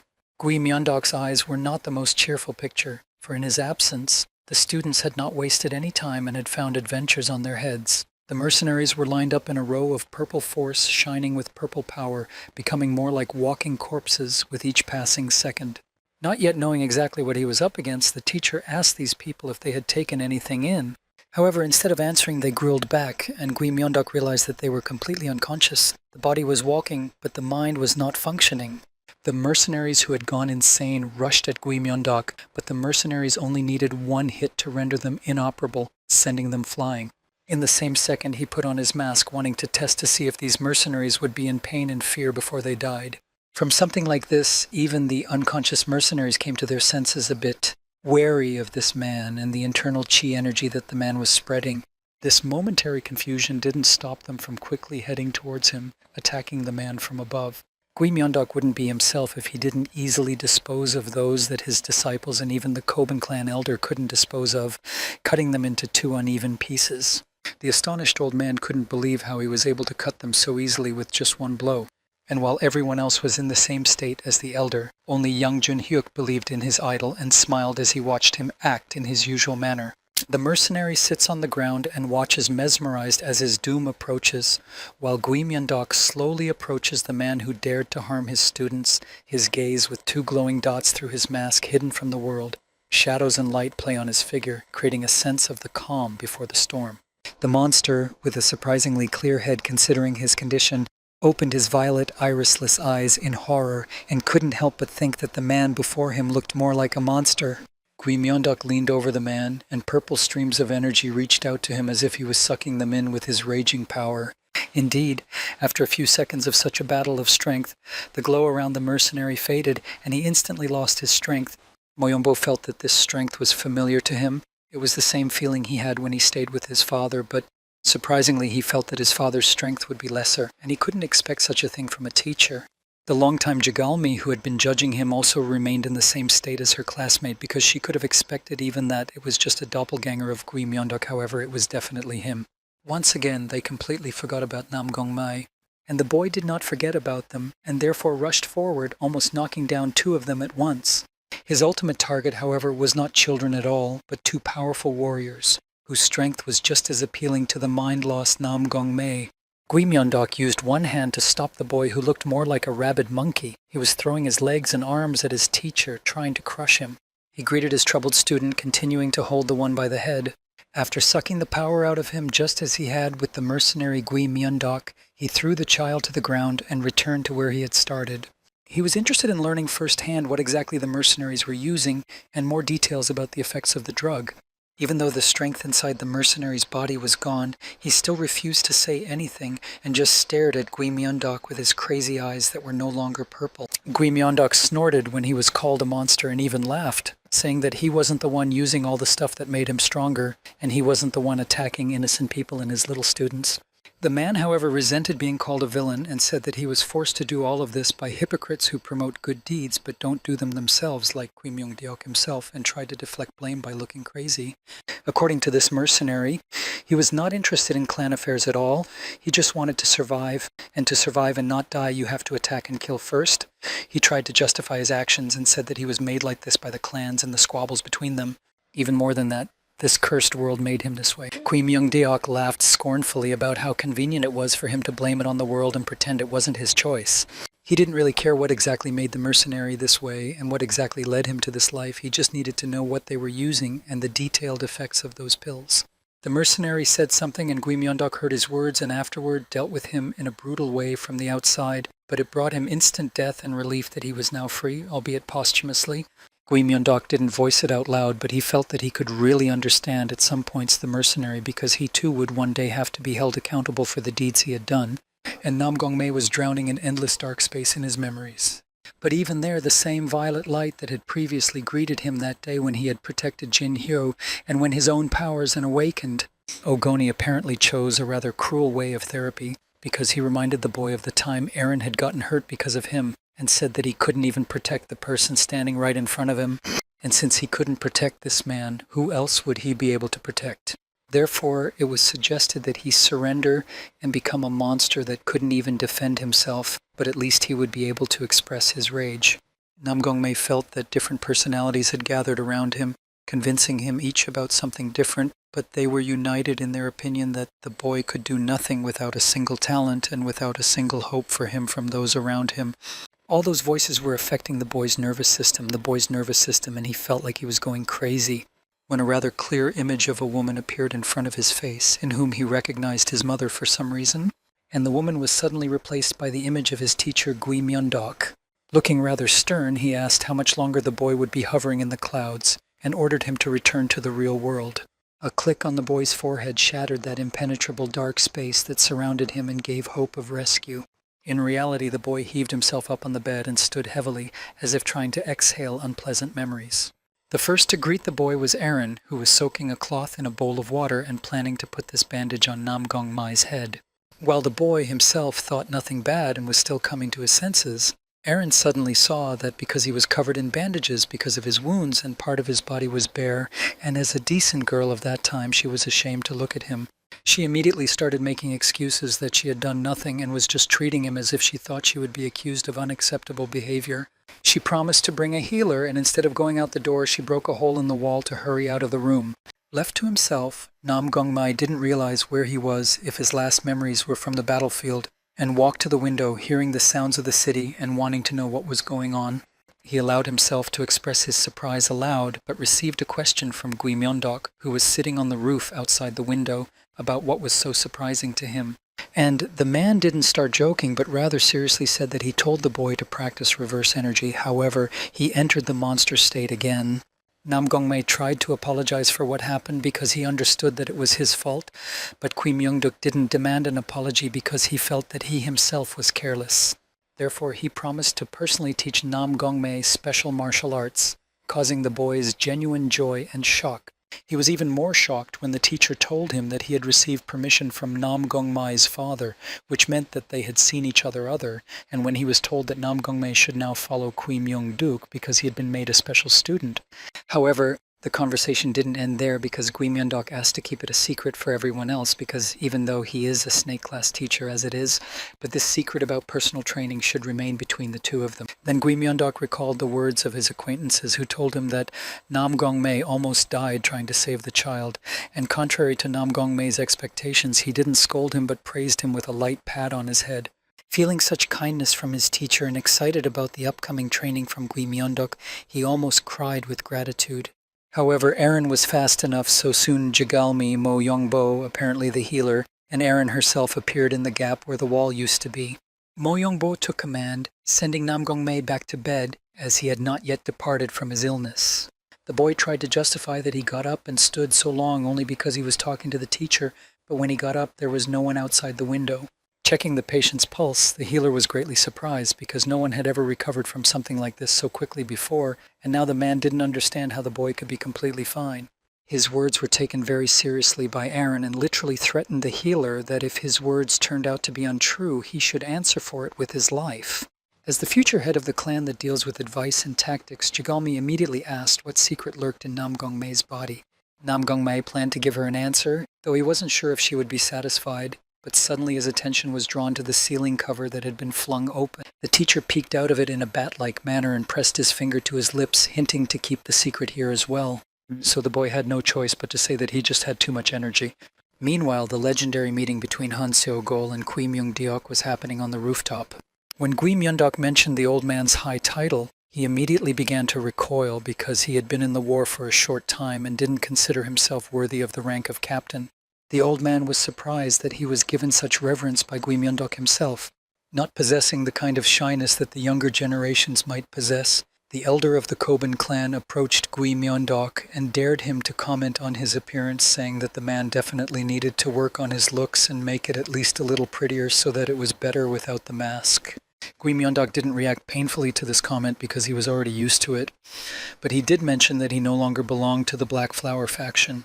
Sitting on the rooftop, they chatted about Gui Myeondok's past, and the old man said he had heard rumors about the group disbanding. Remembering that he had something for Gui Myeondok, the Koban clan elder took out the very wooden box that had started the last battle from his clothes.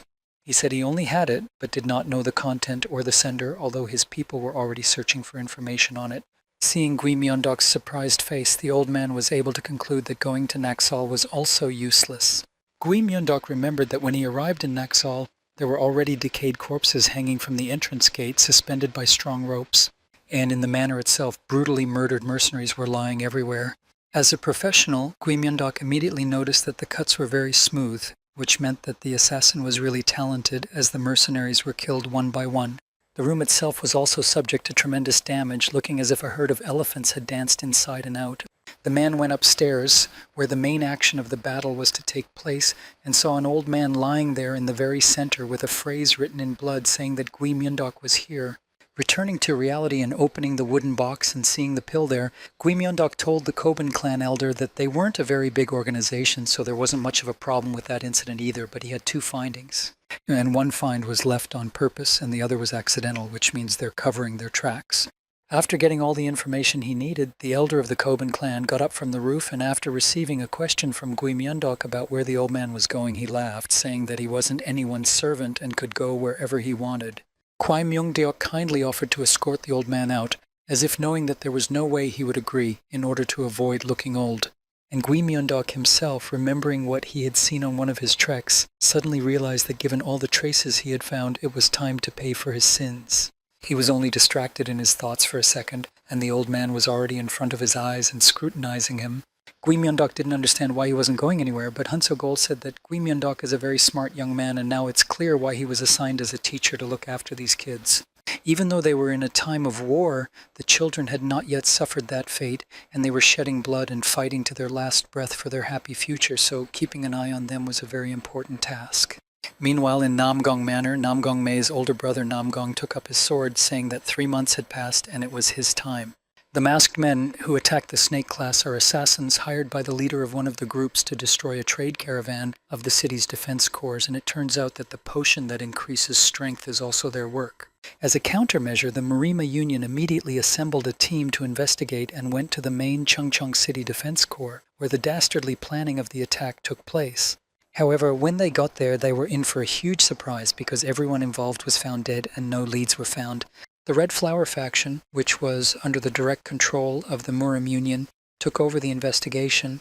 In the main headquarters of the Murim Union, almost all the members of the teaching staff of the Baek Military Academy were seated around a long table except for 3 empty seats.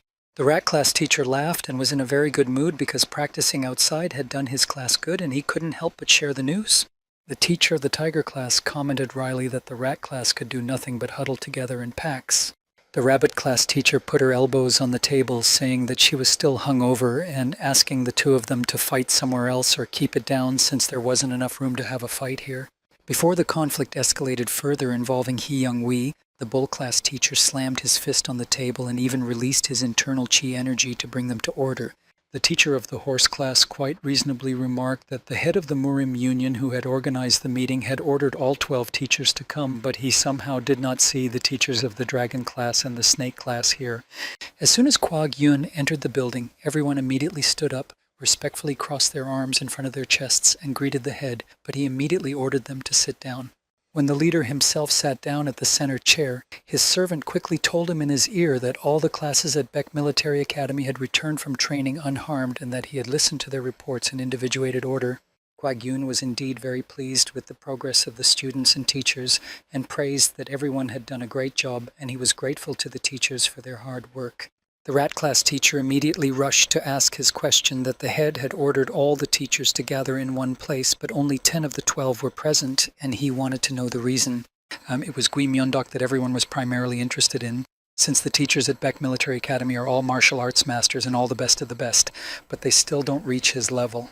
The pig class teacher, upon hearing that Kwag Yun had singled out his friend Gui Myundok separately, took his head in horror as he still remembered how he thought Gui Myundok wasn't real and had even tried to fight him, so now he thought he was in big trouble. At this time, the training for the disciples was still going on. At least Namgong Mei was squatting on the training field on the snake class mountain with 2 stones. They all performed 3,000 squats under the guidance of Yang Jun Hyuk, and even the students who were weak in the past were able to do so. The man was pleased with their results, as by this point the kids were used to such heavy exercises, so he added another 100 reps on top of them. Meanwhile, 2 silhouettes sat in the bushes and watched this training session. It was all about Namgong Mei being present. Erin was so in love with him that she didn't even hesitate to come and watch him during practice. Her friend logically asked if she planned to just stare at him all day, but the girl was not shy about her actions because it was one of the techniques in the seduction book. She was explaining to her friends who were sitting on the ground listening about how Erin planned to use the technique of playing unattractive. And as if in response to her words, Namgong Mei remembered that he hadn't seen Erin anywhere for a few days now. However, this thought went nowhere further, and he just decided to clean up the training area, and that was it. During this time, at least, Namgong Mei and Wampio had become, if not close friends, at least buddies, so the boy was not shy to joke about the Shaolin monk talking again and ending his vow of silence. Mo Yongbo came over to them and also inquired about Namgong Mai's health, worrying if his body had come to full health since he was handling the training, and praised his classmate for getting stronger. Faced with the interrogations of the still and attentively cunning Jigalmi and the healer Yun Ring, the boy was close to failing his promise to his teacher to keep quiet about the secret of his body. However, a voice from nowhere came to his rescue, causing Nam Gongmei to turn around when a man unknown to them before said that the boy appeared to have a strong base. It was the Dragon class teacher Stormblade Chudokwa. Meanwhile, in the Murim Union Hall, the Dog class teacher Soguo immediately quickly realized who they were talking about and clarified whether or not the Dragon class teacher was the same Stormblade of the Heavenly Masters 3. She didn't understand why such a person would become a mere teacher in Baek Military Academy, as if the previous story about Gui Myeondok hadn't come as a shock to her in the first place, considering Gui Myeondok had reached a level far above the Heavenly Authors. According to her, the teachers of the Baek Military Academy are chosen from the top 100 masters, but if it's Stormblade, it's the level of the head of the Murim Union itself. Kwag-Yun just smiled enigmatically. Even for many heads of large clansmen, it is impossible for them to reach the peak through cliff shattering alone, however. Each of the 3 heavenly masters has almost reached this level, and they stand much closer to the boundary than the others. Considering the Dragon class teacher's abilities, it would be perfectly fine if he became the next leader of the Murim Union, but if the woman knew his character better, she wouldn't think so. He was completely unsuitable. Kwag-Yun was describing Chudokwa to other teachers, but it felt like he could describe Gui Myeondok with those words. No longer wanting to keep the teachers in the dark, and admitted that he had once personally gone to the head of the Murim Union and asked to become a teacher at Baek Academy, Kwag-Yun remembered how this man landed one dark evening. Turns out Chudokwa has been traveling the world looking for a successor, which is why Kwag-Yun was so surprised to see him here. With a good-natured smile, Chudokwa scratched the back of his head and said that it was unfortunately too difficult to find someone with the same character and as strong as him. Although there was one exception, and he already thought that he would be able to take this student, but he was refused, and somehow he found out that this student would be studying at the Baek Military Academy. So now he came to Kwag-Yun to ask him to put this student in the same group with him, and to become a teacher for this group. Chudokwa said with a smirk that this child probably doesn't know who he really is, so he made the mistake of refusing, so he wanted to show the child what he was giving up. Furthermore, he wanted to find more followers for himself, and was even willing to pick them up from other classes, just so long as they adopted his mastery of the dragon martial art. Kwag-Yun had nothing against allowing such a person to become a teacher at his military academy. After all, he wasn't the only strange person considering Snake class teacher Gui Myeondok. However, he warned that the children's wishes will still come first, and no one will be able to forcefully coerce them, and Chudokwa will be able to offer them whatever rewards they want, but the final decision will be up to them. For this reason, Kwag-Yun was now asking the other teachers to be necessarily more attentive to their students in order to ensure that the students of outstanding teachers like Gui Myeondok and Stormblade didn't get too far ahead of the rest. Such, of course, was not to the delight of the poor teachers, who had a yard-load of work to do. Meanwhile, on the mountain of the Snake class training glade, a disciple swiping was taking place. A man landed right in front of Nam Gongmei and asked him what class they were from. He was answered by Jigalmi, who had already learned her lesson considering their teacher and no longer relied on people's appearance, so she acted cautiously first because she had already realized that anyone could be super strong. However, Chudokwa did not appreciate her excessive politeness and openly commented on her speaking style, saying that she is a child but speaks like an old woman. Seeing the frightened and misunderstanding faces of the children, the man pointed to Mo Yongbo and asked what his name was, sensing the potential in this boy. He came close to him, examined him from all sides, hugged him tightly, except he didn't taste him. Such a thing did not find the boy's understanding. The man muttered to himself that as the heir of a great family, he had been training in martial arts since he was a child, so his form was much better than the follower Chudokwa had chosen. At one moment, apparently wanting to test such a disciple, the man released his dragon aura, and Mo Yongbo's mouth even bled from overexertion. Nam Gongmei couldn't put up with such a thing since the boy was his classmate, and he interrupted his ordeal with a shout. However, every time he was worried, his energy within would also come into motion. Chudokwa noticed something even more interesting than just Mo Yongbo's good form. He instantly approached Nam Gongmei, seeing something interesting in him, and even summarized that many of the students in this class were not as simple as they seemed at first glance. The man reached out his hand to grope Nam Gongmei as he had done earlier with Mo Yongbo, but his hand was intercepted by Gui Myeondok, and informed that this was a snake class and these were his students and he would not want them to be touched. The handshake turned into a wordless duel and a test of each other's strength that made even the mountain begin to crack. The children were amazed at how quickly the events were unfolding and how strong the energy was swirling around the two men when Wanpio suddenly remembered that he had seen this man before when he had caused a scandal while coming to Shaolin for drinks. Jagalmi was amazed at how clueless and strange this man was since he had come looking for alcohol in a place like this. However, that wasn't what Wanpio wanted to impress them with, it was the way the monks addressed the man as Stormblade. The only Stormblade they had to know, and if this man was a Stormblade, then the amount and quality of power that was now going all in different directions from Guimyeondok, and this man was quite clear. From the strain, the iron cuffs on Guimyeondok's arm even cracked along with the cloak he wore. The snake class teacher himself, however, was not in a grave state, as if such a confrontation was nothing to him, but he asked if Stormblade planned to continue this battle, and the man was surprised at his resilience. The problem was that Guimyeondok hadn't used his strength even a third of his reserve before, so seeing that Chu Deokwa was enjoying this performance, he wanted to play with him a bit and lit up his eyes with his strength. Unexpectedly, his attempt only resulted in him choking on blood and never realizing why his illness had escalated just now. In an instant, the entire confrontation between the two masters stopped, and Chu Deokwa immediately folded his hands behind his back, taking on a holy appearance and admitting that he had lost control, but with an expression as if he had nothing to do with it at all. They exchanged acrimonious pleasantries in which Guimyeondok was surprised that Stormblade had become a mentor at Beck Military Academy, and Chu Deokwa was amazed that one of the best assassins had become a regular teacher. And of course he didn't miss the opportunity to comment on Guimyeondok's strange appearance without a mask. Meanwhile, forgetting that she was on the snake class training field, Aaron ran up to Nam Gongmei, grabbed him and started shaking him, trying to see if he was all right. Nam Gongmei didn't understand where she even came from or what she was doing here. Chu Deokwa discovered for himself another phenomenal warrior who had terrifying strength and a body stronger than any stone. That was to be the legendary celestial martial body. He tried to regain his interest, asking which clan Aaron was from and wanting to join her to his followers. However, the girl, in her characteristic manner, said that she was not interested in men of Stormblade's age and generally looked furious for the man trying to hurt her lover. She was ratted out by Guimyeondok after telling her what clan she was from. To a man who hadn't met Aaron and other girls who hadn't graduated from the Emi clan before, it was surprising to see Aaron's appearance more like a man's, considering that only women were supposed to be members of the clan. The two geniuses met, they called it, because when asked by Guimyeondok about why the Dragon class teacher didn't go to the military meeting held by the head of the Murim Union, Chu Deokwa said that he didn't know it was mandatory and was just wandering around Beck Military Academy in his free time. Surprisingly, Chu Deokwa, the teacher of the snake class, was there. However, he watched all of this from holes in the ceiling, remaining invisible to the rest of the council. Having gotten everything he wanted at this point, Stormblade turned around and with a brief farewell, he was about to leave the snake class training glade. The man smirked vindictively while looking at Guimyeondok and said that the snake class students actually all had hidden talents and were good enough, like bugs that were about to become dragons. Instead of being outraged that his students were trying to poach him, Guimyeondok tried to stop the dragon class teacher, but the latter instead questioned why Guimyeondok was addressing him formally if they were the same age. Lastly, Chu Deokwa said that his follower is better than Guimyeondok's followers, which he could have discussed with but didn't.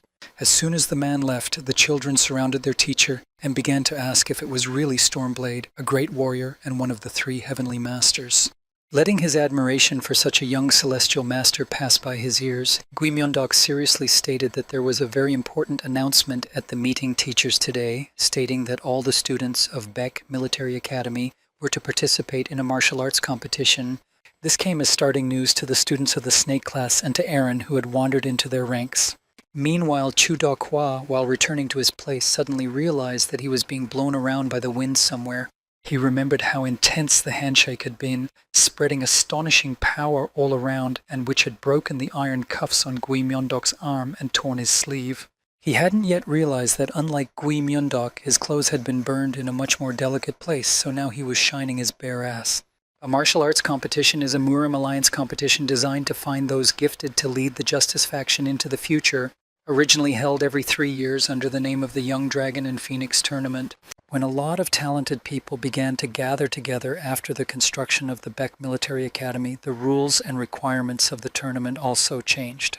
Guimyeondok enlightened his students that among the 12 groups, only 6 can reach the finals, and the preliminary round will be held next year. And it will not be possible to win only one participant from the class, and in order for the group to win, all participants must reach the end, and then everyone will have to fight for themselves. Thus they will be allies in the preliminary round, but enemies in the finals. Sitting in a tree, the rabbit class teacher, inexplicably lurking there, explained that if the class lost as a group, it would not be able to reach the finals, no matter how talented the class members were. The gorgeous woman jumped down from the tree and slowly approached the group, questioning first Erin about what she was doing here. The woman looking down at her student informed her that Erin was grounded, as were her friends who had come with her to watch the love of her life. It turns out that An Young-wee came here because she didn't see Gui Myeondok at the meeting and was going to talk about what was announced there, but as you'd expect from the former leader of the Black Flower faction, he's surprisingly quick to get information from his sources. What she didn't know was that Gui Myeongdaok was actually at the meeting, but was simply not showing himself to everyone, preferring to hang in a bat pose from the ceiling, threatening that, even if they faced each other in the finals, there would be no snake class snooping. An Young-wee ordered the girls to follow her and hurry back to their training field. Erin turned around and apologized to Nam Gong-mei that she wouldn't be able to visit him for a while, and the boy was also a little sad about it because the thing was, training with her had helped him a lot. There was a serious misunderstanding between them, for although Erin's words meant that they were to pass the test of distance and time, the boy himself thought that it was not about love but about training before a fight. So when he said that he would wait for the time when they would survive the long winter and spring would definitely come, that is, they would definitely succeed, Erin took these words as if Nam Gong-mei shared her feelings. When matters of the heart took a back seat, all the students of the snake class gathered in a circle to listen to their teacher. Jigalmi assumed that they would focus on practicing their general formation, but when she received a negative response from the teacher, she was outraged because they were supposed to fight as a group in the preliminary round. Gui Myeondok, however, explained that the overall formation is indeed a fearsome force, but it has one weakness: if any of them get hurt or ambushed by the enemy and get separated from the rest, it will be their downfall. Such group builds are strong, but children overlook a little thing. Such builds break down very easily. Any little thing can do that, so it's a weak technique.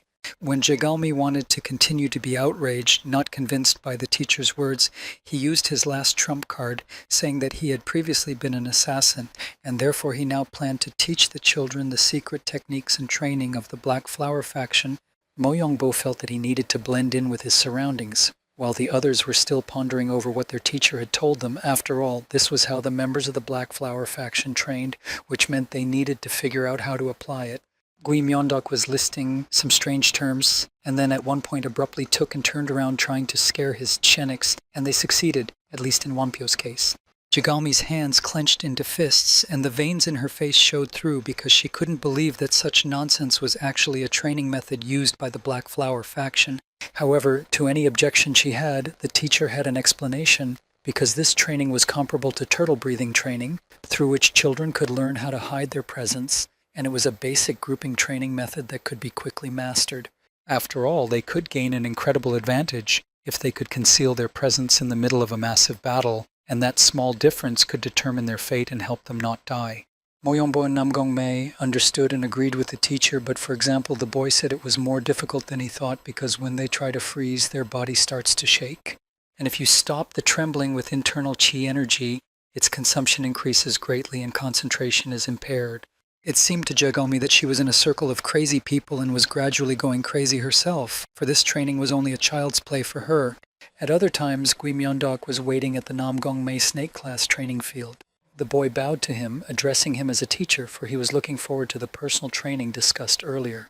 As Nam Gong-mei sat down in the meditation pose, the teacher said that what he had taught the boy earlier was a method of concentrating the internal chi energy scattered throughout the body into one place. Unlike the paltry amount of internal chi energy that Nam Gong-mei used before, with the current state of his internal source, he would be able to keep up with other martial artists like his classmates. However, Gui Myeondok wasn't going to stop there, deciding that from now on he would teach the boy the reverse rebirth technique, which was his personal martial arts technique. There was no one who had received the martial technique created by Gui Myeondok yet, so the boy could not contain his joyful exclamation, but only in his mind not to show such a thing to his teacher. In a wistful voice, Gui Myeondok started a story that, like falling water downward, they follow the prescribed flow, and that is the law of nature. And the world order, however, humans are creatures that try to go against nature. Humans move forward by utilizing nature rather than following it within the universe. Only humans struggle to evolve and use things to improve, and martial artists who accumulate internal energy are no exceptions. The meridian crossing center is the part of the human body that contains nature, but the bowl of Nam Gong Mai is split in two and it is extremely unnatural. His own chi energy is altered by the terrible energy of the poison, which is able to burn his internal energy streams if misused. And if his father had not separated it with his chi, his internal energy streams would have been destroyed back in his early childhood when he took the poison. The first step of the reverse rebirth technique was the reverse flow of internal energy that Gui Myondok had taught the boy for so long. After all, the first step of rebirth is to go against nature again, which is why he told him to learn the technique and was so persistent in the teachings. Although that technique had been dangerous before, but this time, Nam Gong Mei was about to put his life on the line. Gui Myondok said that the next step was to use the forward flow of clean energy and the flow of reverse energy at the same time, which was an impossibility in itself. Meanwhile, on the other side of the continent, another of the leaders of a small clan has been brutally murdered. The man who was in charge of the investigation bellowed to his subordinates that the killer had left not too long ago, that they had a chance to catch him. However, though the warriors went into the forest and were alert enough to look for their target, yet the assassin hid in the darkness behind a white mask with red patterns. The masked man kept track of the number of warriors and realized that only the Red Flower faction had shown up. Young Junhyuk, who was temporarily sent on this mission, suddenly felt an energy like Gui Myondok's and therefore stopped and looked around. He used his acceleration and climbed up the mountain, on which he saw a man wearing a white mask with red patterns.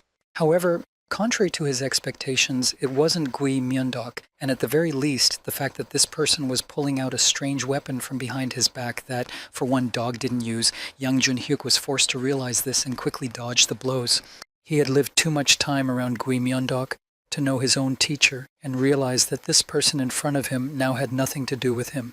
Young Junhyuk was so surprised by what he saw in front of him that he didn't immediately draw his sword in order to block the blow, and only managed to do so at the last second. Sure that his opponent was very strong, he decided to grab the advantage with his best skills, no longer delaying the attack because he saw that it was Gui Myondok. However, with his iron chains, the man in the white mask with red patterns managed to destroy the formation of the strongest technique and also realized that it was one of the man's strongest blows. Holding his stomach with his hand, young Junhyuk was not in the best condition, and he would hardly be able to withstand the masked man's strongest technique, judging from how heavily he was breathing. However, the masked man was not impressed with his condition, and young Junhyuk realized with horror that he was about to be stepped on. The multiple needle technique used by the masked man was like his sword taking on a life of his own, and soon young Junhyuk was unable to resist such an onslaught and fell to the ground, with almost no strength, disheveled clothes, and numerous wounds. While in a state of near unconsciousness, young Junhyuk was inquired if this person was from the Black Flower faction. After being silent for a while, the unknown man replied that he was Gui Myondok. Naturally, young Junhyuk knew very well that it was all a lie, and this masked man couldn't be Gui Myondok, as he had spent too much time around the teacher and had no doubts about the teacher's techniques. He knew he could easily tell the difference. He is also informed by this person that the real Gui Myondok is now working as a teacher at the Peck Military Academy. That person didn't feel exposed and disagreed with him, saying that young Junhyuk is also misguided because that Gui Myondok is a fake.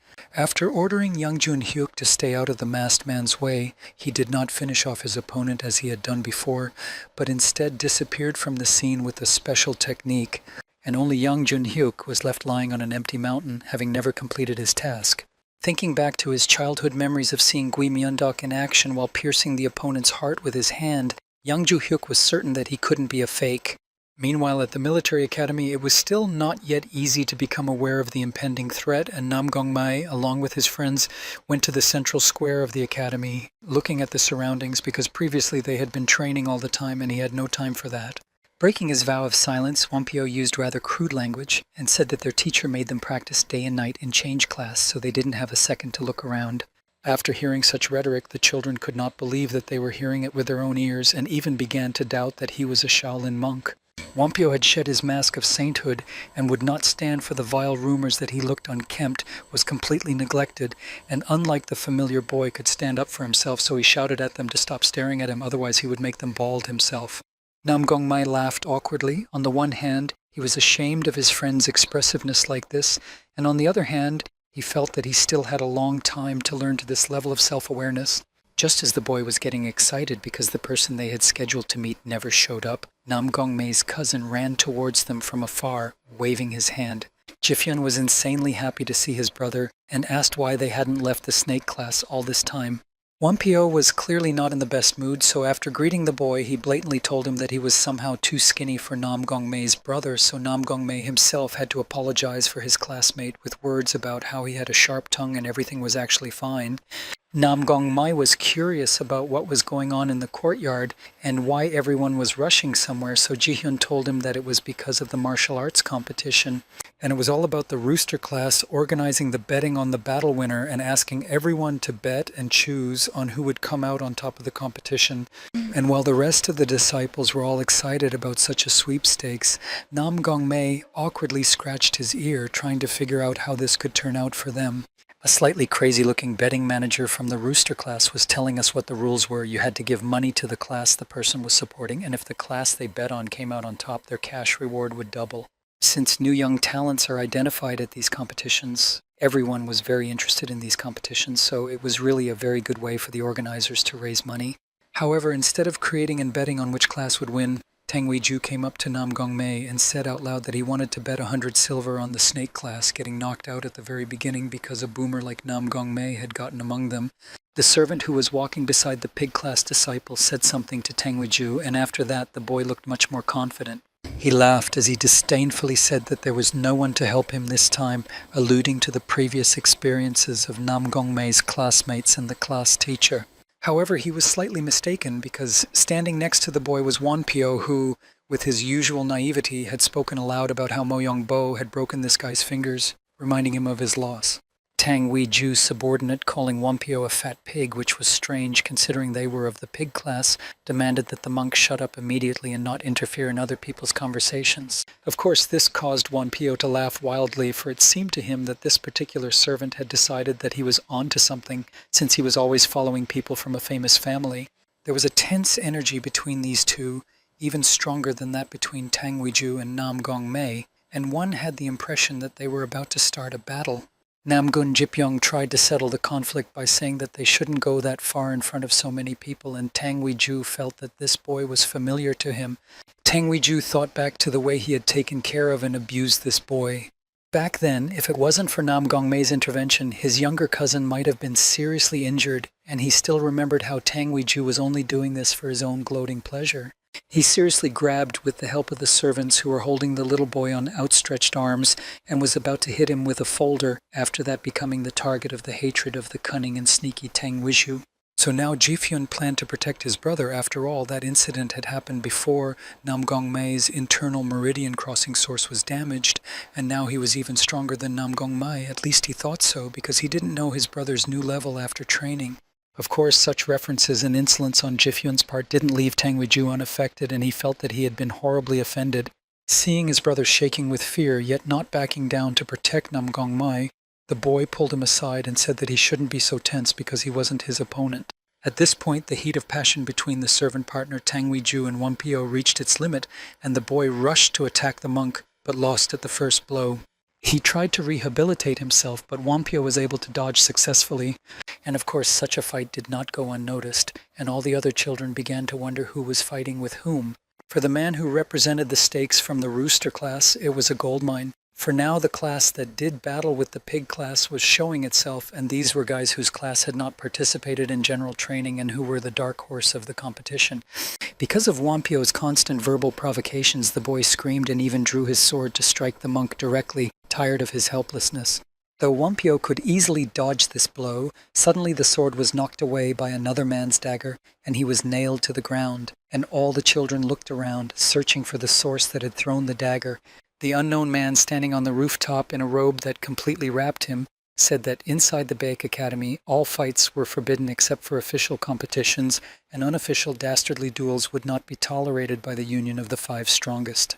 And the Union of the Five Strongest is a rat class trained at Baek Academy, but primarily in charge of discipline, not officially, but just because they like it. On the other side of the kids on the opposite roof was another man wrapped in cloth, and he also made Nam Gongmei turn around with his voice, saying that if the kids wanted to find out who was stronger, they should do it with dignity. According to him, they should have fought during the preliminaries of the Beck Military Academy rather than continuing this low, silly fight. Another man who approached him on the same roof said that if they continued such improprieties, the boys would have to fight him and his brothers in the same way. Children in masks, completely covered in cloth so that their faces were indistinguishable, carrying various kinds of weapons, were on the roof as if they were everywhere, but in fact there were only 5 of them. Tang Weiju didn't react properly when his partner told him that the guys from the rat class had come. Instead, he said that he was just about to teach them a lesson since they were only making heroes of themselves by huddling together as a group. He decided to use open provocation by yelling at these kids to attack him, and to do so he used nasty, dirty words to make the rage stronger.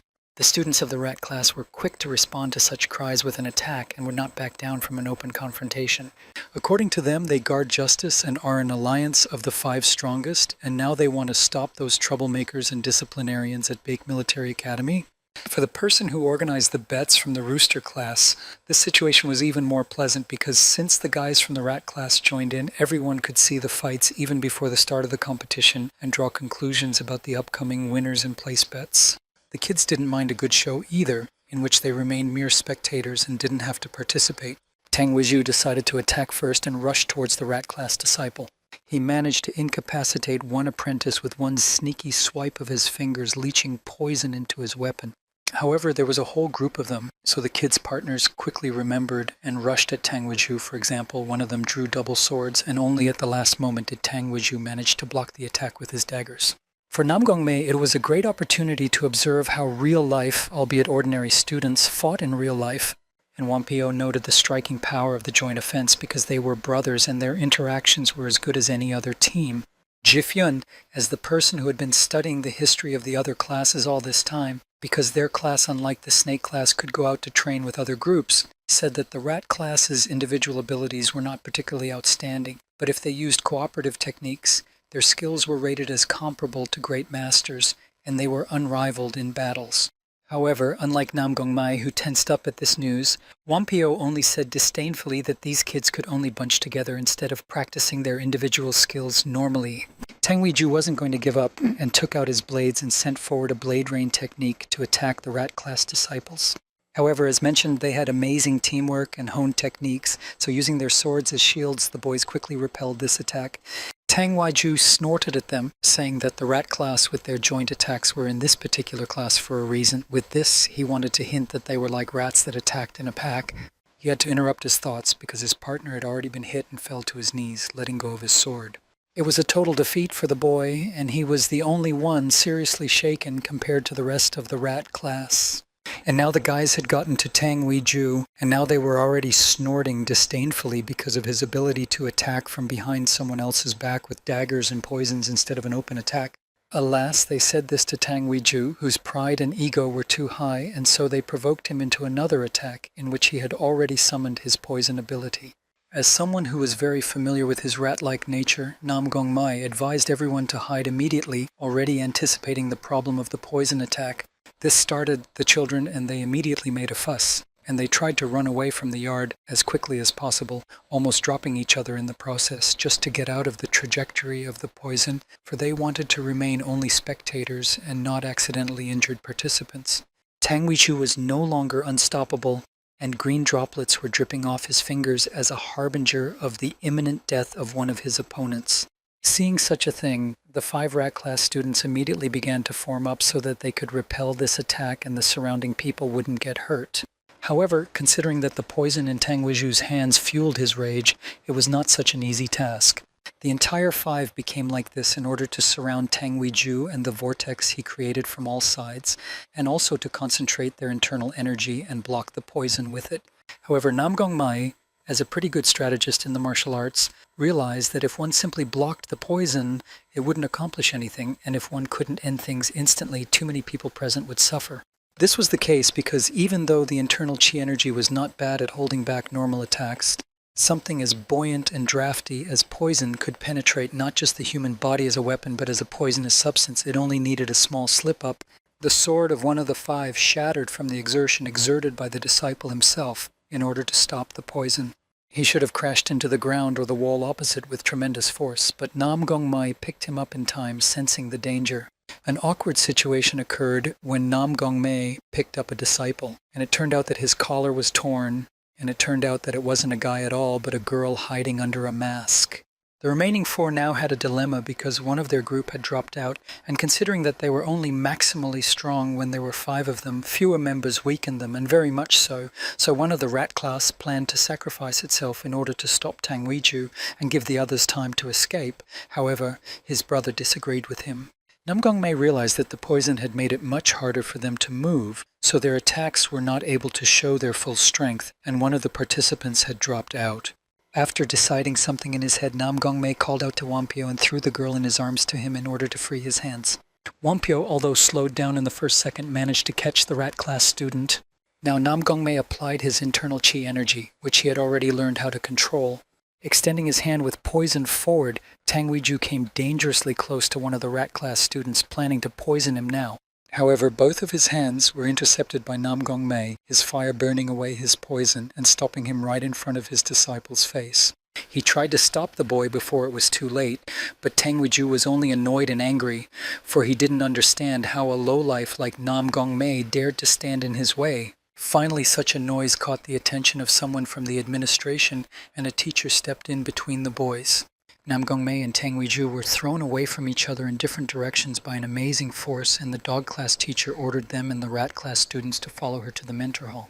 The devastation everyone had caused in the main square of the Baek Military Academy was significant. Wampio and Jifyun, who hadn't been brought into the hall with them because they were only conspicuous participants in the fight, were trying to eavesdrop on what was now happening inside. And Teacher Suguo reprimanded all 7 of them, asking what they were thinking when they started such a scuffle in the heart of the military academy. The students in the rat class tried to justify that they were up to it for the sake of fairness, but the teacher shouted about how they were the ones who needed to be quiet. She chose Nam Gongmei as the truthful source, to the boy's surprise, and ordered him to tell what had happened earlier, though she warned him that if he gave in to his emotions and told untruths, as the person in charge of discipline, she would initiate their expulsion from the academy. Tang Weiju still didn't realize how much of an ass he was in, and continued to be angry that the teacher had chosen Gongmei for us, because he would definitely say something wrong and they would definitely be expelled because of him, as if the conflict and fight was also the boy's fault and not Tang Weiju himself. The students of the rat class, on the other hand, looked at the boy with hope in their eyes. However, Nam Gongmei had planned to do the right thing anyway, because the conflict started between the pig class and the snake class, and although the guys from the rat class got involved and aggravated the situation, it was their long-standing conflict with Tang Weiju's family that originally started it all. He also remembered what his younger cousin had told him, that the teacher of the dog class among the students was called a rabid dog, and in a good situation, of course, she treats them well. However, if she gets angry, it can be a serious problem. So if he says the wrong thing, his words could hurt the rat class and Jifyun. So, Nam Noon Mei made the decision to tell it like it was, without exaggeration or understatement, and he openly said that the guys in the rat class were not guilty of anything, and everything happened because of him and Tang Weiju, thus literally setting himself up for punishment. The boy said that he understood the difficulty of the situation, but to resolve their long-standing dispute with Tang Weiju, he asked for an official fight. Meanwhile, elsewhere, Nam Gongmei's oldest brother stood surrounded by the mercenaries he had killed and exhaled after the battle. The servant came up to him and regretfully said that he must have had a hard time with the whole thing, and if he had put the servant in charge of it, he might have lost a little money, but he wouldn't have had to personally step in. However, Nam Gongmei's older brother seriously replied that the Namgun family did not make arrangements with robbers or pay them money for peace of mind, because nothing could sully the name of the Namgun family, and that included the youngest son, who was a complete mediocrity. Meanwhile, the dog class teacher looked contentedly at Nam Gongmei, who doesn't blame anyone and tells it like it is. She liked it. Moreover, she took the words on Think of a Duel seriously and offered it to Tang Weiju, asking if he would agree to such a thing. The boy wasn't so simple, and in return asked for permission to use poisonous techniques during the duel, something the woman was quite surprised at given his intentions. However, she didn't discourage him and simply asked Nam Gongmei if he would agree to such battle conditions, to which the boy replied that it made no difference to him. After all, the problem was that if poisonous techniques were banned, it could make the result biased. In the end, Seogo endorsed the official bout between Nam Gongmei versus Tang Weiju. They didn't delay much, and in less than an hour they were already on the training field in the academy set aside specifically for such duels, and Nam Gongmei was standing right in front of his opponent. Tang Weiju couldn't believe his happiness, and the fact that Nam Gongmei had actually challenged him to an official duel in hopes of winning, still unaware of the guy's new skills. Of course, Nam Gongmei had never imagined that he would dare to do such a thing before. However, only in the past, for now was different, and he was confident in his abilities. Tang Weiju, while no one saw, lifted his sleeve slightly, preparing a special bracelet on which the poison containers were hooked, threatening that he would finally end their long-standing confrontation and spare the Nam Gong family from such an embarrassment as their youngest son. The judge was the dog class teacher, who said aloud that the official duel between Tang Weiju and Nam Gongmei was about to begin. As soon as the teacher commanded the start of the fight, Tang Weiju was the first to rush forward to attack Nam Gongmei with the poison dagger technique. This was the same technique that Tang Weiju had used against Mo Yongbo, and through which Mo Yongbo had broken the boy's fingers. Nam Gongmei assumed that if he moved like Mo Yongbo, he would be able to defeat this technique, so he sent a finger fist to meet it in the same style as his classmate. However, Tang Weiju only laughed at him, for he didn't expect the boy to have such a low opinion of his abilities, and think that he would fall for the same counterattack twice.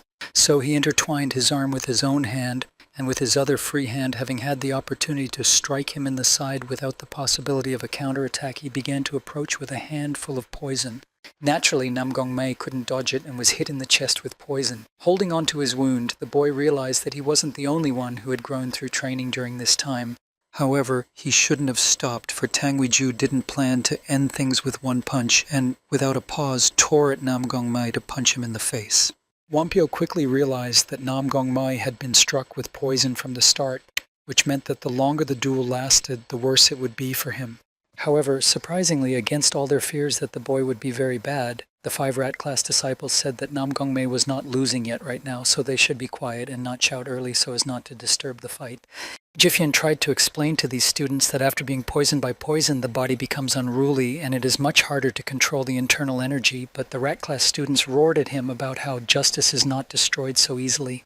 Nam Gongmei himself didn't hear what his fans and friends were speculating behind his back, and instead focused on the battle, blocking Tang Weiju's knee at the last moment. Pushing him back, the boy used a lot of energy, and Tang Weiju said that one shouldn't be overzealous in using his energy, because the more one used, the faster the poison filled his entire body, spreading through the energy streams. Nam Gongmei hesitated upon hearing such a thing. After all, the problem was that he felt completely fine. Tang Weiju was madly pleased at the sight of the confused, shaking boy, and expected that he seemed to have already shown the first signs of poisoning. He realized that this is where he could end the boy, and it's unclear whether he would have been ready to stop and not kill the child if the dog class teacher had ordered him to stop. However, to his great surprise, Nam Gongmei was not only conscious but also managed to summon his magic to stop his palm from another strike.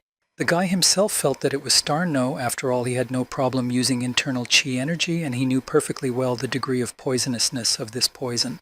But Tang Weiju thought it was just an attempt to manage to win, while the poison had not yet spread throughout Nam Gongmei's body, so he didn't take his condition seriously, and with the words that the boy had no hope, lunged at him in a final attack. The rain of daggers should have ended Nam Gongmei once and for all. Grasping one of the daggers, the boy was surprised to notice a green liquid on it, which must be poison, and he realized that Tang Weiju was absolutely using poisonous techniques just to win.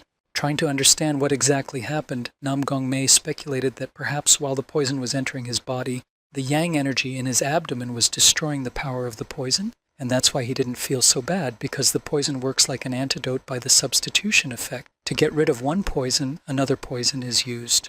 This was finally noticed by Wampio, who didn't understand such a calm creature because Nam Gongmei had absolutely fallen under Tang Weiju's poisonous attack. However, he had no signs of poisoning. When Jifian suggested that his brother had that very legendary resistance to all poisons, that is, a body that was unaffected by any poison, Wampio shook his head negatively, saying that it was impossible, but it was good if it was. Watching the battle was So Guo, still making no attempt to stop Tang Weiju's terrifying attacks, which were obviously aimed not just to win, but to hurt Nam Gongmei, and were executed with great fury. However, the woman wasn't very simple and naive either, so she prepared an antidote to help Nam Gongmei just in case, but from what she saw, Gui Myeondok had already prepared something for his disciple since he could withstand such attacks. Tang Weiju still didn't want to see Nam Gongmei making progress, and just praised him for holding up so well considering the amount of poison he had already injected into him. It was finally time for Nam Gongmei to counterattack, and with a shout that he was the one who was supposed to be messing with the boy, he nearly broke Tang Weiju's chin with his fist. He didn't understand why Nam Gongmei was so active. After all, he should already be poisoned, and his strength wasn't decreasing at all. He thought about it while trying to defend himself somehow during Nam Gongmei's direct strikes. Because Tang Weiju was only capable of sneaky quick and sneaky strikes, using poison to weaken his opponent, but he was not capable of open and fair fighting. Tang Weiju thought back to how he had bullied little Nam Gongmei, his brother, and couldn't believe that this time he was not the aggressor but the victim to lose.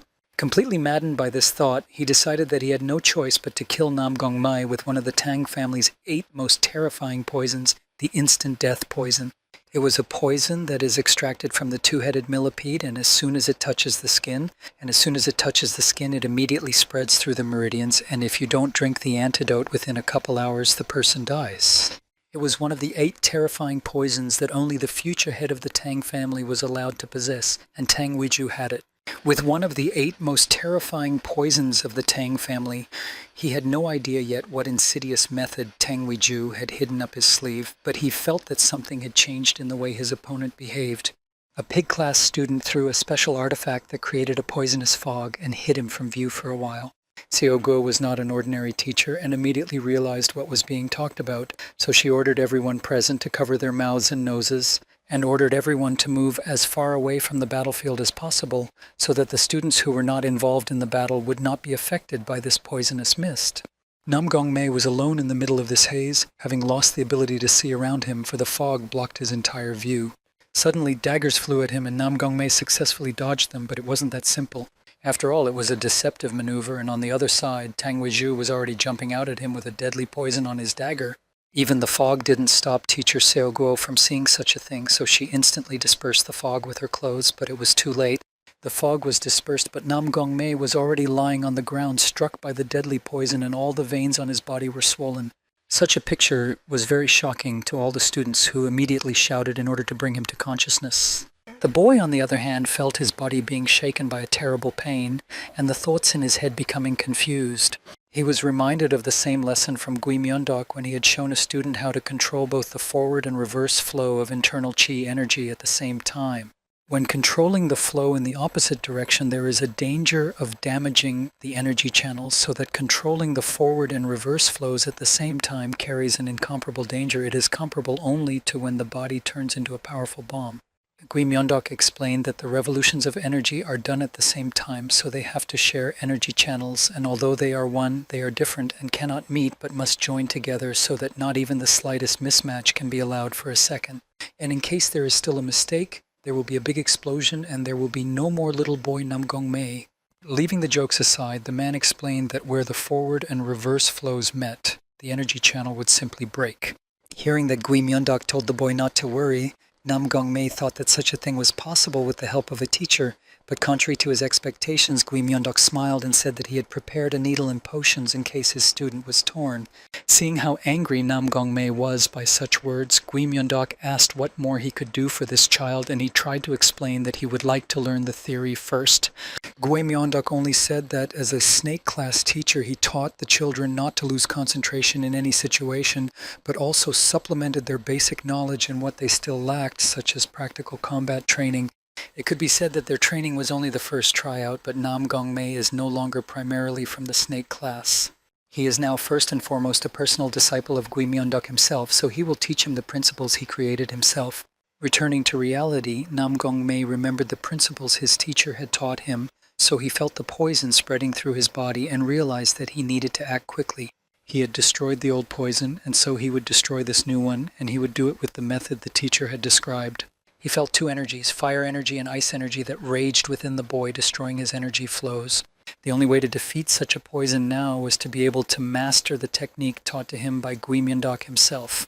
Meanwhile, he didn't see what was going on around him, and the dog class teacher ran up to Tang Weiju with great fury and grabbed him by the collar, asking him how that brat dared to use one of the 8 strongest poisons during a normal training session. The boy tried to justify that he would be fine if he took the antidote within an hour, but he didn't bother to tell him that it was possible to suffer permanent damage in the form of mutilation, which was his ultimate goal. The teacher demanded that she give her the antidote now and tell her that the duel was stopped. Seeing that Tang Weiju stopped and didn't follow her order immediately, she asked if the boy really wanted to be kicked out of Beck Military Academy. Meanwhile, Nam Gongmei's older brother came out to the training ground and demanded that the duel continue. Namgun Jifyun greeted his older cousin, and Namgun Il was surprised that this guy had entered the academy and demanded that he not dishonor Namgun's family name and keep quiet. The woman, recognizing that it was Nam Gongmei's brother, greeted him but said that his brother's life was at stake right now, so she didn't understand how dare this guy want this fight in you. Representatives of the Nam Gong clan are called the best swordsmen among all 5 families, and this is confirmed. For example, during the Great War, they stood on the front line with other masters without sparing their strength and proved their position there. The head of the Nam Gong clan had an epiphany during this war and became a great fire master who had reached the 2nd step of the mastery level. With this, he earned himself the title of the strongest of the clan heads, and this power allowed the clan to match the alliances of the 9 families. So, for the sake of testing, Seogo released her internal chi energy and met the reciprocal energy from Nam Gong-il and was surprised that being the first heir of the family, his strength did not lose to the teacher's strength. The students from the Rat recognized Class him as the winner of the past competitions, and in his abilities he was not inferior to the teacher of the Dog class, in their opinion. That is, he was a man whose strength was like all-consuming tongues of flame. Nam Gongmei, meanwhile, didn't see the whole story and just silently fought the poison while lying on the ground. Therefore, the woman stopped all arguments and show of force, saying that this was absolutely not the time for that, and it was necessary to give Nam Gongmei the antidote as soon as possible and carry him to the healer, to which Nam Gong-il said with pathos that the Nam Gong family was one of the greatest Murim families, possessing techniques that could make even the heavens turn around, so a dignified death from a duel would be a good ending for the younger son who dishonored their family. That was the end of Nam Gong-il's admiration for the guys, because such cruelty to his own brother was very strange in their eyes. The teacher of the Dog class immediately realized that he was strange. That's why the representatives of the 5 families are so difficult to communicate, because they are too far from normal people in their judgments. She didn't have time to finish her thought, however, because she was distracted by a noise from outside. And there Nam Gongmei had already found a way and managed to combine the 2 opposing sources in oneself and cure himself of the poison by literally burning it away. Despite being all wounded and scratched up, he managed to get to his feet, and what's more, his strength was now successfully halved in 2 and calmly shining in his hands. This was not at all what both the teacher and Tang Weiju expected, when the boy, glowing with rage, said that the duel wasn't over yet and a winner needed to be determined. Tang Weiju didn't realize his problem and smirked, but afterwards he realized that the boy's energy had stabilized and the poison had somehow slowed down its effect. Seeing that apparently Nam Gongmei had managed to burn the poison inside him and was now fine, Seoguo had no choice but to allow the duel to resume. And Nam Gon-il, who had previously planned to let Nam Gongmei die, was now looking intently at the boy he hadn't seen in quite some time, still harboring hopes that the instant death poison simply hadn't spread enough on Nam Gongmei's body. His opponent smirked gloatingly. Nam Gongmei himself was surprised to notice his brother in the ranks of observers and didn't realize how long he had been standing here, recalling his words that at Baek Military Academy all of Nam Gongmei's insufficiently honorable deeds would become the family's disgrace. So now this duel was not just a way to appease Tang Weiju once and for all, but also to show his older brother what the boy had accomplished in these 3 months. He was no longer that weakling from the past. Tang Weiju had planned that he would run away from Nam Gongmei, and because of the excessive use of inner strength, the poison would spread faster through his body and kill the boy sooner, but unexpectedly the attempt failed. A series of punches began to disfigure Tang Weiju's face. Even Nam Gong-il was surprised by the fury that blazed in Nam Gongmei's eyes, and he felt that the energy emanating from his brother was incredible. Van Pio, on the other hand, remembered that this energy was nothing like the attack when the demonic energy took hold of him, though he doubted it for a while. As if there was a beacon on the boy, Gui Myeondok recognized that his disciple was already able to awaken the technique he had trained so hard. The man knew that the conversations within the clan about each other could not be trusted. After all, one could not call such a phenomenal disciple a simpleton. Tang Weiju still couldn't believe that he was losing to Nam Gongmei and still harbored hopes of using another, even more powerful poison. Finally, even those thoughts left his head when the boy's final blow completely knocked the spirit out of him. Nam Gongmei was Gui Myeondok's disciple, and he wasn't going to spam his teacher in a battle like this. In the end, Tang Weiju was carried away from the battlefield on a stretcher by the healers while everyone else watched intently, still unable to believe what was happening. The dog class teacher said that according to the results of the duel, Tang Weiju was responsible for this situation and handed the antidote to the boy himself and ordered him to return to the snake class. Nam Gongmei saw the antidote bottle and realized that it was the same antidote from Tang Weiju's hands that saved from the instant death poison. Due to the use of one of the 8 most dangerous poisons during the fight, Tang Weiju was excluded so far only in absentia because he could not accept this exclusion due to his poor health. However, judging from Nam Gun-il's glance with his servant, he ordered to take care of the boy who tried to question their family's honor, and on the night of that day, Tang Weiju silently left Baek Academy. Nam Gongmei felt that using the antidote would be a waste of such a priceless resource, for he knew that he no longer needed the antidote, for the instant death poison had completely left his body. Surprisingly, after he inhaled this terrifying poison, the energy in his body only became more, which means he turns out to be stronger than expected. Seeing the strange look on his classmate's face, Vampio wondered what he was thinking. Nam Gongmei hid the antidote in his clothes, keeping it with him and deciding to take it for the future. The students of the rat class, seeing that their savior was about to return to the academy for dinner, bowed in deference and thanked him for his help. Nam Gongmei bowed in response because he was just telling it like it was, and he needed the duel to resolve the ongoing feud between him and Tang Weiju once and for all. However, the students did not agree with his excessive modesty. After all, the boy could have used them to get away with it. But Nam Gongmei did not lie and instead challenged Tang Weiju to a duel, and it looked impressive, especially for a class that was so concerned about justice and morality. They promised to never forget such a favor, which meant that Nam Gongmei had more allies in the Baek Military Academy. For a spectacular exit, they smashed a small homemade bomb that obscured visibility to the group with orange smoke for a while. Felt that they were hungry, the guys, after all the worries today, and only Jifyun noticed that his older cousin had gone somewhere without waiting to talk to Nam Gongmei. And Kui Myung-deok made 2 cups of tea in his room in the night, saying that he just had the perfect kind for hosting guests. Gui Myung-deok, realizing that the guy knew about him, stopped pretending to be a kind and weak teacher, and instead lit up his eyes with blue power again, and released inner ki energy striking Asgongil with his strength. Nam Gong-il remembered, because of this, that some time ago he had come to his father's study with a clear goal in mind. Nam Gong-il himself wanted to ask his father to bring the youngest brother back to the family and asked for permission to do it himself. When Nam Gung-cho said that this conversation had already happened and it was over, the boy knelt down saying that he had never father until this moment, however, now to accept the judgment made. After all, Nam Gongmei's abilities were only slightly better than a normal person's, and therefore he was not allowed to continue to be in the Baek Military Academy. Hearing his father's cold voice questioning whether his son dared to disobey his decision, Nam Gong-il stared at the ground in horror, feeling that he couldn't breathe because of his father's monstrous strength. However, he didn't back down, and even though his mouth was bleeding and he had lost the ability to breathe, he still said that he believed that his father was still willing to consider his decision again.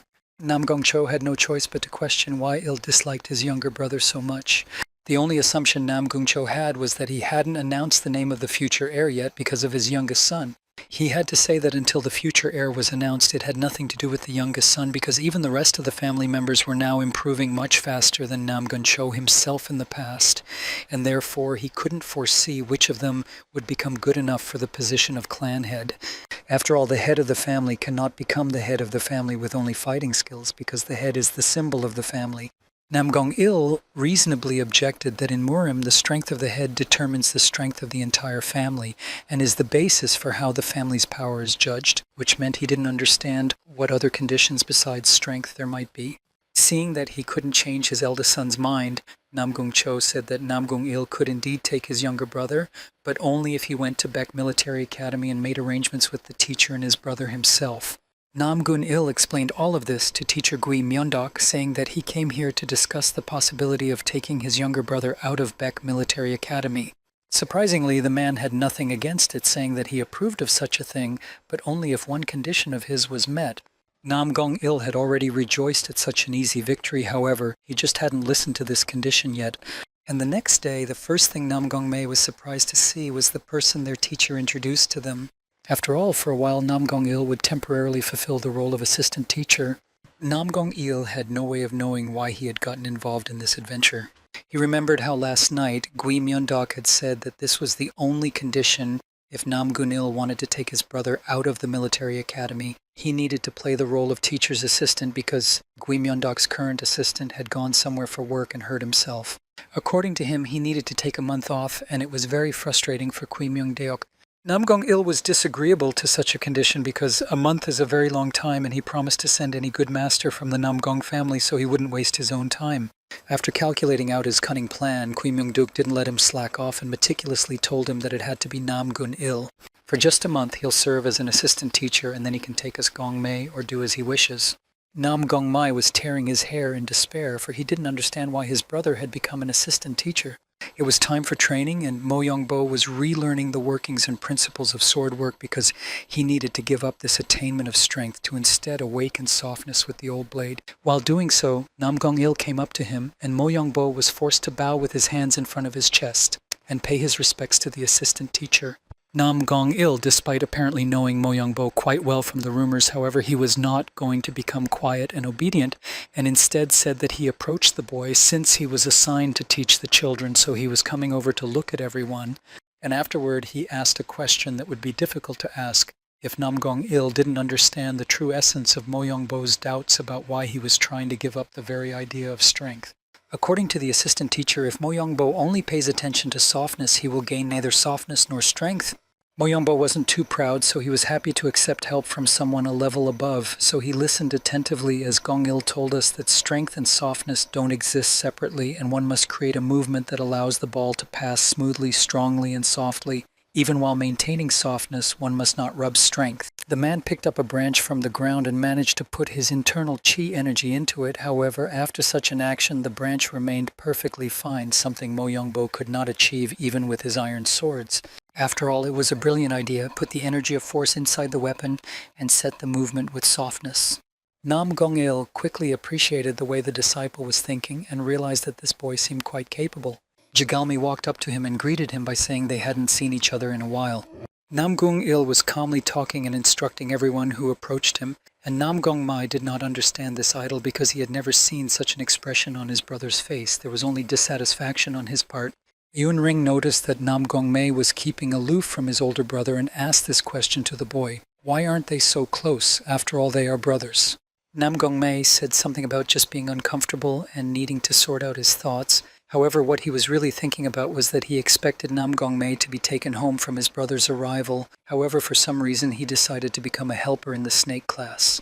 Meanwhile, Gui Myeondok came to the room where the injured Young Jun-hek was lying. Such a peaceful sight was unexpected to Young Jun-hek, so he clenched his eyes disbelievingly, clarifying if this was really the teacher he knew. Gui Myeongdeok said that Yang Jun-hyuk's condition is such that it is possible that he will have to train with the guys from the snake class to recover. This reminded Yang Jun-hek that he had an obligation to Gui Myeondok, and he apologized for not being able to be a helper and substitute during Gui Myeondok's absence anymore, but the teacher himself wasn't too displeased, for he had found a capable guy to replace him for a while, but Yang Jun-hek didn't specify who exactly. They didn't joke for long because Jung-hyuk quickly recovered from his wounds and asked his teacher if he knew how the Black Flower group was doing. That told Gui Myeondok much more than the warrior's usual words and a direct question to the forehead. Gui Myeondok found it difficult to answer because it was a very specific organization and everyone was very different. One sang homesick songs every day, another couldn't get his thoughts in order at all, and after the war, there were so few of them left that they had a hard time getting out of the state where everyone was on the verge of life and death.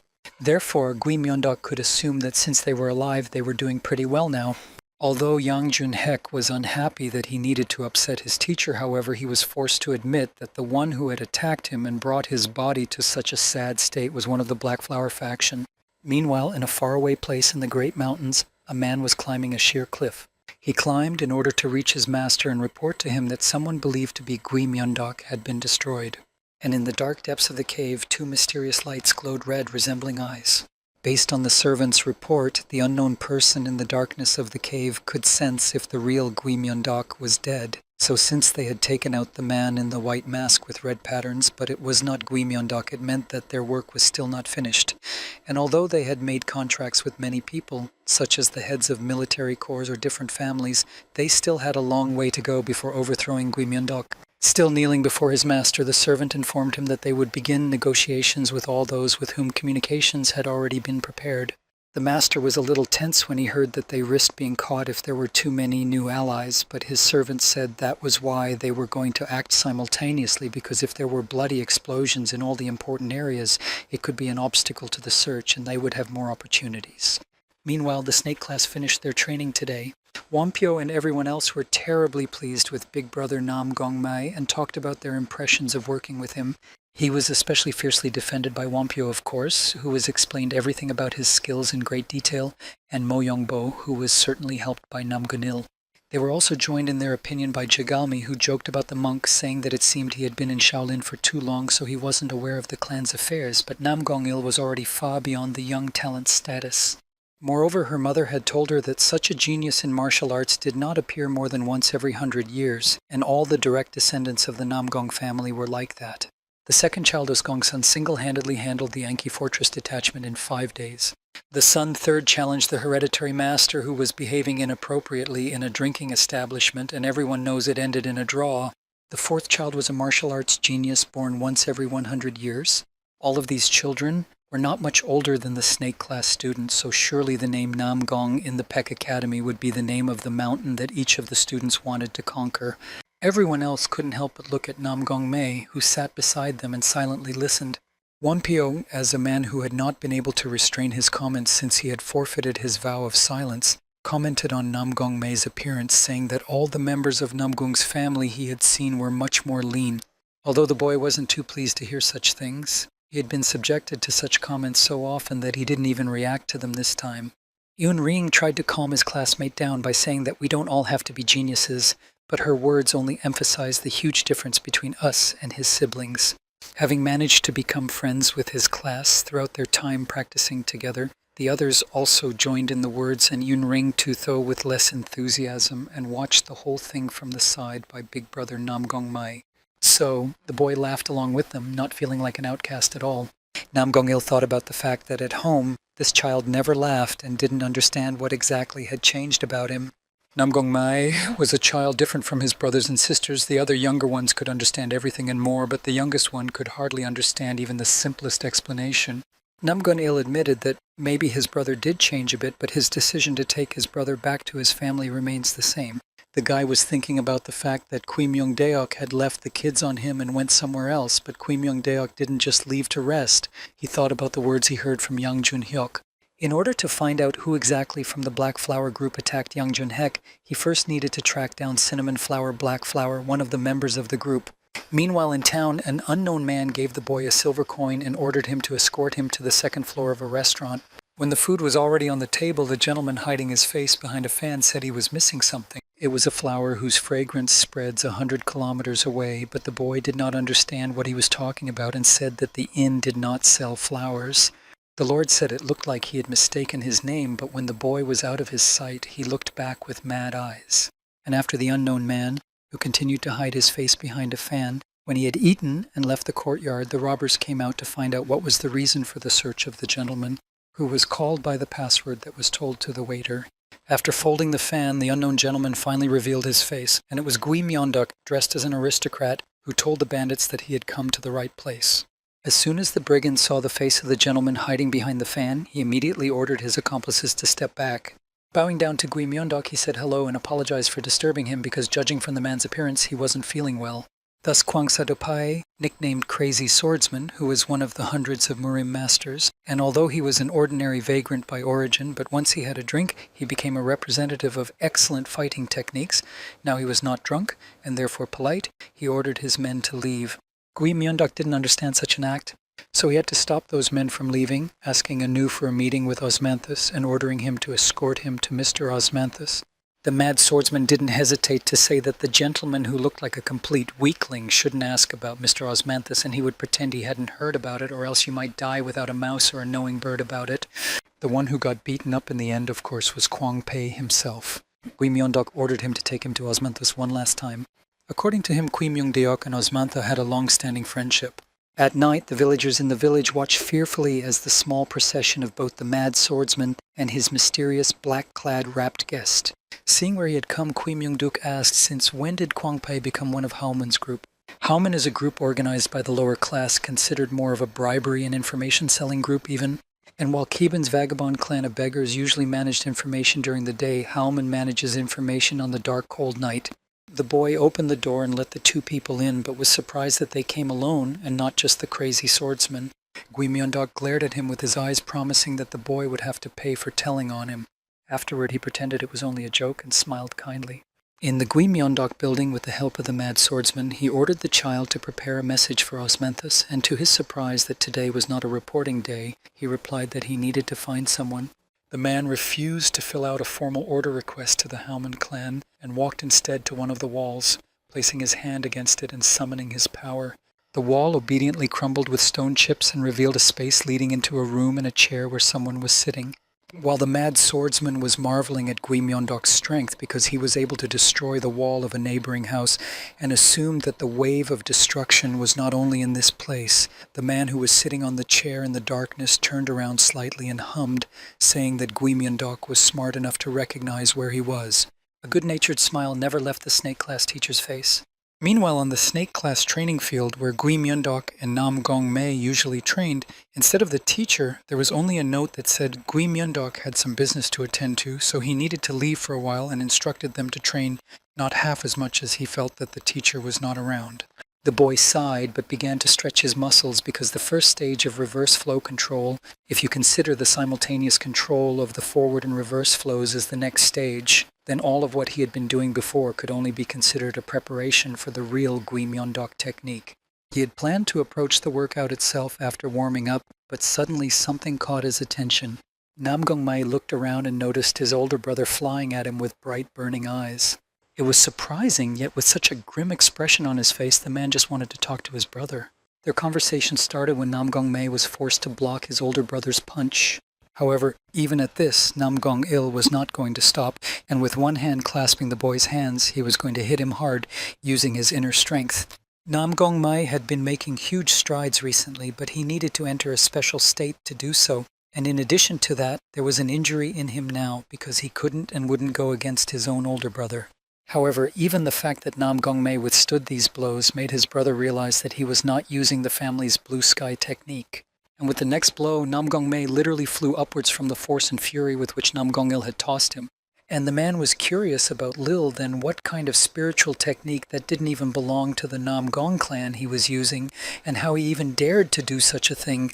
It didn't take long for a new painful blow from the closest person to the boy. And this is the first time in a long time that Nam Gong-mei didn't even particularly use his strength to resist. He probably had a very strong psychological barrier in front of his family. Looking at Nam Gong-il's battered brother, nothing echoed in his heart, and he only said that his curiosity could be satisfied once they returned back to the Nam Gong family. Unable to get results from his negotiations with Guimyeondok, Nam Gun-il decided to go in through his brother, ordering him to personally tell Guimyeondok's teacher that the boy had decided to return home of his own accord. Once again, this was the first time Nam Gong-mei finally said something contrary to his brother's word, for he couldn't afford such a thing before. He applied the forward and reverse flow control technique and reignited his meridian crossing source to release energy and be able to stand up. From the way the power acted and energy flowed, Nam Gong-il could immediately realize that he was able to maintain the existence of such disparate energies in his body. While Nam Gong-il was pondering about what exactly his younger brother's teacher had done to his younger brother, Nam Gong-mei did not stand still and summoned his strength to use the technique that Nam Gong-il had mentioned earlier, the Blue Sky Family Sword technique. Nam Gong-il looked at it with complete indifference, thinking that he still hadn't mastered anything other than the first position of this technique. The boy was indeed easily knocked back against his older brother. However, he wasn't about to give up and stood up again, using a bit of his other strength this time. This was already the second position of the family techniques, and it was somewhat surprised us Gong-il. However, as a true talent of the Nam Gong family, he applied his fifth position of this technique, mastering it with excellent results. There was no way Nam Gong-mei could resist against such a thing and fell to the ground broken completely. Even so, he didn't give up and got up time after time, even though it was already clear that he shouldn't keep fighting because it wouldn't lead to anything. One problem, he didn't know the meaning of the word surrender, and all these years he had been without access to inner energy still hadn't given up, and now that he had found the opportunity to gain power and a good teacher believing in him, he wasn't going to give up on such a small thing. Realizing that he could not deal with his younger brother's stubbornness, Nam Gong-il said that he would not take the boy by force, but he had one condition. For the entire month that he was the assistant teacher, he would teach Mo Young-bo, giving it his best. And exactly 1 month from now, according to Nam Gong-il, his younger brother will have to defeat Mo Young-bo in a duel. Only on such unfair terms would he be allowed to stay at the PEC Academy, although it was terribly unfair considering that Nam Gun-il was Nam Gong-mei's brother, not Mo Young-bo, and he shouldn't be teaching someone from a different family. Meanwhile, Kui Myung-dok once again faced underestimation of his appearance when Osmanthus, with whom the teacher came in, yelled that he didn't believe Kui Myung-dok was Kui Myung-dok. Forgetting to put on the Gui Myeon-dok mask and therefore looking as implausible as possible as the black flower for the head of the group, the man tried to justify himself and explain that he was indeed the real head. Osmanthus wasn't going to believe him because their leader, Gui Myeon-dok, was a handsome man like no other, and Gui Myeon-dok himself looked a little better than a corpse right now.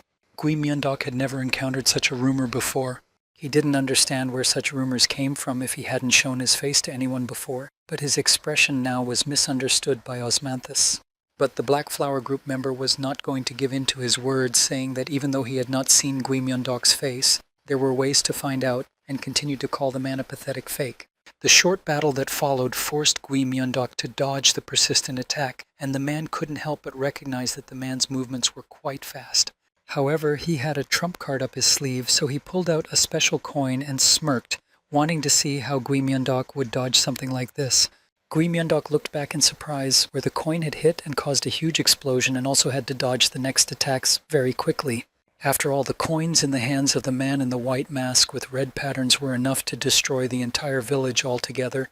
Myung-dok shouted, not understanding who this old cheapskate was showing off in front of because he knew him so well that he thought the man must be counting every coin in his heart. Osmanthus didn't consider this to be solid proof that this was the real Gui Myeon-dok and thought the man was quite knowledgeable about him. Tired of proving something to a man who is no different from a wall, that is, you talk to him and he's still flat and hard and impenetrable in response, Kui Myung-deok decided it was time to use force to make him have to believe.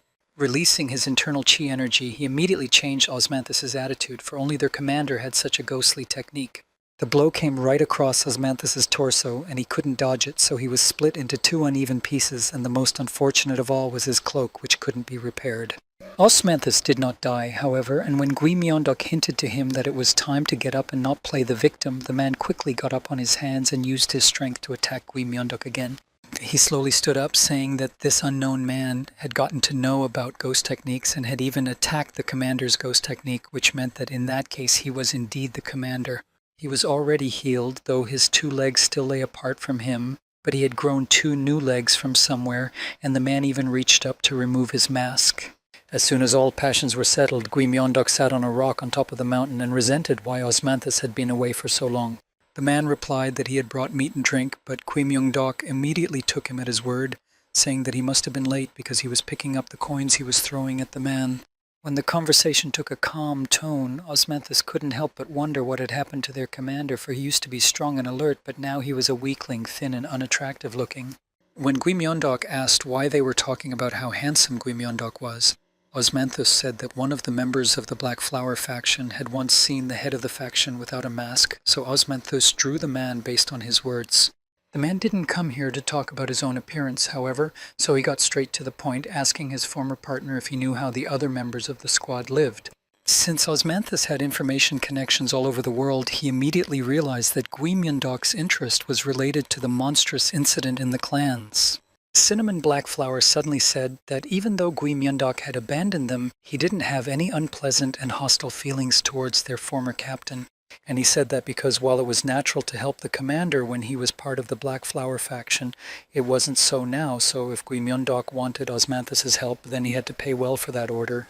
The incident that Osmanthus mentioned was a massacre that took place in the Central District, a warband of warriors with a bad reputation, several other warbands that were also killed and completely destroyed. There were traces of swords and other weapons, as well as poison, and based on the huge number of different weapons, it was difficult to guess who had carried out the attack. However, the only message left at all the crime scenes were the words written in blood that Gui Myeon-dok was here. Osmanthus was in agreement that there was a possibility that it was one of the former members of the Black Flower faction, and that it was a matter of dislike for the one who had committed these transgressions, Gui Myeon-dok. However, from the traces of weapons, it was impossible to tell who it could be, because thanks to training with the teacher, they could use all kinds of weapons, so this person could hide their identity for a very long time. Gui Myeondok hummed as he realized that he was trying to be surpassed by his own student who was following his instructions perfectly. However, the information guild that Osmanthus owned had a bit more information, and he knew that wherever this fake Gui Myeondok appeared, there was always something else. The same wooden box with a pill inside it appeared in the man's hands, and the man asked if Gui Myeondok had heard of a spiritual potion that rapidly increased strength. Recently, this potion has been spreading throughout the central region, and everyone is craving it because it is said that if you take just one pill, the attack power will increase by several steps. Gui Myeondok didn't agree with such vivid enthusiasm for this medicine because he had once seen someone who had taken such a pill, and that person had resolved to reason and didn't stop until he had used up absolutely all of his internal energy. Therefore, he didn't understand why everyone was making a pill like this. After all, it was just an unusual potion. However, judging from the expression on Osmanthus' face, he was unaware of such an effect besides increasing the attack power. With the new facts, it appeared that the goal was not to increase one's internal energy level, but to create an army of soldiers who were not afraid of death. It is good to use as a last resort those who are already infamous, especially in Murim, where favor and disfavor walk side by side, and there are surely many who only live to defeat their enemies. Where the fake Gui Myeondok appeared for the first time, a potion that rapidly increased strength appeared. Suddenly hearing something outside the window, Osmanthus ordered his little servant to open the window. The man took a small note off the leg of a bird that flew into the window and read it, saying that maybe they would find out who the fake Gui Myeondok was even sooner than they thought. After all, the spiritual potion of rapidly increasing strength had reappeared in one of the districts. Meanwhile, while the former members of the Black Flower faction were dealing with issues concerning the safety of the world, the disciples were doing their direct work and training. Namgong-il, who came to check on his future disciple for the next month, praised him for his diligence because he had already started practicing since dawn. Deciding to start with the most interesting and burning question, he asked the boy what was the reason why Mo Yongbo wanted to become stronger. The boy immediately recalled the words of his father and the rest of the Mo Yong family. After all, whoever belonged to their family must necessarily dominate others. Seeing Mo Yongbo's inner strength, Namgong-il realized that his talent was comparable to that of his younger siblings, and it would be wonderful if he was the one to become their younger brother instead of Namgong-mai. And having a predisposition towards this boy, he began to lecture him that in order to rise above others, one must become stronger and more talented than them. So the next reasonable question is at what level Mo Yongbo now considers himself and whether he will be able to rise above everyone. The boy replied that at least at the Baek Military Academy, he was now in first place among all the others. In order to provoke the child, Namgun-il remembered that his younger brother had fought Tang Wei-ju and asked if Mo Yongbo could defeat his younger brother. Mo Yongbo quite honestly and fairly replied that although he knows very well that Namgong-mei's abilities are growing every day, but one victory is not enough to become a worthy opponent for him. Namgong-il agreed with him only partially because if it was a simple duel, then Tang Wei-ju could be considered just a capable kid, but if it was Tang Wei-ju who used his family's secret knowledge and forbidden poisons, he doubted that Mo Yongbo could win and remain unharmed. The real horror of the family Tang Wei-ju was born into was not in how strong fighters they were, but in their poisons and techniques that they were not ashamed to use, so the Tang family is very closed and full of secrets. Namgong-il correctly judged Mo Yongbo's silence because it was difficult to answer this question with certainty, because if one of the 8 strongest poisons were to spread throughout his body, it would already be considered a defeat and not a single mistake could be made. Narrating that he, Namgong-il, had become the master of the small fearlessness competition, the man explained that it meant that he was the best of the young talents of his generation.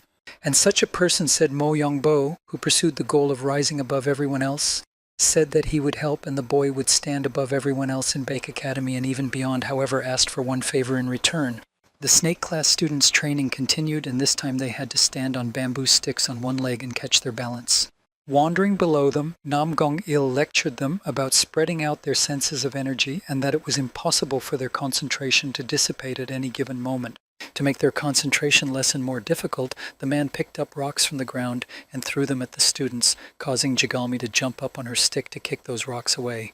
However, she even landed on the same foot as if it was absolutely no problem for her, and the eldest son of the Namgong family realized that the girl could sense energy perfectly. Wampio was a bit unprepared for the attack, so he bounced awkwardly on his stick, but he also dodged all the stones. Mo Yongbo crumbled his portion of stones with his fists and didn't even move.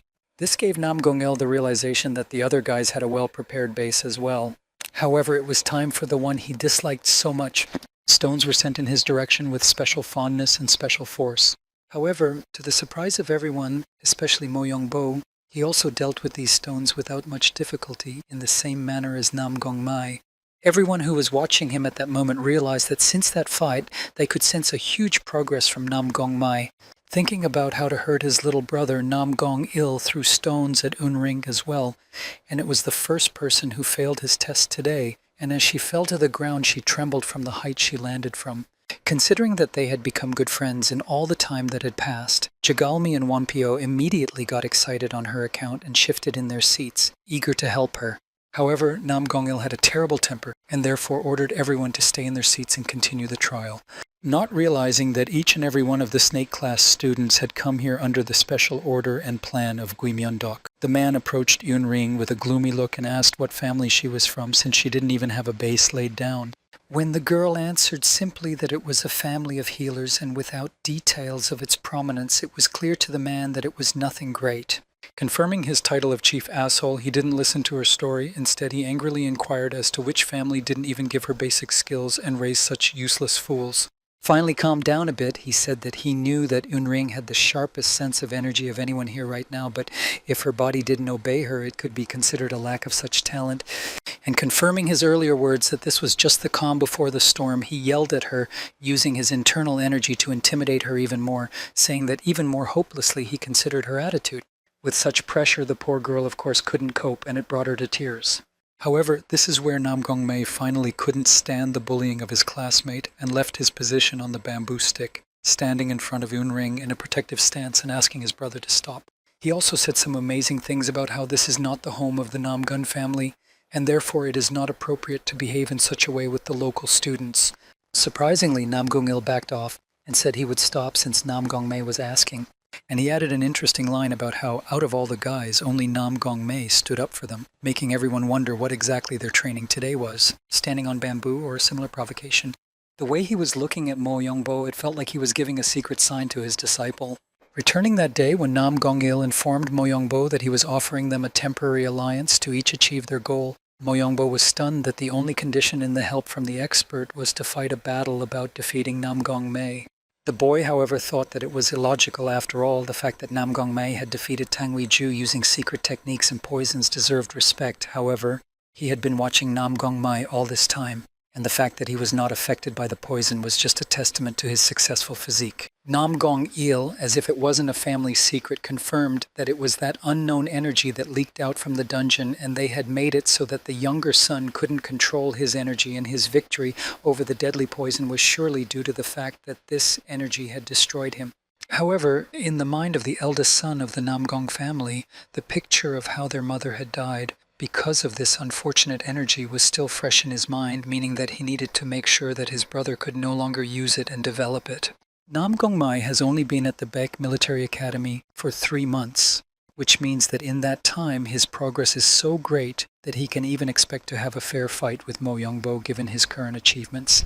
And their training began when Nam Gong-il, along with Mo Yong-bo, were discussing the Mo Yong family's strength, the destructive spiritual sword technique that made the sword have incredible speed and destructive power. The foundation of the destructive spiritual sword technique is an all-destructive hurricane that cannot be seen but can be felt, that is, a force capable of bringing down even a huge tree. The foundation of the Mo Yong family's technique is wind, all-pervading and all-destroying. Of course, in open confrontation, Nam Gong-il and Mo Yong-bo were incomparable in their skills, so the boy had to constantly dodge and learn by doing, as they say. While Mo Yong-bo was realizing what Nam Gong-il was teaching him, the man was already behind him and preparing to attack him from the side, stealthily giving him another lesson. He had to combine his strength and speed to master the harmony and unleash an unrelenting wind that burned everything in its path. From a training session of this magnitude, Mo Yong-bo found himself injured and burned by his teacher's fire. However, the man wasn't going to wish him away and ordered the boy to get up immediately.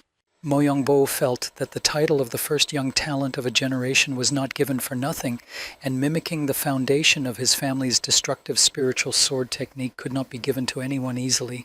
There is much to be learned from a duel with a master, and even more so with training tailored specifically for him. made the boy smile and promise to absorb everything the master would give him and rise above all others. Meanwhile, elsewhere in one of the training halls, one of the masters went insane after taking a mysterious drug. All this happened when a small family was looking for a master who could represent the family to increase their authority, and through rumors and connections, they managed to obtain a potion that increased the properties of internal energy. Even the smell alone was enough to fill his chest with energy vibrations, and it was definitely a high-level potion, and they smiled, thankful that God had given them a lucky chance, and the head of the family advised his disciple to take this potion as soon as possible. However, the guy who had been given such trust to use this potion in advance suddenly decided to offer it first to be used by the head of the family, saying that it was the head who should be stronger to elevate the family's name even higher. And now the guy is bleeding and dying, could not believe that his own hands ruined the head of the family. And Gui Myondok, who was a little late for this meeting, suggested that the guy who was still conscious should rest for a while he takes care of all the problems going on here. In the past, Osmanthus had told Gui Myondok that wherever a potion that rapidly increases spiritual power appears, a fake Gui Myondok also appears. The snake class teacher said that he thought he would find him quickly thanks to this advice, but who knew that this spiritual potion had spread so much and now it wasn't so easy. When Gui Myondok left after properly paying Osmanthus with gold coins, the man was contentedly counting his earnings. The little boy's servant, taking advantage of the fact that their guest had already left, questioned his master as to why he had lied to this sickly-looking man. After all, the person Gui Myondok was looking for had already come to them last time. And Osmanthus wasn't as simple as it might seem at first glance, because instead of letting them meet easily, he wanted to make as much money as possible by making their meeting difficult, not even thinking that innocent human lives might be in danger until the real and fake Gui Myondok met. The next problem was that Gui Myondok left an acting assistant, Nam Gongmei's older brother, in his place, and all the students suffered from such a decision. Saying that if it were a real fight, they would have all been eliminated by now, Nam Gong-il reminded them that the qualifying stage of the competition was done in a group, but even so, the children did not tighten up among themselves. Jigami tried to justify herself by saying that Gui Myondok had said that compared to group fighting, it was more appropriate to pull the enemies out one by one and destroy them because teamwork tends to break down because of any little thing. With a snort, Nam Gun-il said that it was only possible when everyone had enough of their own inner spiritual energy, and perhaps Gui Myondok had a lot of faith in them, but he didn't, especially Un-ring. Hinting at the girl, the man gave the children time to rest, and suggested they think about whether they were useful to their class in any way. When the heavy atmosphere, along with his departure, Un-ring treated the wound on Nam Gongmei's arm and bandaged it while everyone else was breathing heavily and resting, having already received her help. Nam Gongmei tried to calm the girl down by saying that his brother always spoke too harshly and directly, but she herself realized that she did not reach their level when it came to attacking. Last in line was Mo Yongbo, and Yun-ring approached him to heal him. However, the boy did not give himself into her hands, and instead said he didn't need such a thing. He walked away, leaving the others perplexed as to what had happened to him. Wampio also spoke out about his departure, and in such a way that Jigalmi again demanded that he take a vow of mass silence instead of swearing with such language. Nam Gongmei looked after his classmate and realized that Mo Yongbo now looked the same as he had looked during their first meeting, completely unsociable, and the boy must have thought for nothing that they had managed to become friends and Mo Yongbo had thawed out. To distract himself from his bad thoughts, Nam Gongmei asked Yun-ring what her healer clan was like. The healer clan started from a village where most practiced the art of medicine and medicine making, and in fact this clan is closer to medics than warriors. During the war, healers were on the battlefield to heal the wounded, but unfortunately healing skills alone were not enough to survive on the battlefield, so in addition to healing, healers also learned martial arts for their own defense and used them to create a clan. When Nam Gongmei was surprised that they had developed so quickly in just 20 years, Un-ring shook her head, because even the reason why she was at Beck Academy was because martial arts were not yet rooted enough in their healer clan, so she was sent here to learn the base. Jaegalmi, contrary to how she felt about Nam Gongmei, didn't bitch to her only girlfriend in the class, so she promised that they would do everything to help the girl on their part. Nam Gongmei realized that everyone had their own reason for coming to Beck Military Academy, and he was very interested in getting to know everyone better. Meanwhile, somewhere in the mountains, Erin was carrying a rock with her powerful arms with pumped biceps. More specifically, she was walking ahead to lead her rabbit classmates. The girl was so tired that she couldn't take it anymore, and when her classmates asked how she could show weakness in such an easy assignment, she declared that the problem wasn't the hardness, but the fact that she wasn't allowed to see the love of her life. A Dragon Class master was sitting in a tree and unexpectedly overheard this conversation, paying attention to the name that was spoken in the dialogue. He stopped sleeping and began to watch the huge boulder coming down the road, for the girls underneath it were almost invisible. And unfortunately, Erin could only complain about her love longing to her friends, asking them to keep it a secret from their teacher, because she knew that the teacher would scold her. And unable to hold back any longer, the girl abandoned her friends and ran towards her love. The Dragon Class teacher wondered where this oddball warrior was going, and he felt it was about time, for he was just about to get bored. Leaving the tree branches unnoticed, he jumped up and ran after Erin. Nam Gong Mai, meanwhile, practiced connecting the two streams. At first he looked confident enough, he had done it many times, but soon the two streams exploded and the boy was thrown back. And the reason for this was that he had previously been able to connect the energy on strong emotions, but in a calm state it was not so easy. Right now, Nam Gong Mai was greatly worried about whether he could handle it himself, considering Mo Young Bo was going somewhere every night, and it was more like training with his brother than anything else. Taking a seat to rest a bit from his failed attempts, he pulled out a letter from his teacher. The fact that he was reading the second letter meant that the boy had already mastered the control of the direct and opposite energy flows inside, so the next step after that was to merge the two energies outside. Realizing what was at stake, Nam Gong Mai was not going to give up and stood up again to get even more serious about practicing using the instructions Gui Myung-dok had left him. The first stage, the gathering of energy in two hands of two different opposing energies, was successful, but the power of resistance was too great. At the same moment, he was distracted from the side by Erin, and the guy was slightly distracted but still stood his ground. The girl smiled as she watched Nam Gong Mai practicing since morning, dousing herself in sweat, and declared that this was what her beautiful husband should do. However, she felt that the balance of energy was in Nam Gong Mai's hands and wanted to approach to help the boy, but she was stopped by Chu Dok-hwa, advising her not to approach right now. And the opposing energy around Nam Gong Mai went crazy and ceased to be controlled by him, causing Erin to become very agitated. So nervous for her future husband, the girl took a quick step to approach Nam Gong Mai using Qigong and picked him up under her arms to soften the landing for his frail body. She rammed herself into a rock, but at least her husband was safe and sound, and that made her happy. The girl stated that she didn't feel bad after landing so hard, instead inquiring about Nam Gong Mai's health, admitting that she missed him a lot and came to see him as quickly as she could. The boy did not believe that she was all right because her own head was covered in blood, but she did not want to appear weak in the eyes of the boy, so she smiled and said that everything was all right. In the end, she did pass out and had to have her head bandaged in that condition. Stormblade informed him that she had a legendary celestial battle body that could withstand more than that, so she should be fine after a little rest, but he was very interested in what kind of training the boy had set up here. When Nam Gong Mai refused to tell the details, Stormblade was neither surprised nor angry in the slightest. Instead, he even smiled. After all, one shouldn't reveal secret martial techniques to outsiders.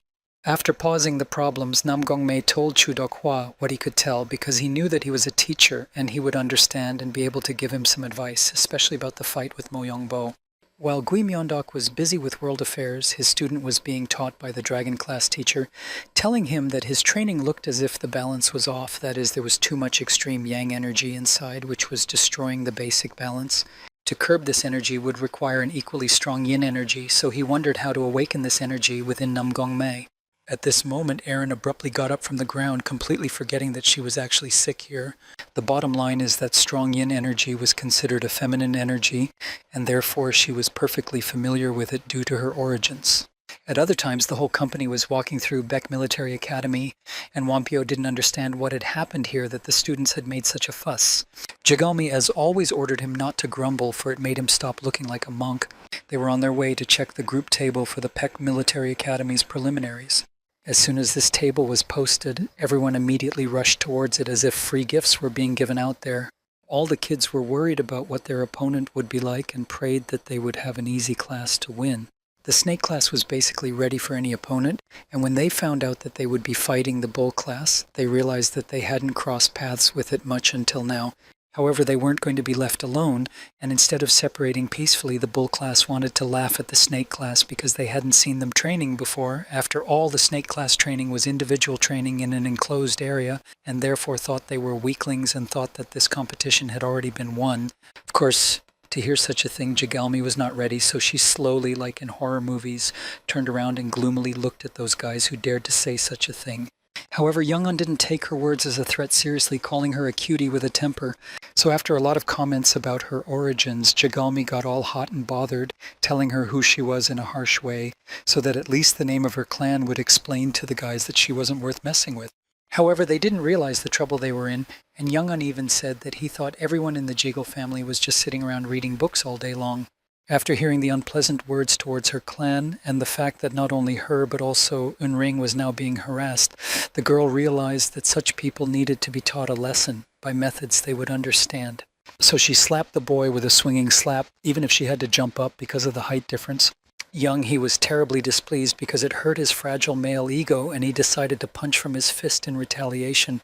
Meanwhile, Nam Gong Mai was completely in his thoughts because he remembered that the previous conversation between him and the Dragon class teacher and Aaron ended in a good place for him. The girl suggested ice energy as a symbol representing yin energy, and the teacher suddenly said it wasn't a bad idea. It was all about the fact that after learning the introductory techniques, the followers of the Ami clan would begin to officially learn the ruthless battle technique of that clan, and the beginning of it was to absorb ice energy into the abdomen. There were quite a few who couldn't handle it and stopped learning, and the essence of yin energy, if one didn't take control of oneself in time, would definitely make one succumb to the temptation of this icy beauty. Chudokhwa nodded, saying that the ice energy would surely be able to control the ultimate yang energy that Nam Gong Mei had too much of. However, this kind of energy had to be stored in the Ami clan's treasure, and that was a problem. After explaining that she wouldn't have suggested such an option if it wasn't a possibility at all, Aaron remembered that during the founding of the Murim Alliance, one of those energies had been sacrificed, and now the Alliance had its own source of ice energies as well. Seeing the chance to train a strong enough disciple, Chudokhwa promised that he could find out about it then, and quizzed Aaron and Nam Gong Mai to come to this very place this night in order to continue training. Since it was this morning, Nam Gong Mei was still focused on this news, wondering if it was possible to use ice energy to curb his uncontrollable energy and if he was allowed to do so without Gui Myeondok's permission. Meanwhile, around him, events were unfolding very rapidly, and Jagalmi was quickly out from under the fist of a bull-class student. Therefore, Young-hee's fist flew towards the unsuspecting Nam Gong Mei by inertia. It was a terrifying sound as fist and cheek collided. Everyone was terribly frightened, realizing that the boy's face must turn into a solid bruise after this. However, Nam Gong Mei only now came out of his thoughts and realized that something was wrong. His head only tilted slightly under the impact of the blow. Moreover, the boy seemed so uninvolved in the events that he was the one who bowed and apologized, saying that he bumped into the guy because he was thinking about his own for a moment. Of course, Young-hee thought that this boy was bullying him and wanted to continue the battle. However, at the last moment, Suguo put her hand on his shoulder, saying that any other fights other than official fights were forbidden in Back Academy, and she was tired of repeating that for everyone to understand. They immediately made an isolation circle around the mad dog of Back Academy, not wanting to fall under its hot hand. All the other students from the other classes who were still checking the competition table immediately ran away from such a situation. Recalling the past fight with Tang Weiju, Suguo again suspected that it was the snake class that started this fight. Jigalmi snorted, saying they were the first ones to start bullying the snake class and didn't admit her guilt about slapping the guy on the cheek. When the dog class teacher left them alone, Jigalmi approached Nam Gong Mai and asked if he was okay after being hit like that, but the guy didn't feel like he was in any pain. Mo Yombo watched all of this carefully, realizing that the boy had not received any shock or injury. And the students of the bull class walking back to their practice field were not happy with the way they had been treated. And the main problem was with Young-on, for he had punched that boy, however his hand had broken against his chin himself, and now he felt threatened, not realizing who that boy was. Aaron and Nam Gong Mei were already waiting for the Stormblade at the specified location, but it was delayed for some reason. In fairness, Aaron was very even pleased with the delay and even hoped he wouldn't come at all. However, the man soon appeared and said that he had found out where the ice energy was. After all, he was a Stormblade himself, which meant he had a lot of information available to him. Nam Gong Mai smiled because this was what he had expected from one of the three Heavenly Masters, and now he could move on to the next stage of his training. As they walked, the boy decided to ask about how ice energy should be used because he knew next to nothing before Aaron told him about such a phenomenon.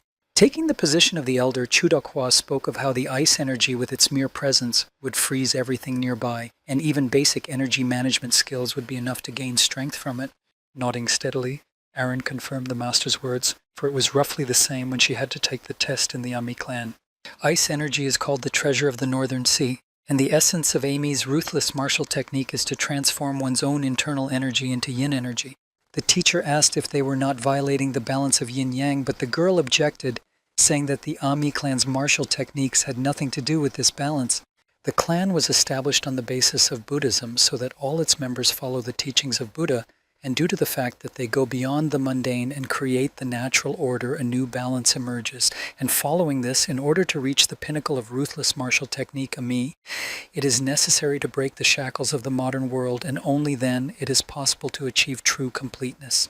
That is, internal energy draws strength from yin energy, which means that if you don't reach apogee, insufficient yang energy bursts outward. That's why the appearance of the young female disciples is so different from the adults, and all the adult and battle-trained members of the AME clan look like completely ethereal, beautiful women, but the female disciples look more like men. Although he was very curious, Nam Gong Mai briefly interrupted the lecture because he was primarily interested in where they were going now. The entire trio, wearing special masks so they wouldn't be so recognizable, infiltrated the building that housed the head of the Murim Union. Nam Gong Mai once again questioned the teacher if he had received permission to use ice energy so as not to break the law. However, the man snorted, answering quite logically that no one would allow this treasure to be used by any commoner, so they would secretly borrow this crystal, use the energy, and bring it back. The master must have been very eager to play secret agents because his words and movements clearly showed a desire to just play, and the apprentices in the stone were just an excuse. Since the children had no choice, they followed Chu Dokwa and finally came to the place he was pointing to. There was a secret hatch in the floor, it turns out, to go down into the dungeon, and that's where the ice energy is.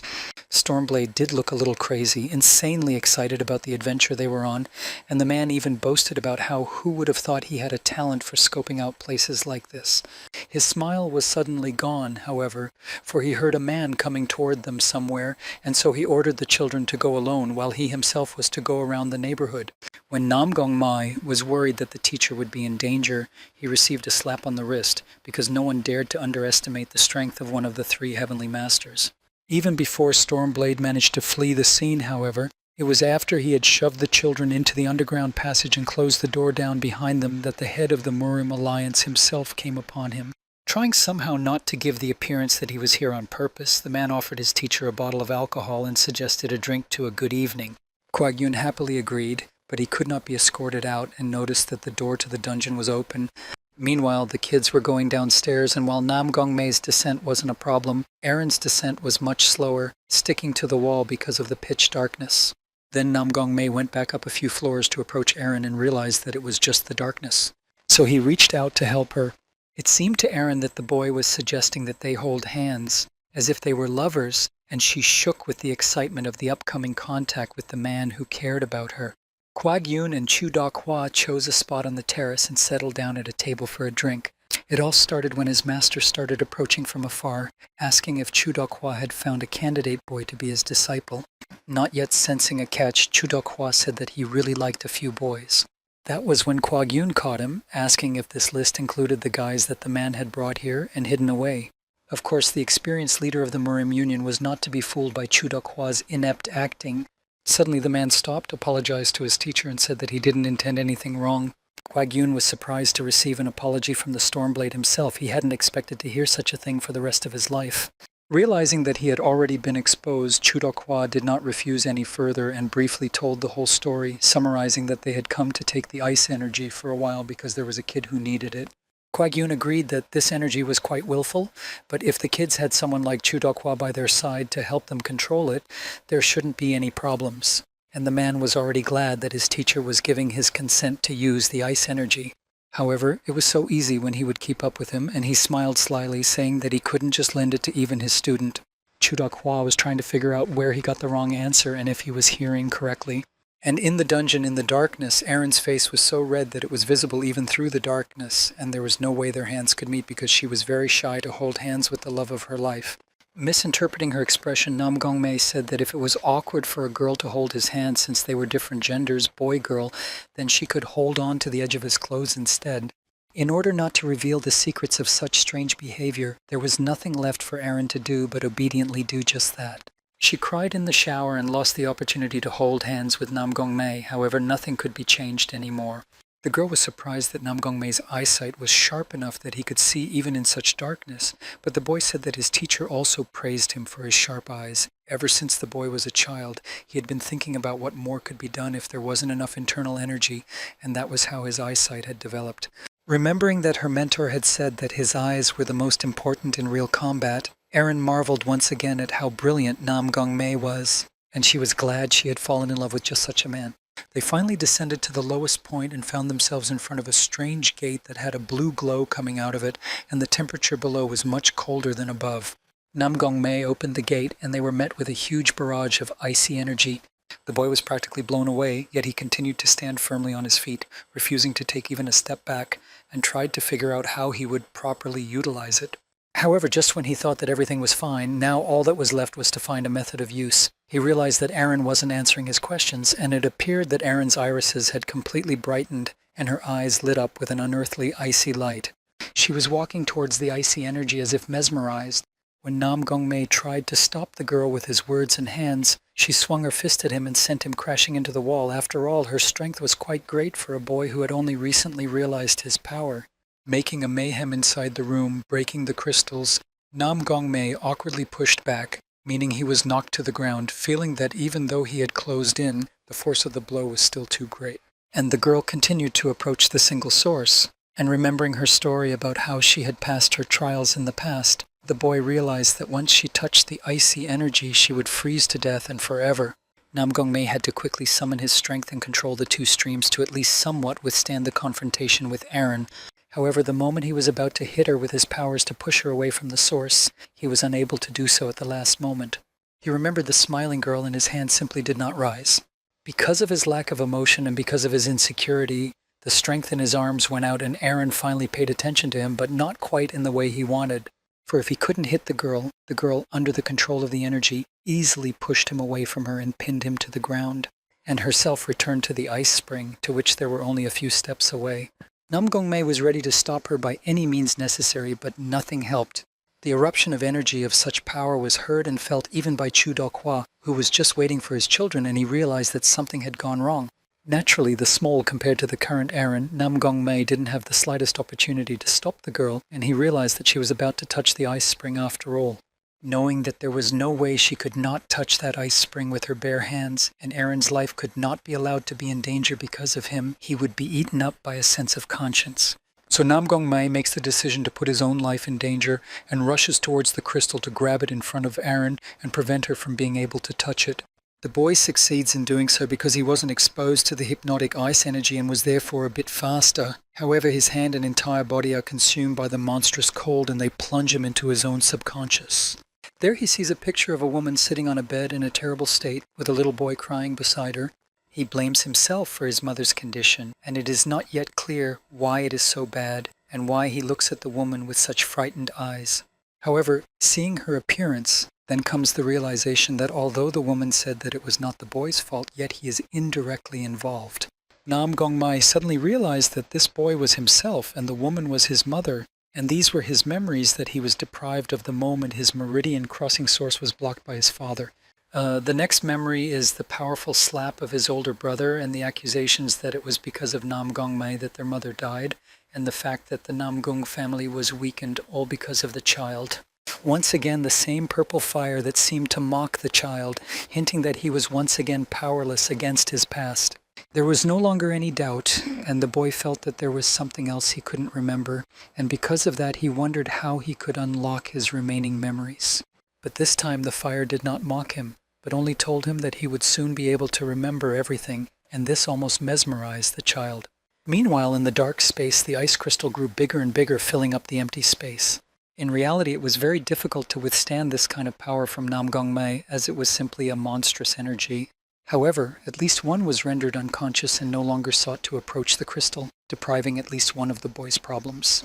Chu Dokhwa finally rushed over and began to sort out what had happened here. However, to his great regret, the very thing he feared had happened. The boy had touched the icy energy. He snapped out of his seat and tried to get the kid to let go of the crystal. However, it was all to no avail. The power of the energy was enormous, and even the slightest application of it could cause Nam Gongmei to die. Therefore, the teacher had no choice but to destroy the crystal before the boy absorbed it. As the crystal began to disintegrate into smaller pieces, The man tried to gather them all in his hands, however, he suddenly realized that the amount seemed rather small compared to before. Then he decided to look back, feeling that his troubles would not end there, and he was quite right. For some of the shards had drawn the boy to him, and now the energy and power of the ice crystal was being absorbed into his stomach. The man tried to collect these shards and use his flame to gather them together in one place, and he succeeded. Now all that remained was to extract the ice energy. However, the trouble did not end there, for the ice shards had already taken up residence in his abdomen, and although Chudokwa was surprised that they had already managed to ingratiate themselves so quickly, something had to be done. If he simply took out the ice energy, then the boy would die, and leaving things as they were too dangerous, so he had to come up with a third option, which of course the teacher was not very eager to use. However, since he had no other choice, he decided to help the boy withstand the ice energy with the help of his pure energy of the strongest dragon and a special technique that helped bring all the shards together. Thanks to this, the boy now had his own solid shard of ice inside him, surrounded by flames. The energy had finally stabilized at least a little, and Chudokwa felt that he had done a wonderful job and the boy should now survive, at least at first. The worst was already over, but there was still the possibility that he wouldn't be able to handle the ice energy, and his energy streams would be closed by the opposing energy. If Namgongmei managed it, then he would then become an energy control master, so Chudokwa felt a great desire to see such a person. He even promised the unconscious Namgongmei that if the boy made this energy his own, he would definitely add him to his list of student candidates, as if that was a valid argument, considering Namgongmei already had a teacher, Gui Myundok. Now the man needed to clean up after his non-students and get out of this place quickly before anyone noticed them. And after a while, Kwagyun came down to the basement and looked at the crystal doubtfully because he felt that it had shrunk a little and wondered if it seemed to him. Meanwhile, on the other side of the continent on a dark night, a carriage arrived at the estate. The gatekeepers standing guard at the gate pushed aside the old man who had brought the carriage in order to go to her and inquire as to the condition of the goods he had brought. And the goods were children trembling with fear, and looking at them, one of the gatekeepers said that the goods were too thin and could hardly last even a few days. The slave traders pulled the children out and sent them somewhere indoors, and the old man was given a new task. When he had to leave for the next shipment, he had to take the remaining corpses with him. However, this man was not just a random old man, but a fake agent. At one point, the man transformed from an old man who had previously brought them the goods to a dark-haired man in black clothes, but a young man. He was the information officer of the Black Flower faction, the one they called Osmanthus, but in the faction he had the nickname Black Cinnamon Flower. This place had recently bought spiritual potions that rapidly increased strength, and to begin with he needed to find the guys and check out what these people were going to do. That was what he had come here for. And inside, researchers gave the magic potion to people chained to the walls and tested how it worked on different people with different conditions. For example, they found that there is an effect even in those who do not have internal chi energy. Graying, with swollen veins, lost sight and sanity, one of the captives tried to lash out at the male researcher, but he didn't even twitch an eyebrow. The chains with which the subjects were chained were made of the finest iron, so he wasn't at all afraid, for this wasn't the first month they'd been dealing with something like this. Osmanthus, undercover, discovered that these people have a huge number of pills, thanks to which they are in the basement and follow the effects of this spiritual potion. As if someone wanted to help him find out more information about it, a servant arrived at the head researcher's place and informed him that the goods that had just been delivered, meaning children, had arrived, and in addition, someone who was bringing a spiritual potion that rapidly increased strength had come. The mad scientist temporarily stopped his attempt to put a pill in one of the children's mouths, realizing that since the most important person had come to see them, he wanted to go see the man himself. After leaving, the explorer ordered his servants to feed the pills to the children. Osmanthus planned to follow in the man's footsteps to find out exactly who was distributing this potion and how. However, his confidence was returned by the servants who planned to beat the children into obediently drinking the pills and spoke many bad words. Though at first Osmanthus did go after the chief explorer, he did return later so that his conscience would at least be a little clearer in this situation and stopped the man who was beating the child. In his defense, Osmanthus only said that he was not constrained by duty now, and he was no longer part of the Black Flower faction, nor did he need to prioritize his goal of extracting information above all else. The servant tried to find out what such a person was doing here, but not before seeing a fist catching up with him much sooner than the answers to his questions. The chief investigator came out and saw a huge cart full of boxes of potions and was glad, because it was enough for several hundred people. He didn't think that the man who had sold it to him would be so young, but he didn't dwell on it. The man thought about the fact that now he would need more people for experiments, but he didn't have time to finish his thought because an explosion was heard from the building and the doors were blown off by the shockwave. Naturally, the cart with the pills was also blown away by this gust of wind, and the rather fragile wooden caskets were opened and the contents scattered, leaving the man, who had paid a lot of money for these caskets, in a state of terror. And from the building where the experiments were being conducted, the Black Cinnamon Flower, who wore the mask of a full-fledged former faction member, and the Red Cinnamon Flower of the Black Flower faction slowly walked out. He didn't care much about his own life right now, for it had flashed before his eyes the moment the pills that had been paid for with fabulous money were affected, and the chief researcher shouted at Osmanthus. The masked man didn't pay attention to the mercenaries who came out at the noise because he still had the spiritual technique of explosive coin and a lot of money. So these points he scattered all over the courtyard, distracting anyone who would try to approach him. Since the middle-class mercenaries weren't a serious obstacle for Osmanthus, he quickly dealt with them, and seeing at his speed of movement, the chief investigator realized that he was most likely finished, just as he was finished with those magic potion warehouses he had ordered. With the fight over in just a few minutes, it wasn't enough for the chief investigator to run away, especially since he was also trying to have some hope that his men would be able to deal with this unknown masked man, and Osmanthus began to slowly approach the investigator. Even the fact that he was much shorter than the researcher and looked up at him from below did not cancel out the researcher's wild fear. According to Osmanthus, he didn't care what these people did, but raising a hand to children was beyond his understanding of right and wrong. So on one night of his life, he lost his center for conducting human research on the effects of a magical potion that gives strength. Kui Myung-dok saw a similar mess when he came to say that the information Osmanthus had given him was wrong, but realized that it looked like he would have to wait a bit longer because his former partner was making too much noise right now. When the blue explosions were over, the snake-class teacher landed behind Osmanthus and once again asked him why he didn't throw something else instead of coins so he wouldn't have to collect them like that every time. Osmanthus brushed it off without saying that the technique is specifically called the exploding coin technique, so you have to live up to the name. There, Kui Myung-deok found the children huddled together and afraid of absolutely everything, and after examining them, he said that they looked a lot like themselves as children because the Black Flower faction was made up entirely of orphans. Kui Myung-deok smiled for a second because his former partner had also changed a lot, and he wanted to take these children away for a while until he could find a place for them. Osmanthus was reminded of what he had told Osmanthus before, that wherever there was a potion that increased strength, there would be fake Kui Myung-doks, and he assumed that Osmanthus was also the one who had said that. Naturally, he didn't suspect his friend, but threatened that if he continued to lie, he wouldn't get any money, but would only get hit with the most valuable thing. Returning to a more serious topic, potions used to be distributed with great care, but now they were being distributed all over the center in huge quantities. Thus, the connection to the fake Kui Myung-dok is weakening, as the murder committed by the fake Kui Myung-dok has caused Red Flower to become the prime suspect specifically and pursue him with full confidence, but the main thing in these incidents is the potion. Given that he sensed the movement of something invisible and much bigger, he promised to gather information and contact Kui Myung-deok. Therefore, now was the time for Kui Myung-deok to pause and return back to the Alliance, for he had been gone for half a month from Baek Military Academy, so it was worth it to return to his children. But lastly, Kui Myung-dok went back to his former partner and threatened him again that if he tried to lie and mislead him one more time, he would be in trouble.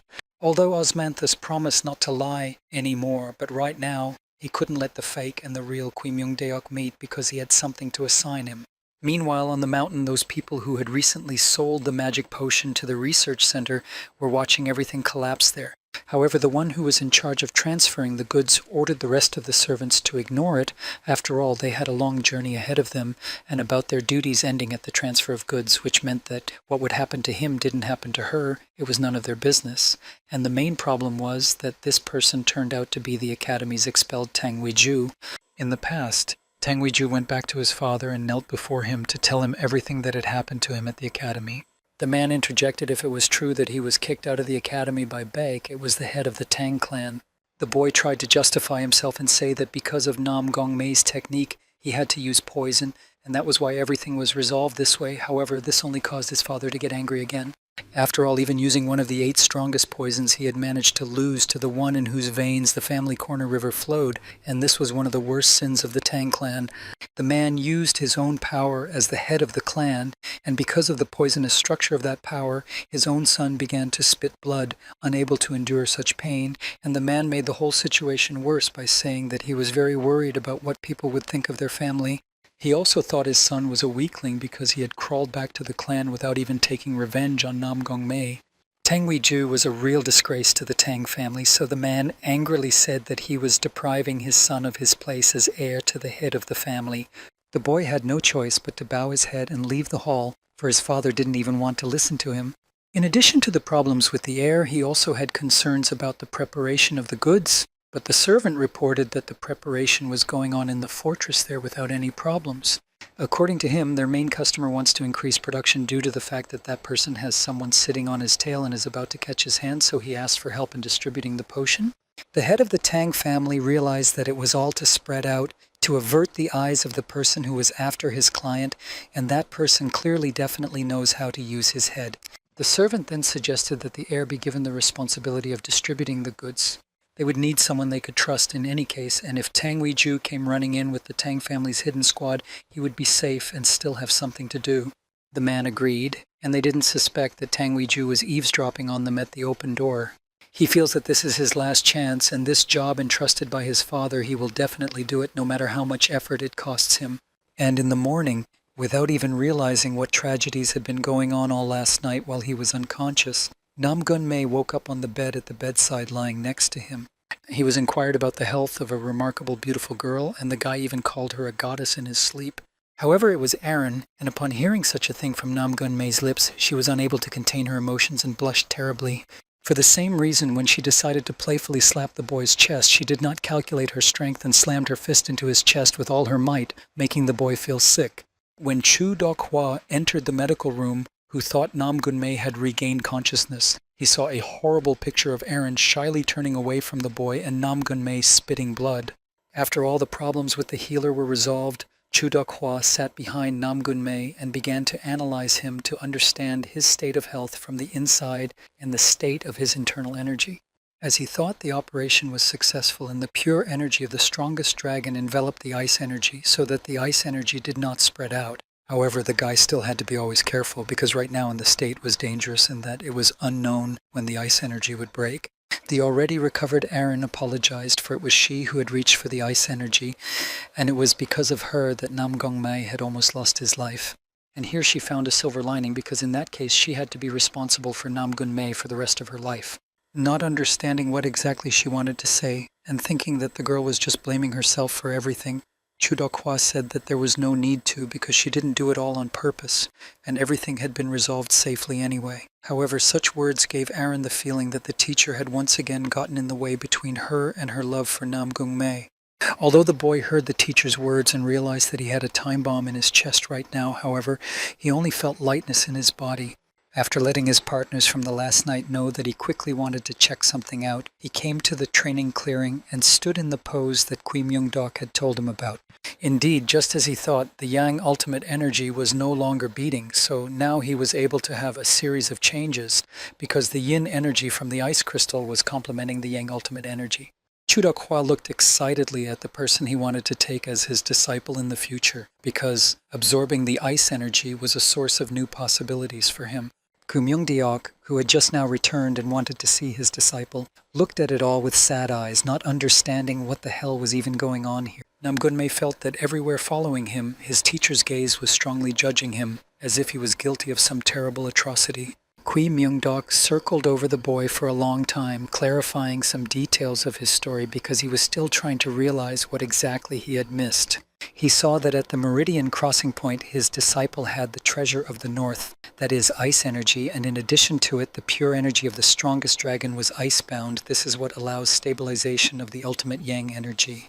Kui Myung-dok was happy for his student. However, at some point he felt like a character in some Murim novel, and he didn't like it.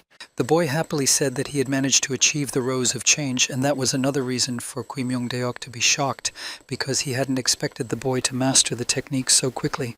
He demanded a demonstration of what Nam Gun Mei had already learned. When he saw what the boy had activated on his hands, he didn't understand what had even happened, for the size was too huge. For the Rose of Change was the stage of creating a small circle of controlling forward and reverse energies and controlling it from the outside using the eyes and body, reaching understanding and art. And what was in Nam Gunmai's hands was more like some kind of game ball rather than a small sphere. The surprise for the teacher, who had only been away from the military academy for a short while, didn't end there, and the boy asked if he could release that energy. However, Kui Myung-dok noticed a fact that was disappointing because wounds began to form on Nam Gong-mei's fingers as if they had just been cut or burned by someone. Unable to hold back any longer, the boy pointed his hands towards the sky and released a huge wave of fire on purple energy. Even though this energy was released into the air, however, quite a few trees and the mountains themselves were affected. And Nam Gun-mei's hands were in a terrible state, as if someone had chewed on them. Kui Myung-deok was surprised to see that the boy was still not at the stage to release energy, and to release energy from such power, his internal energy had to be used up to the drop. In response to his thoughts, the boy collapsed to the ground unconscious. A short while later, Nam Gong-mei woke up as Kui Myung-dok had just finished tying his hands and was explaining to his disciple exactly what had happened. The amount of internal energy, thanks to the ice energy and pure energy of the strongest dragon, had greatly increased, but it seems that Nam Gun-mei was still not ready to deal with it. Yes, of course, the random energy had stabilized, however, the boy's body was still not ready to accept the huge amount of internal energy, so if he continued to use it, his body would start to collapse, just like how his hands were starting to collapse now. Nam Gong-mei humbly apologized because destroying his own body was not his ultimate goal. Sunset changed to night as Nam Gun-mei talked about everything that had happened at the academy, including his pact with his older brother about the upcoming trials. Kui Myung-dok pretended that he knew nothing and expected nothing from his student, but threatened him that the Rose of Change technique he had practiced earlier would be forbidden by the teacher until he allowed it himself. So now the plan was to focus on the body, on paper, and so Kui Myung-dok told him to start by running to the top of that mountain he was pointing to, and then return to the academy and rest. And the boy obediently ran without questioning his teacher. And when he was alone in the clearing, Kui Myung-dok thanked Chudok-hwa for helping his student. Stormblade said that there was no need to thank him, for he was still eyeing the boy as his future disciple, and those words made Kim Myung-dok frown, for Nam Gun-mei was already his disciple. With a sly smile, Stormblade said that anything was possible in this world, especially if this boy's mentor were to disappear one day. Of course, he immediately began to say that he was only saying this out of concern for Kui Myung-deok's condition and didn't want to be misunderstood. However, this gave a clue to the former head of the Black Flower faction that the man was one of the three heavenly masters for a reason, and it seemed like he had guessed the state of Kui Myung-deok's source. In order to lighten the mood, the Dragon Class teacher said that there was no need to be so tense because Nam Gong-mei was only a candidate anyway, but the disciple he had mentioned only appeared once every 1,000 years, and he was sure that it would be his disciple who would win the Beck Academy duel this time. Kui Myung-deok didn't understand why, if he had already found a good student for himself, then why look up to strangers? A few days later, the martial arts arena was filled with people and vendors who were selling various items to make money. There were also Rooster Class representatives walking around organizing bets on the winners of the fights and hinting that this was the last chance. Considering that only the best were selected for this military academy, the bouts were going to be phenomenal, at least because only the worthy descendants of worthy families were selected for this academy and only got in based on their own strength. The Snake Class finally came to the arena in full force, eager to finally test their own abilities and see if they had accomplished much in all this time. Nam Gun-mei was greatly surprised at how many people had gathered. Jigalmi had explained to him that the Marima competition was something like a festival for ordinary people, perhaps a once-in-a-lifetime event.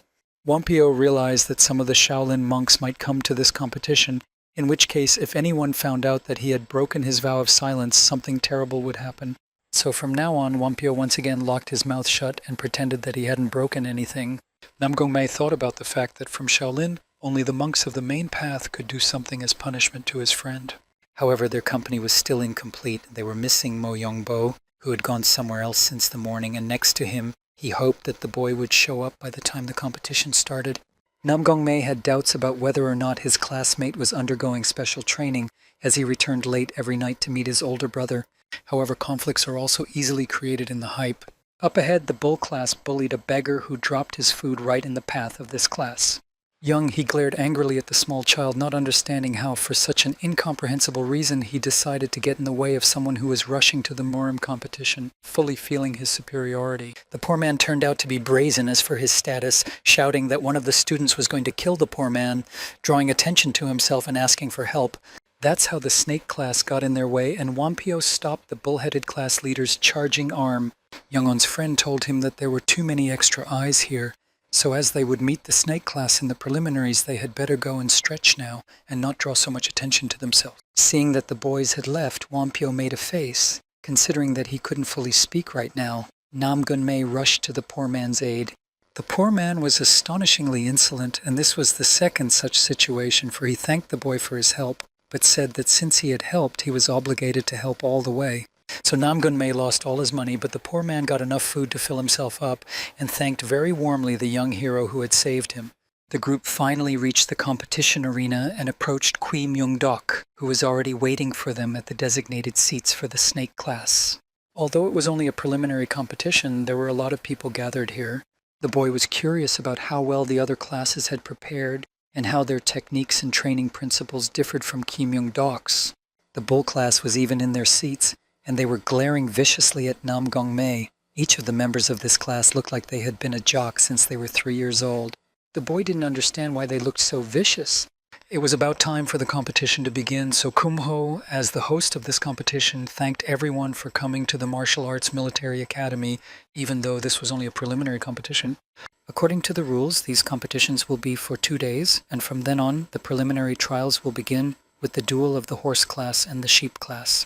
Kwai Myung-dok wondered because he hadn't seen Mo Young-bo around the guys, so he wondered from them where he was. Yagalmi, as the most knowledgeable one, replied that her classmate often disappeared somewhere with the guidance counselor's assistant lately. After that answer, Kui Myung-deok was curious to know what exactly Nam Gunmei's older brother and his loyal temporary mentee had in mind. While the other classes were fighting, Kui Myung-dok stood in front of his students and began to give them a precept lecture, reminding them of what he had taught them. Whatever the situation was, they were to make changes to it, and after that they were to break the united circle of the enemy. By then the sheep class had lost to the horse class, and the next competition was to be between the bull class and the snake class. Nam Gongmai inhaled and exhaled, bringing his senses in order, and now needed to focus on the preliminary competitions coming up right now. Yunring became worried because up until now Mo Young-bo still hadn't come. They couldn't start the trials with a team of 5. However, as if in response to her words, the boy came up to their side, apologized for being late, and looked slightly strange, not like his usual self. Mo Young-bo had iron shackles on his hands and feet, indicating that the child had practiced with his brother Nam Gongmai before the competition. Now that everyone was assembled, the head of the class, who had been appointed as Captain Yunring, had to give a detailed battle plan. The girl still couldn't believe that she was the one chosen to be the class head and seemed a bit lost in the role. The class captain was chosen just before the training trial competition began, and the selection had to be done through an internal vote of all the class members. Jigalmi and Mo Young-bo were surprised to hear a name other than their own from the teacher because they had expected that they would be the ones to take the spot. For her part, Eunring was also unhappy with the decision because she didn't feel worthy of such a role. Nam Gung-mei did not share her concerns and congratulated the girl for taking such a position. Wampio also joined Nam Gunmai and said that he cast his vote specifically for Eunring and believes that the girl will make a great head of the class because she always has their backs. Jigami also congratulated the girl, however, of course not from the bottom of her heart. The girl kept sweating over how important a role she had gotten and tried to refuse it because there were many more deserving candidates compared to her, but Mo Young-bo objected. He said that this choice was made by the majority, and if the class leader was so insecure, the members would not be able to unite. These words awakened some new feelings in Eunring, and she promised that she would pull herself together and change for the good of the class. So Kui Myung-dok advised everyone to follow Yunring's instructions, considering that they had chosen the head of the class on their own and could not appeal against such a decision. So now the girl was telling the entire clan that their first goal was to destroy the united circle of the bull class and move on to individual fights. Yegalmi pointed out that the bull class would surely rely on the power of the earth for their martial arts, which meant that when they destroyed the earth under the feet of the bull class, it would prevent them from uniting. Kui Myung-deok was pleased with the girl's dignified answer and expected her to make just such a decision, whispering as if he had forgotten again that he had promised to temporarily keep his vow of silence.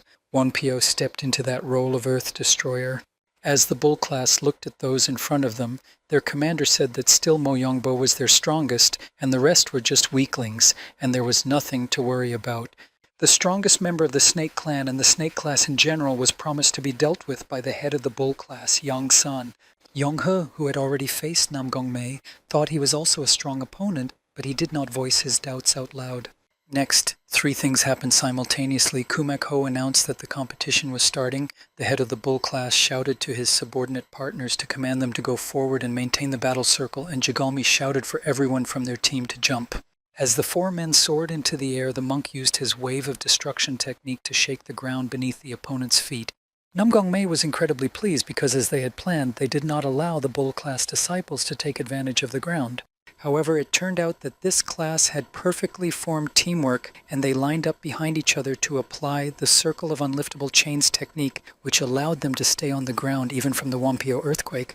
Then the Bull class very quickly, under the guidance of their captain, surrounded by the Snake class, by lining up a special battle circle.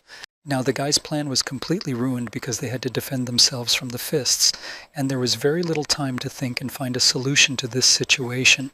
Unring realized that they were trapped in their united circle and decided to try to pierce the guys with their daggers, but the Bull class students' inner energy skin was too strong for the daggers to pierce them, so the iron arrows just flew off two of the students from that class.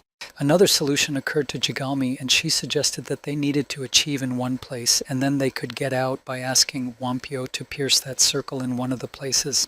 The boy did manage to do that, and Jigalmi shouted for Unring and the others to follow Wonpyo and come out. Wonpyo looked very smug when he succeeded in breaking the merged circle, and he felt that he had a lot of credit for it. However, it turned out that this was all the Bull class's plan, and only the strongest were left in the united circle, which could be a problem when fighting. The first thing the Bull class captain ordered his members to deal with was Mo Yongbo, and everyone rushed towards him. What was their surprise when the guy appeared to be standing on the ground as an indestructible rock, while all the other defeated disciples were lying around him in a state of incapacitation. Namgong-il was insanely pleased with the way he had trained his temporary disciple.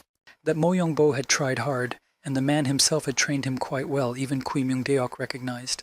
Of course, Namgong-il said that, as expected, the Mo Yong family was not like others. This guy had great talent. However, the teacher didn't agree with him until the last, because not only Mo Yong, but all these guys have talents, just need to see them a little bit, because his narrow perception limits his development and needed to look at the situation wisely. If he encapsulates the world in his eyes, it is the whole world that he will own. Namgun-il, who is also called the Sword of the Invincible Dragon, reached the peak faster than anyone else, but after that, his growth stopped at the beginning of the next stage, so such words from Kim Myung-deok were taken too personally. The eldest son of the Nam-gun family felt that he was the one who knew what he was even talking about, and took it seriously, as he should to someone his father recognized. The Bull class teacher was displeased with what was happening and shouted at his students to get up immediately and continue the fight, otherwise why was he teaching them so diligently? After listening to such cries, as if they had 9 spare lives in their pockets, the disciples began to slowly rise up one by one, holding themselves up with their hands so as not to fall, however inevitably. Namgong-mei was amazed at how strong their will to win was, and realized that this opponent definitely could not be underestimated. The Bull class captain ordered his subordinates to form a circle, and Mo Yongbo's first thought was that she should try to prevent them from lining up in a united circle again so that the situation wouldn't happen again. She hinted with her short daggers at the precise energy flows of the Bull class disciples, causing their movement to slow down. Jigalmi told Wonpyo about taking one of the students each, and the boy nodded in agreement. Their plan was very simple. They should take advantage of their opponent's confusion and the speed they had with the special needles. Before the competition, Yunring had used her medicinal skills to stick a needle in each of their necks exactly in the right meridians. So now they felt as if the energy was spreading more actively and thought that the healer's acupuncture technique was working perfectly. The head of the Bull class disagreed with this kind of arrangement, and using his strength, he simply pushed out Unring's daggers, regaining control of his own energy. The guy rushed forward at a furious speed, and Jigalmi was even a little scared because he was too fast and she wasn't sure if she would be able to get out from under the attack in time. However, the man flew past her and Wonpyo because his target was Unring, and she definitely couldn't dodge something like that. It was 100% likely since she was slower in combat. Therefore, the two of Mo Yongbo and Nam Gongmai stood on her defense, simultaneously using their fist and their own internal chi energy to smite the enemy to smithereens. The Bo class disciple slumped to the ground, and it didn't look like he was going to get up yet. So Kumak Ho, who was the judge of these competitions, announced that it was the snake class that won the second final competition. The fact that Yun Ring had such a feature all along as a replica of blocking the enemy's energy flows and slowing down his movement means that Nam Gong Il was wrong, and in that the other guys also surpassed imagination. However, one of the Bull class still thought that they couldn't lose the achievement of the competition and wasn't willing to accept it, so he took out a small pill from his pocket that gave extra energy power. Nam Gong Mei was the first to notice it and remembered that he had seen something like this before when he fought a mercenary. He would never forget that horrible sight and the feeling he experienced, considering that he didn't have enough strength back then. His first reflex was to warn everyone else of the danger, so he turned away from the danger for a while and shouted for everyone else to run. So he didn't notice how this student, energized by evil and demonic energy and the magic pill, started attacking the boy himself. But before he needed to defend himself, this student's hand was intercepted by Kui Myung-deok with a calm expression on his face, saying that, from the looks of it, this pill had also entered the walls of the academy. With one light finger movement, he knocked this guy out, absorbing all the power from him. The teacher in charge of his students asked what was even going on, but Kui Myung-deok put the guy on his shoulder and said that he would take him with him for a while, and disappeared without having to explain himself to anyone else or waste precious time. Kui Myung-deok reported what happened at the competition directly to Kwag-yoon and said that he was already investigating on his own. However, he felt that their alliance should know about it, so that's why he came here. One of the members of the Red Flower faction was surprised that even at Beck Academy the guy had taken the power-enhancing potion they were so after. Now the problem was that if it appeared in someone's possession at Beck Academy, that meant it had already spread throughout the central region. Teacher had heard that the Scarlet Flower faction was chasing after the fake Kui Myung-deok, but what they really needed to do was to follow the flow of the potion that rapidly increased strength. Hearing his disciple's words, Kwag-yoon asked one of the members of the Red Flower faction how many members of the Red Flower faction were currently chasing the fake Kui Myung-deok. He replied that all the members except those who were now protecting the Murim Alliance had come out. So Kwag-yoon said that from now on the target should be changed from fake Kui Myung-deok to a potion that rapidly increased strength, because that was their immediate target, and that child right now should be sent to the Beck Academy's healer and after treatment investigate. When the Bull class disciple was carried away on his shoulder by a member of the Red Flower faction, they were left alone. Just as he was inquired about how Kui Myung-deok was feeling right now, the old man had wanted him, the longtime teacher at Beck Military Academy, to stay out of Murim's affairs. For all this time he had been doing the dirty work for the Alliance, and so he wanted to embody the man's goodness, but that had become impossible now. Given the state that Kui Myung-deok was in now, all that was left for Kwag-yoon was to ask him to live for himself for the rest of his time. The man was greatly worried about the man who had become practically his own man. The winners of the competition were the horse, change, and tiger classes, and it was they who would compete in the main competition. And in the next day's preliminary competition, the rabbit, goat, and dragon classes won, meaning that the Beck Academy's main martial competition was only 3 weeks away. Nam Gong Mei walked and walked up the mountain together with a huge stone in his hands, which he held above his head, because he thought that he had also become stronger. However, what good was it if only the amount of energy had increased? The boy was still a long way away from Mo Yongbo, and he needed to become even stronger as soon as possible. While watching his younger brother, it was Kui Myung-deok who caught Nam Gun-il, and the latter tried to dismiss the teacher's words of worry and said that he just happened to see, delayed. Kui Myung-deok asked how Nam Gun-il felt about having taught the kids in the snake class all this time, and the man admitted that he had determined the limits of each of the kids' abilities. Of Jegolmi, he thought that she always stood above the others and believed only in her own head and would not team up with anyone. Wonpyo, inappropriately boisterous for a Shaolin monk, in his opinion, could easily be pulled down during the preliminaries. Oh, quite especially Un Ring, he considered her completely incapable and concluded that she would endanger the entire class because she didn't even have basic martial skills. Such words from Nam Gun-il led Kui Myung-deok to think that he now believed that he had made a mistake, and the man admitted that he had indeed made a wrong judgment and had been too hasty. Jaegalmi was indeed a proud woman, according to Kui Myung-deok, but she understood the importance of unification, and with her restraint and ability to quickly assess a situation, she plays the role of the head of the snake class. Wumpio is certainly talkative, but as a Shaolin monk should be, he cares about the other guys, so he became the core of the snake class. And Yunreng, although seemingly weak, has genuine sincerity, so it can be said that she is soft in appearance, but in reality she is the tail of the snake class. And thanks to these guys, Mo Youngbo and Nam Gung Mei can play their part of poisonous snake teeth. And Kui Myung Dok believed that this experience will broaden Nam Gung Il's own horizons.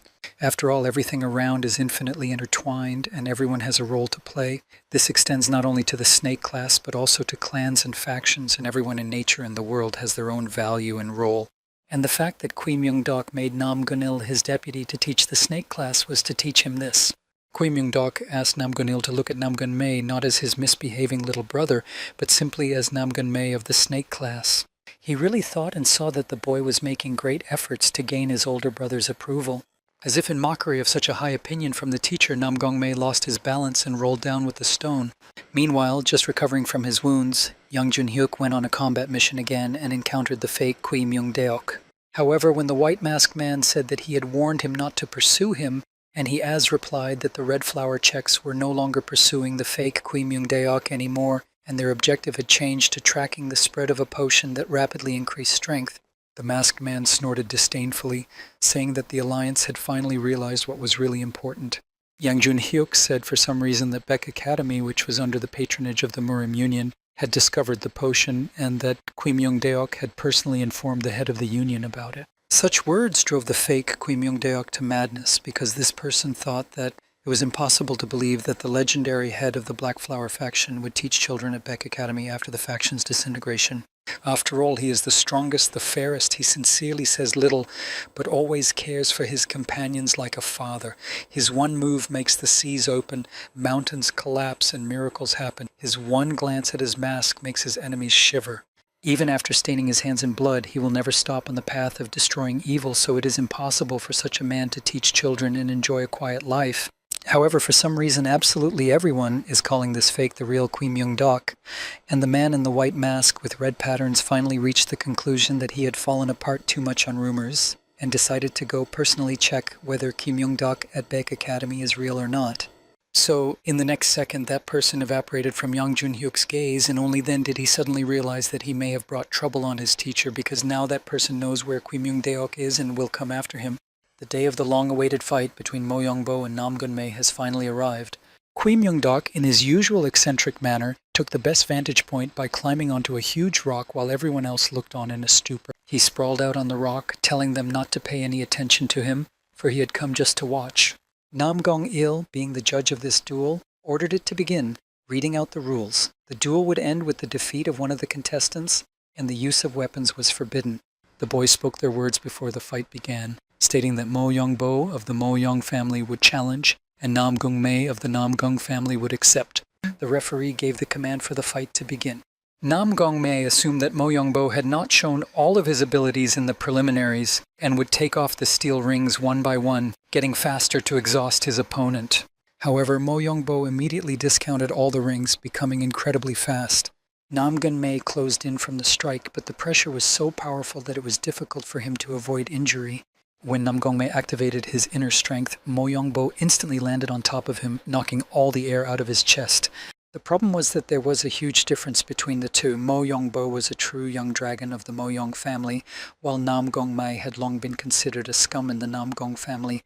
Despite the one-sided beating, Nam Gun Mei continued to get up, eager to fight.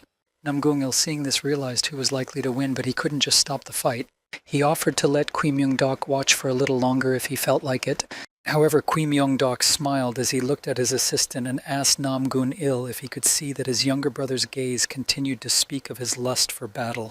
After saying that, Nam Gong Il remembered how Nam Gong Mei trained hard from morning to dusk despite his weaknesses and scum status. He had always seen him on the training field since he arrived at the academy. Meanwhile, Mo Youngbo had also noticed Nam Gun Mei's constant tendency to get up during a fight and was surprised by it. Nam Gong Mei would get up constantly no matter how strong his punches were, and no matter how hard he landed on the ground, as if he had hundreds of lives in reserve that he didn't hesitate to use. And this unexpectedly awakened the Mo Yong family heir's memories of someone very close to him. The fact was that Mo Youngbo, known as the Mo Yong family's young dragon, was praised for his talent, completely passed down to him by the head of the family, and there were great expectations for him. However, this family also had a second son, Mo Young-bi, who, unlike his older brother, did not possess any special talent. Because of this, he was always compared to his brother, and Mo Young-bi strived to catch up with the genius, making great efforts to do so, practicing day and night. Everyone knew that the brothers had a good relationship, but the real problem in this family was the father. He used to beat up his eldest son, telling him that he was the heir to the Mo Young family and could not stop at the level he had reached, considering the talent the boy had been given. The father was never satisfied and wished for the family to gain even more strength, shifting all his expectations to his eldest son, that is, Mo Young-bo. His brother tried to help as much as he could, healing Mo Young-bo's wounds and supporting him at least morally. But because the relationship with his brother was strong, Mo Young-bo did not feel that he was being punished unfairly and was glad that his brother was not being beaten. However, in one of his conversations with his brother, Mo Young-bi decided to divide his father's expectations into two to ease his brother's burden, and this was the beginning of a serious tragedy. During a friendly training session, the brothers fought, but the difference in ability was immediately noticeable as Mo Young-bi could not keep up with his brother.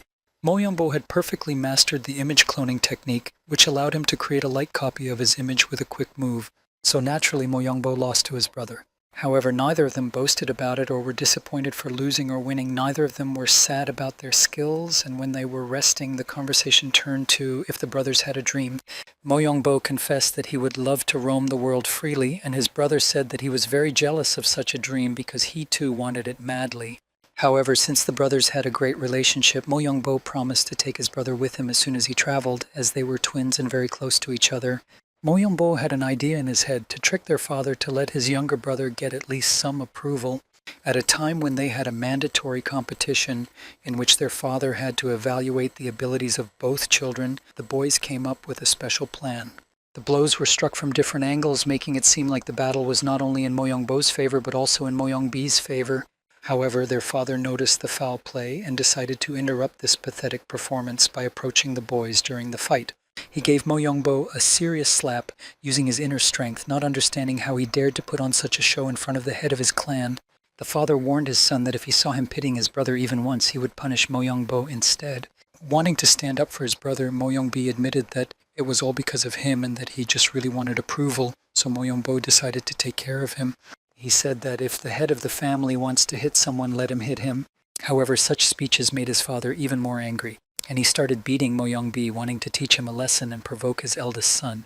Mo Young-bo, while treating his younger brother with care, could not tolerate and watch his own man being beaten, so he rushed to attack his own father. However, instead of indignation, his father shouted that this was exactly what he wanted from Mo Young-bo. More anger, one must not hesitate for even a moment and definitely destroy the enemy in front of him. After all, this is the Mo Young family's way. And on that day, Mo Young-bi saw the evil essence of his father and his brother.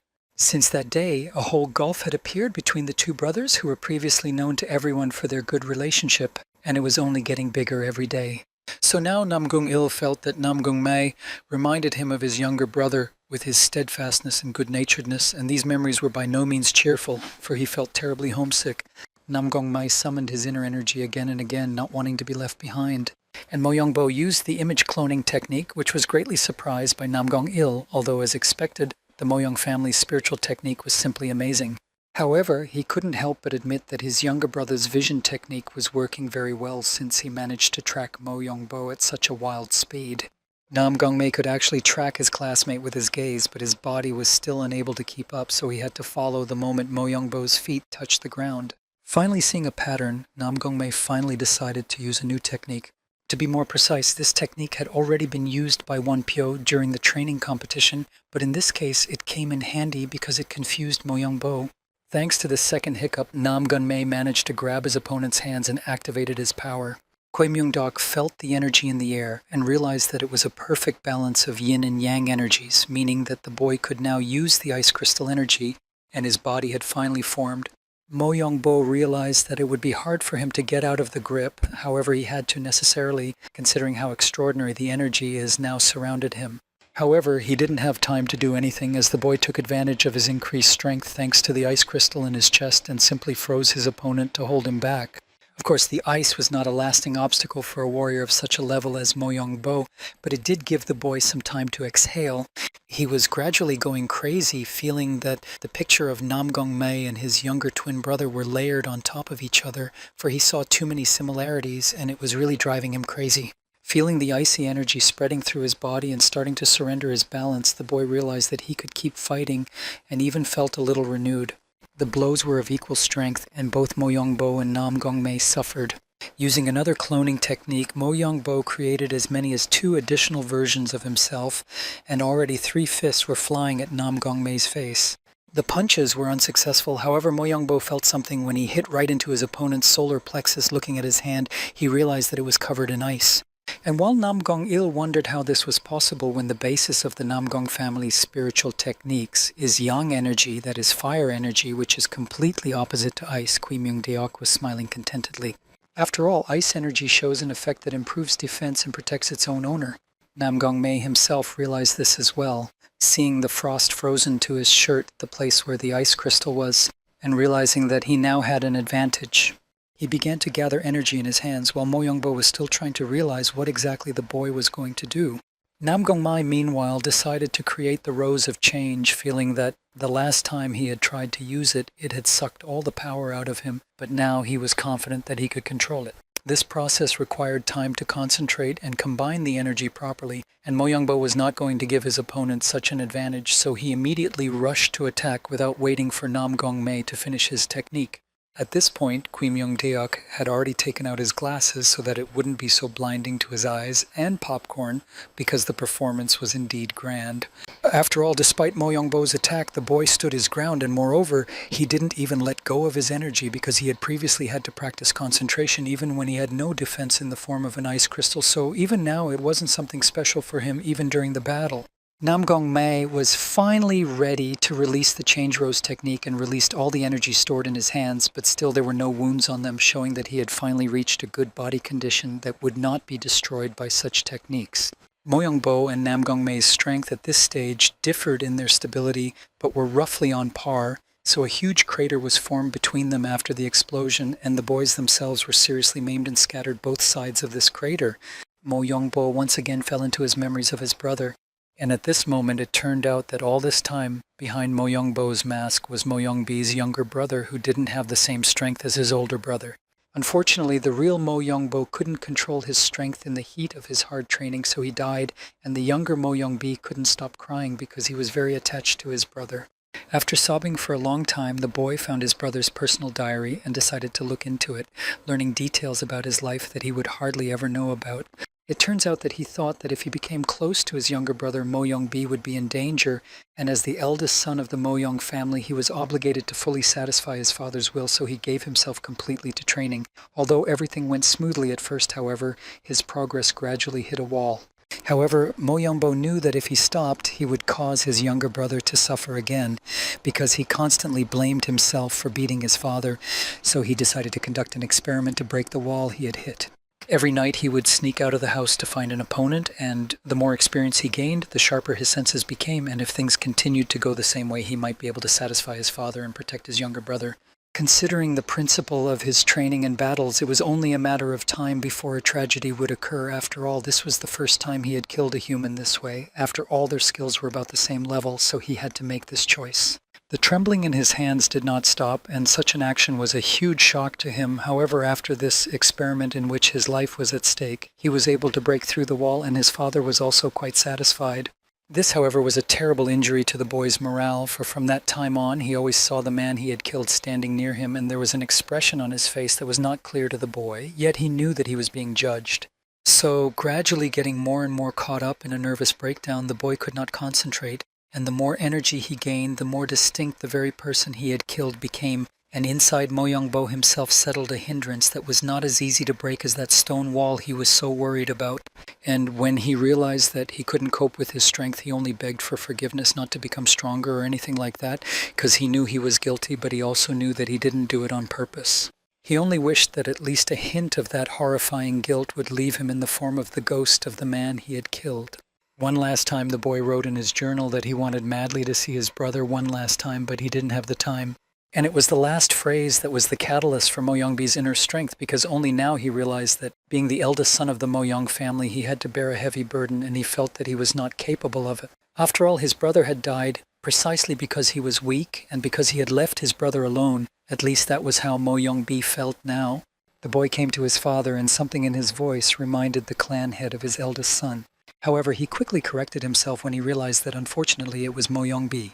The boy came for a reason, however, and informed his father that his brother was not actually dead, and suggested that they tell everyone that Mo Young-bi had died and Mo Young-bo was still alive. From that moment on, Mo Young-bi would give up his name and live on behalf of Mo Young-bo. And since then, Mo Young-bo, in order to live up to his brother's name, tried his best to endure the pain of breaking bones, and endless times when he bumped into the wall, repeated to himself that he and his brother were twins, and if his brother was able to do it, then he would be able to do it one day. The boy subjected himself to unimaginable torture. Even though his father no longer held a baton, guiding him only with words, it was probably because his brother appeared in front of his eyes, and Mo Young-bi himself also felt that his brother was constantly by his side, pushing him to new achievements. Just like that, the weak younger twin brother became the eldest son of the Mei family, nicknamed the Young Dragon, and no one could even suspect such a turn of events. Even now, Mo Young-bo, who no longer called himself by any other name even to himself, was looking up at the sky with his faded eyes, and he thought that if it was his brother, there was no way he would lose. That was what made him, even after such a blow, stand up again. When he stood up, he immediately saw us Gongmei, and the boy himself also had a good reason to keep fighting, because if he lost in this fight, he would no longer be able to stay at the Beck Academy, and he really wanted to stay here. They stood across from each other, not talking about the exact reasons that made them think of permanent struggles, but each one was pretty weighty for each child with a heavy history. However, there had to be a winner. Although they were both in a terrible condition, it was Namgung-mei who fell first. It was Namgung-mei who lost consciousness, which meant victory for the eldest son of the Mayong-moibo family. Meanwhile, on the other corner of the city, a battle was taking place between two small factions, and so far it was ending in a draw. However, suddenly one of the factions had slightly pulled ahead and gained an advantage, so the servants of the other faction feared that their men would suffer a complete defeat. The head of this faction, tired, was disappointed, sighed, however he had to quickly make a decision. In order to win the victory, he ordered all his soldiers to apply the magic potion they had received. And the people, when they heard that they had been given permissions, quickly applied what they had been given. This has turned them into real monsters that they will be able to stop until they use up all of their powers. The soldiers of the other faction tried to stop from ingesting the strange potions, especially considering what rumors were spreading across the country, but he didn't have time, for soon his head separated from his body. And in the Tang family clan, a servant was reporting to his master and telling him that the distribution of the potion that rapidly increased strength was going according to plan, and now it was even being used in skirmishes between small factions. Tanjak smirked contentedly. After all, at this rate, they would soon reach all places, except of course the strongest families of Murim. Sending the servant to continue doing his job, even though he didn't want to get involved, the head of the Tang clan arrived at the secret location where he had arranged to meet his main client.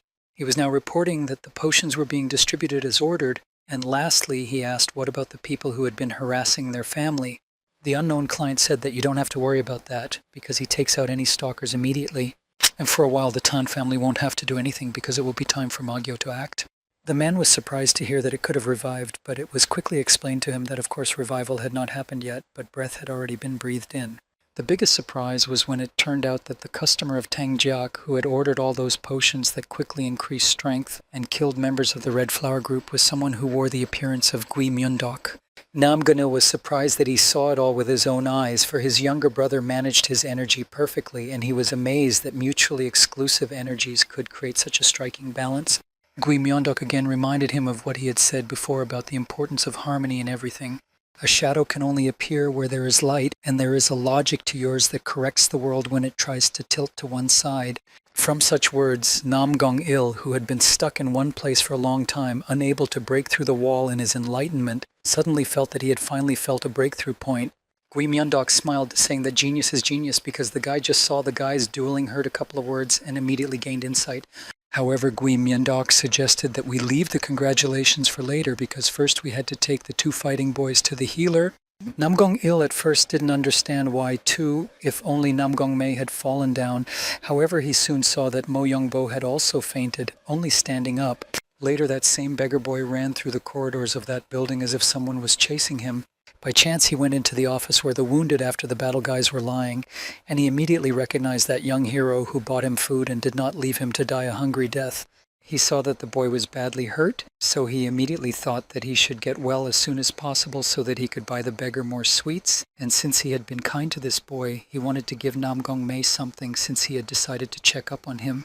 He rummaged through his clothes and found some leftover food. After all, in order to try and get better sooner, one must eat plenty of food. The only problem was that this food had long been inedible, and it wouldn't be surprising if Namgong-mei had an intestinal disorder after such a meal. However, when he brought the food to Namgong-mei's lips, it was intercepted by the hand of Namgun-il, who had just come to his brother's room and caught a strange person trying to feed his brother something strange. He assumed it was poisoned and tried to grab the boy, but he was not successful, for the boy was much faster and managed to avoid both the hands and even the gaze of Namgong-il.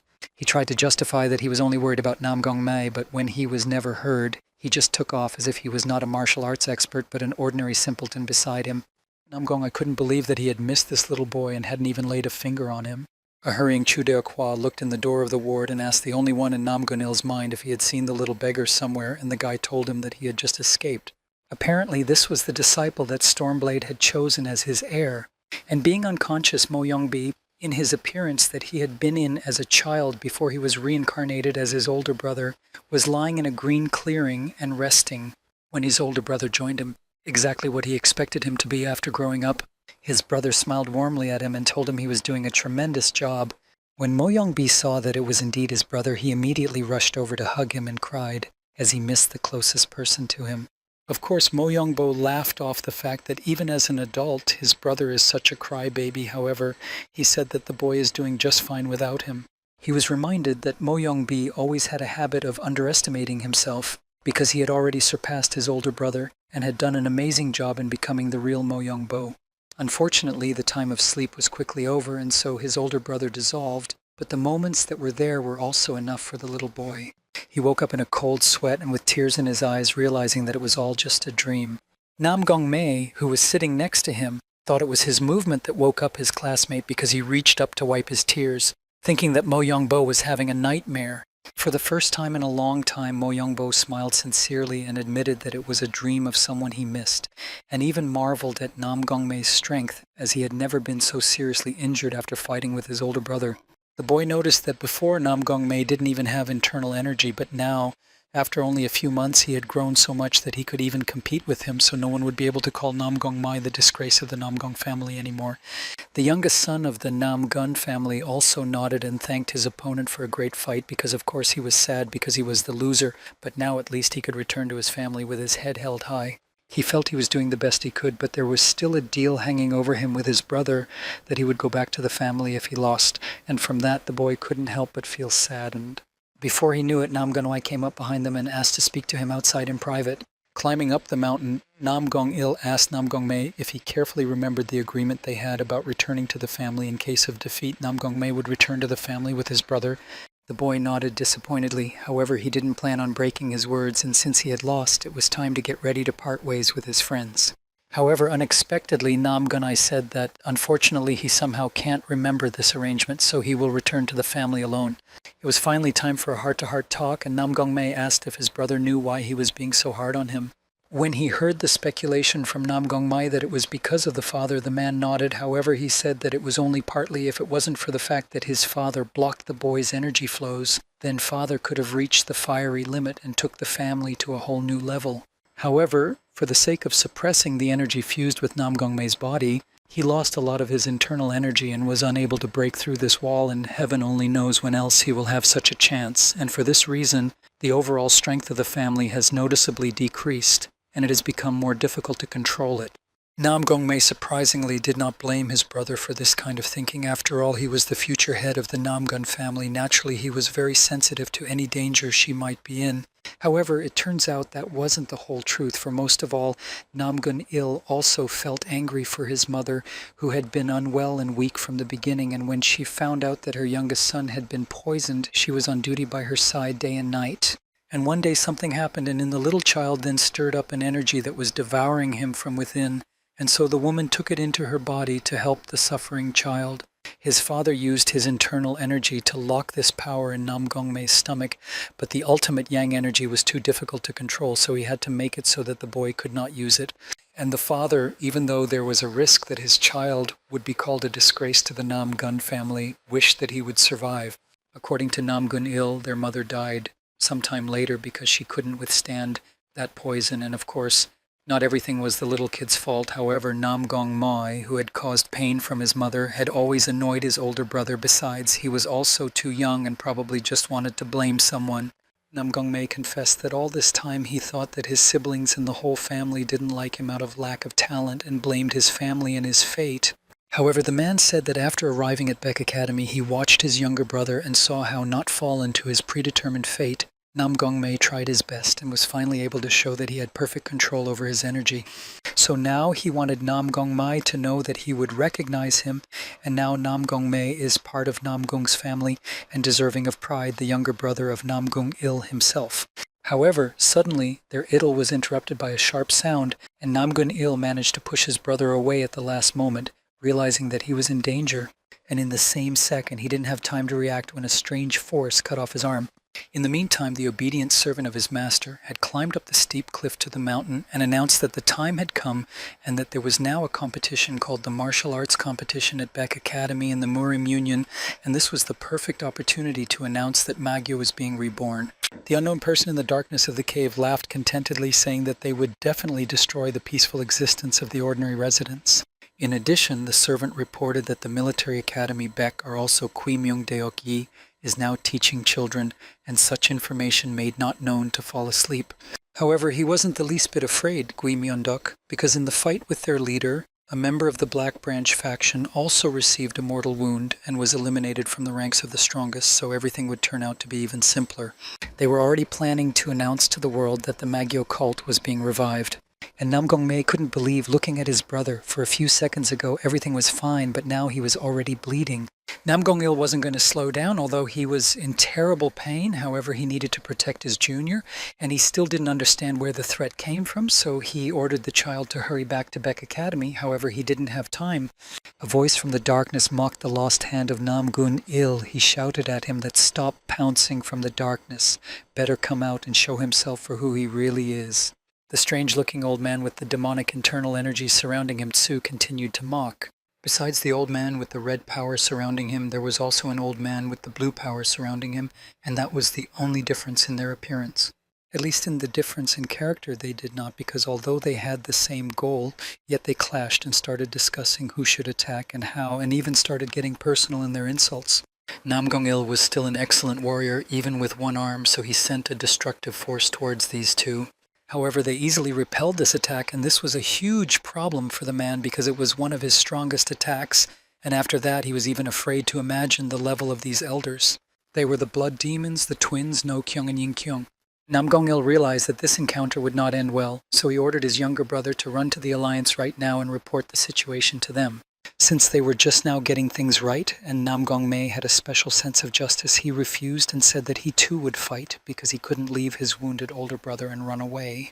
Still holding the place where the hand used to be, the eldest son of the Nam Gong family explained that these two masters were of the highest level, far surpassing him in skill, so as soon as Nam Gong Il got ready and gave his brother a sign, then the boy should have immediately run away. The sign was given, and when the two old men started to approach them, Nam Gong Mei immediately rushed to arrive at Murim and find Gui Myeondok, but he had the same problem. Since there were two of them, it was much easier for them to split up, so a chase immediately formed behind the boy. While Nam Gong Il was fighting one old man, struggling to fend off those blows with one hand, he was still trying to keep an eye on his younger brother. His hands began to smoke from the fact that his opponents were using malevolent energy, and he assumed it was the Magyo cult, which had long been unmentioned after defeating them, and one of the old men replied that they were not demons but warriors of the spiritual cult of Shingo, which in principle was the same thing because they used demonic magic and planned to revive the cult of Magyo. And Nam Gong Mei was caught by the second old man and was even brought to his knees as he was knocked down. His brother tried to get the attention of the second old man to give the boy time to escape, but the old man was not so easy to hit. Namgong-il was very badly injured when he was slammed to the ground using demonic internal energy, and it would be difficult for him to get up. Such a picture made Namgong-mei run up to his brother in horror. After all, they had just solved all their problems, and he only felt that he had an older brother and was loved. And the old men suddenly began to bicker and quarrel among themselves as if they didn't notice that they were right in the middle of a battle. Namgong-il got to his feet with the help of his younger brother, but he realized that they would not get out of this fight alive because these two old men were not lower in level than his father, which meant that they were masters of one of the highest levels. Therefore, as the elder who had to protect the younger, Namgong-il realized that they no longer had any other option and led his brother to the cliff. He pushed him away with his hand so that he would fall down because there was water below, and thus the boy had a chance to escape because Namgong-il realized that the two of them would not be able to escape. He looked at his little brother, realizing with his eyes that they wouldn't see each other again, and simply asked Namgong-mei to survive. From the beginning, the old men were aiming at Namgong-mei, so they were angry at such an act by Namgong-il. Meanwhile, you of the Murim Alliance were also not having a peaceful life as everyone was fighting off countless mercenaries with strange powers.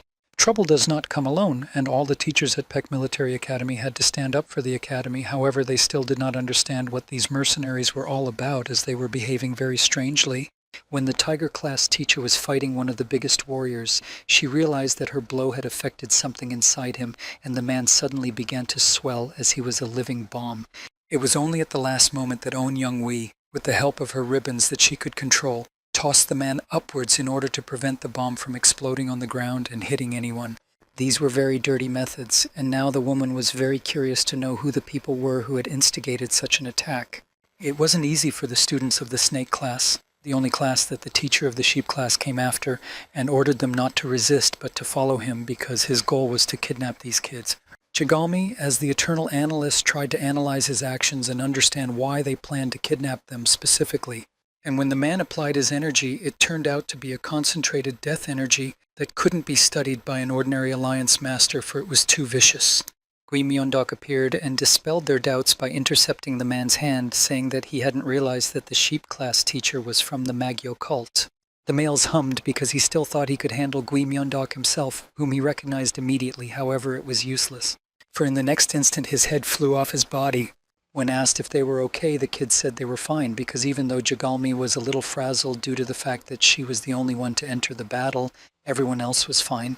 However, Gui Myeondok became worried because he hadn't noticed Namgong-mei among his students, and now he was wondering where that boy was now.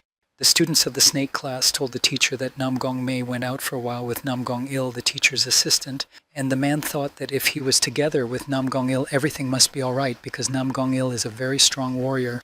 However, still somehow he felt overcome with doubt, with anxiety, and was not at ease. There was something to be alarmed about because Namgong-mai, who had passed out in the river, had fallen into the hands of the man that Young Jun-hyuk was after, and was angry that Gui Myeondok was called the real head of the Black Flower faction in the academy. In the meantime, the teachers had gathered in the meeting room, and they learned that the sheep class teacher had turned out to be a spy of the Magyo cult, which meant that there was a huge possibility that Magyo had been resurrected, and it turned out that they had been hiding all this time waiting for the right chance.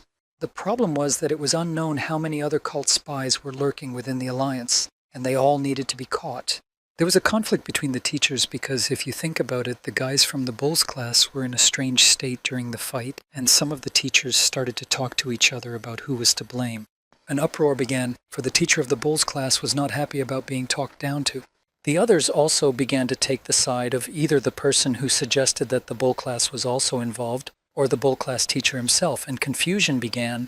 Therefore, Kwag-yun had to intervene, who used his power to pacify everyone around him. Now, it was important not to look for someone to blame. The most important thing was to make sure that Magyo had really revived, and looking at the old man, all the teachers quickly remembered who he was and realized that this was what the true appearance of the master of the boundless sword looked like. After handing out everyone's assignments, the head of the union, Murim, dismissed all the teachers to their places, making sure to tell them to prepare to defend their students. The only one left was Gui Myeondok, who reported to the leader that one student from the snake class was missing, and he must have been the one who was their target because most of those who attacked the alliance were only a weak distraction. However, the one who appeared to the snake class was one of the high-level mashers who entered the academy under the guise of a sheep class teacher, so he definitely came here hunting for the snake class guys. After thinking for a moment, Kwa Gyun replied, meaning the one who attacked the child from the Namgong family must be one of the strongest masters who had been assigned the task. Gui Myeondok continued to worry because although his older brother, who was considered a master, was with Namgong Mei, however, they were both missing, so it seems like a master level above Namgunil had kidnapped both of them or something bigger. For the first time in a long time, Gui Myeondok bowed his head and humbly asked permission to leave the alliance because he wanted to find his disciple. However, Kwa Gyun unfortunately refused him because they didn't know when Magyo would show up again, so he demanded that Gui Myeondok stay here and protect the other students, and the Red Flower Group would go in search of the sons of the Namgung family. Gui Myeondok had no other options, so he had to silently accept it, and when he walked out of the office of the head of the Murim Union, he saw that Stormblade had been eavesdropping under the office door all this time. However, he didn't come to make fun of the team, but to offer his own help, because he promised that as one of the 3 celestial masters, he would swear on his name that he would find them, because he really liked this boy too, and Gui Myeondok should stay in the alliance and watch out for his health. Large and small attacks occurred throughout the Union, and the Murim Union sent units of the Red Flower faction to each area to support the smaller families. The competition at Beck Academy was halted, and the Murima Union announced the revival of the Magyo cult in full voice. Under the leadership of the Murim Union, the great families joined with the smaller ones and began to fight back, but gradually chaos began to rise here and there. In the Namgung family, the head of the family got all the information about Namgong Mei and Namgung Il missing, and of course the alliance said that they had already started searching. However, Namgung Cho also decided that they couldn't sit idly by. He decided to give his middle children the Blue Sky Squad. They were the Namgong family guards of the elite unit, and go in search of his brothers. Unfortunately, Namgong Cho needed to remain cold and reserved, and he couldn't make the mistake of going on a search on his own right now. Stormblade decided to go in search of Namgong Mei with his apprentice, but he refused because he didn't recognize Stormblade as his master, and his soul belonged entirely to the Keban clan, and he was generally unhappy about being dragged somewhere. Even in such a situation, Chudok-hwa remained a joker and behaved quite brightly and emotionally, so he did not forget to teach his student because everyone around is eager to learn his techniques, but only this boy is stubborn. They had just had time to step outside the gate before the gate creaked open and the snake-class disciples came out, asking to be taken along to find Namgong Mei. All 4 of them came out. While the teacher was interjecting whether they were really going to go with him, if all this was not entertainment, he mentioned Namgong Mei in his story, and his student, hearing that it was the name of that savior who had given him food, suddenly changed his mind. With strange words that were incomprehensible to many, the boy said that the Boer clan never forgot the food they received, and so he tied up his hair and prepared to set out on his quest. Alas, even after a long time, the search did not succeed quickly, because only 6 months later, Namgong Mei stood all smeared in blood in a state of frenzy.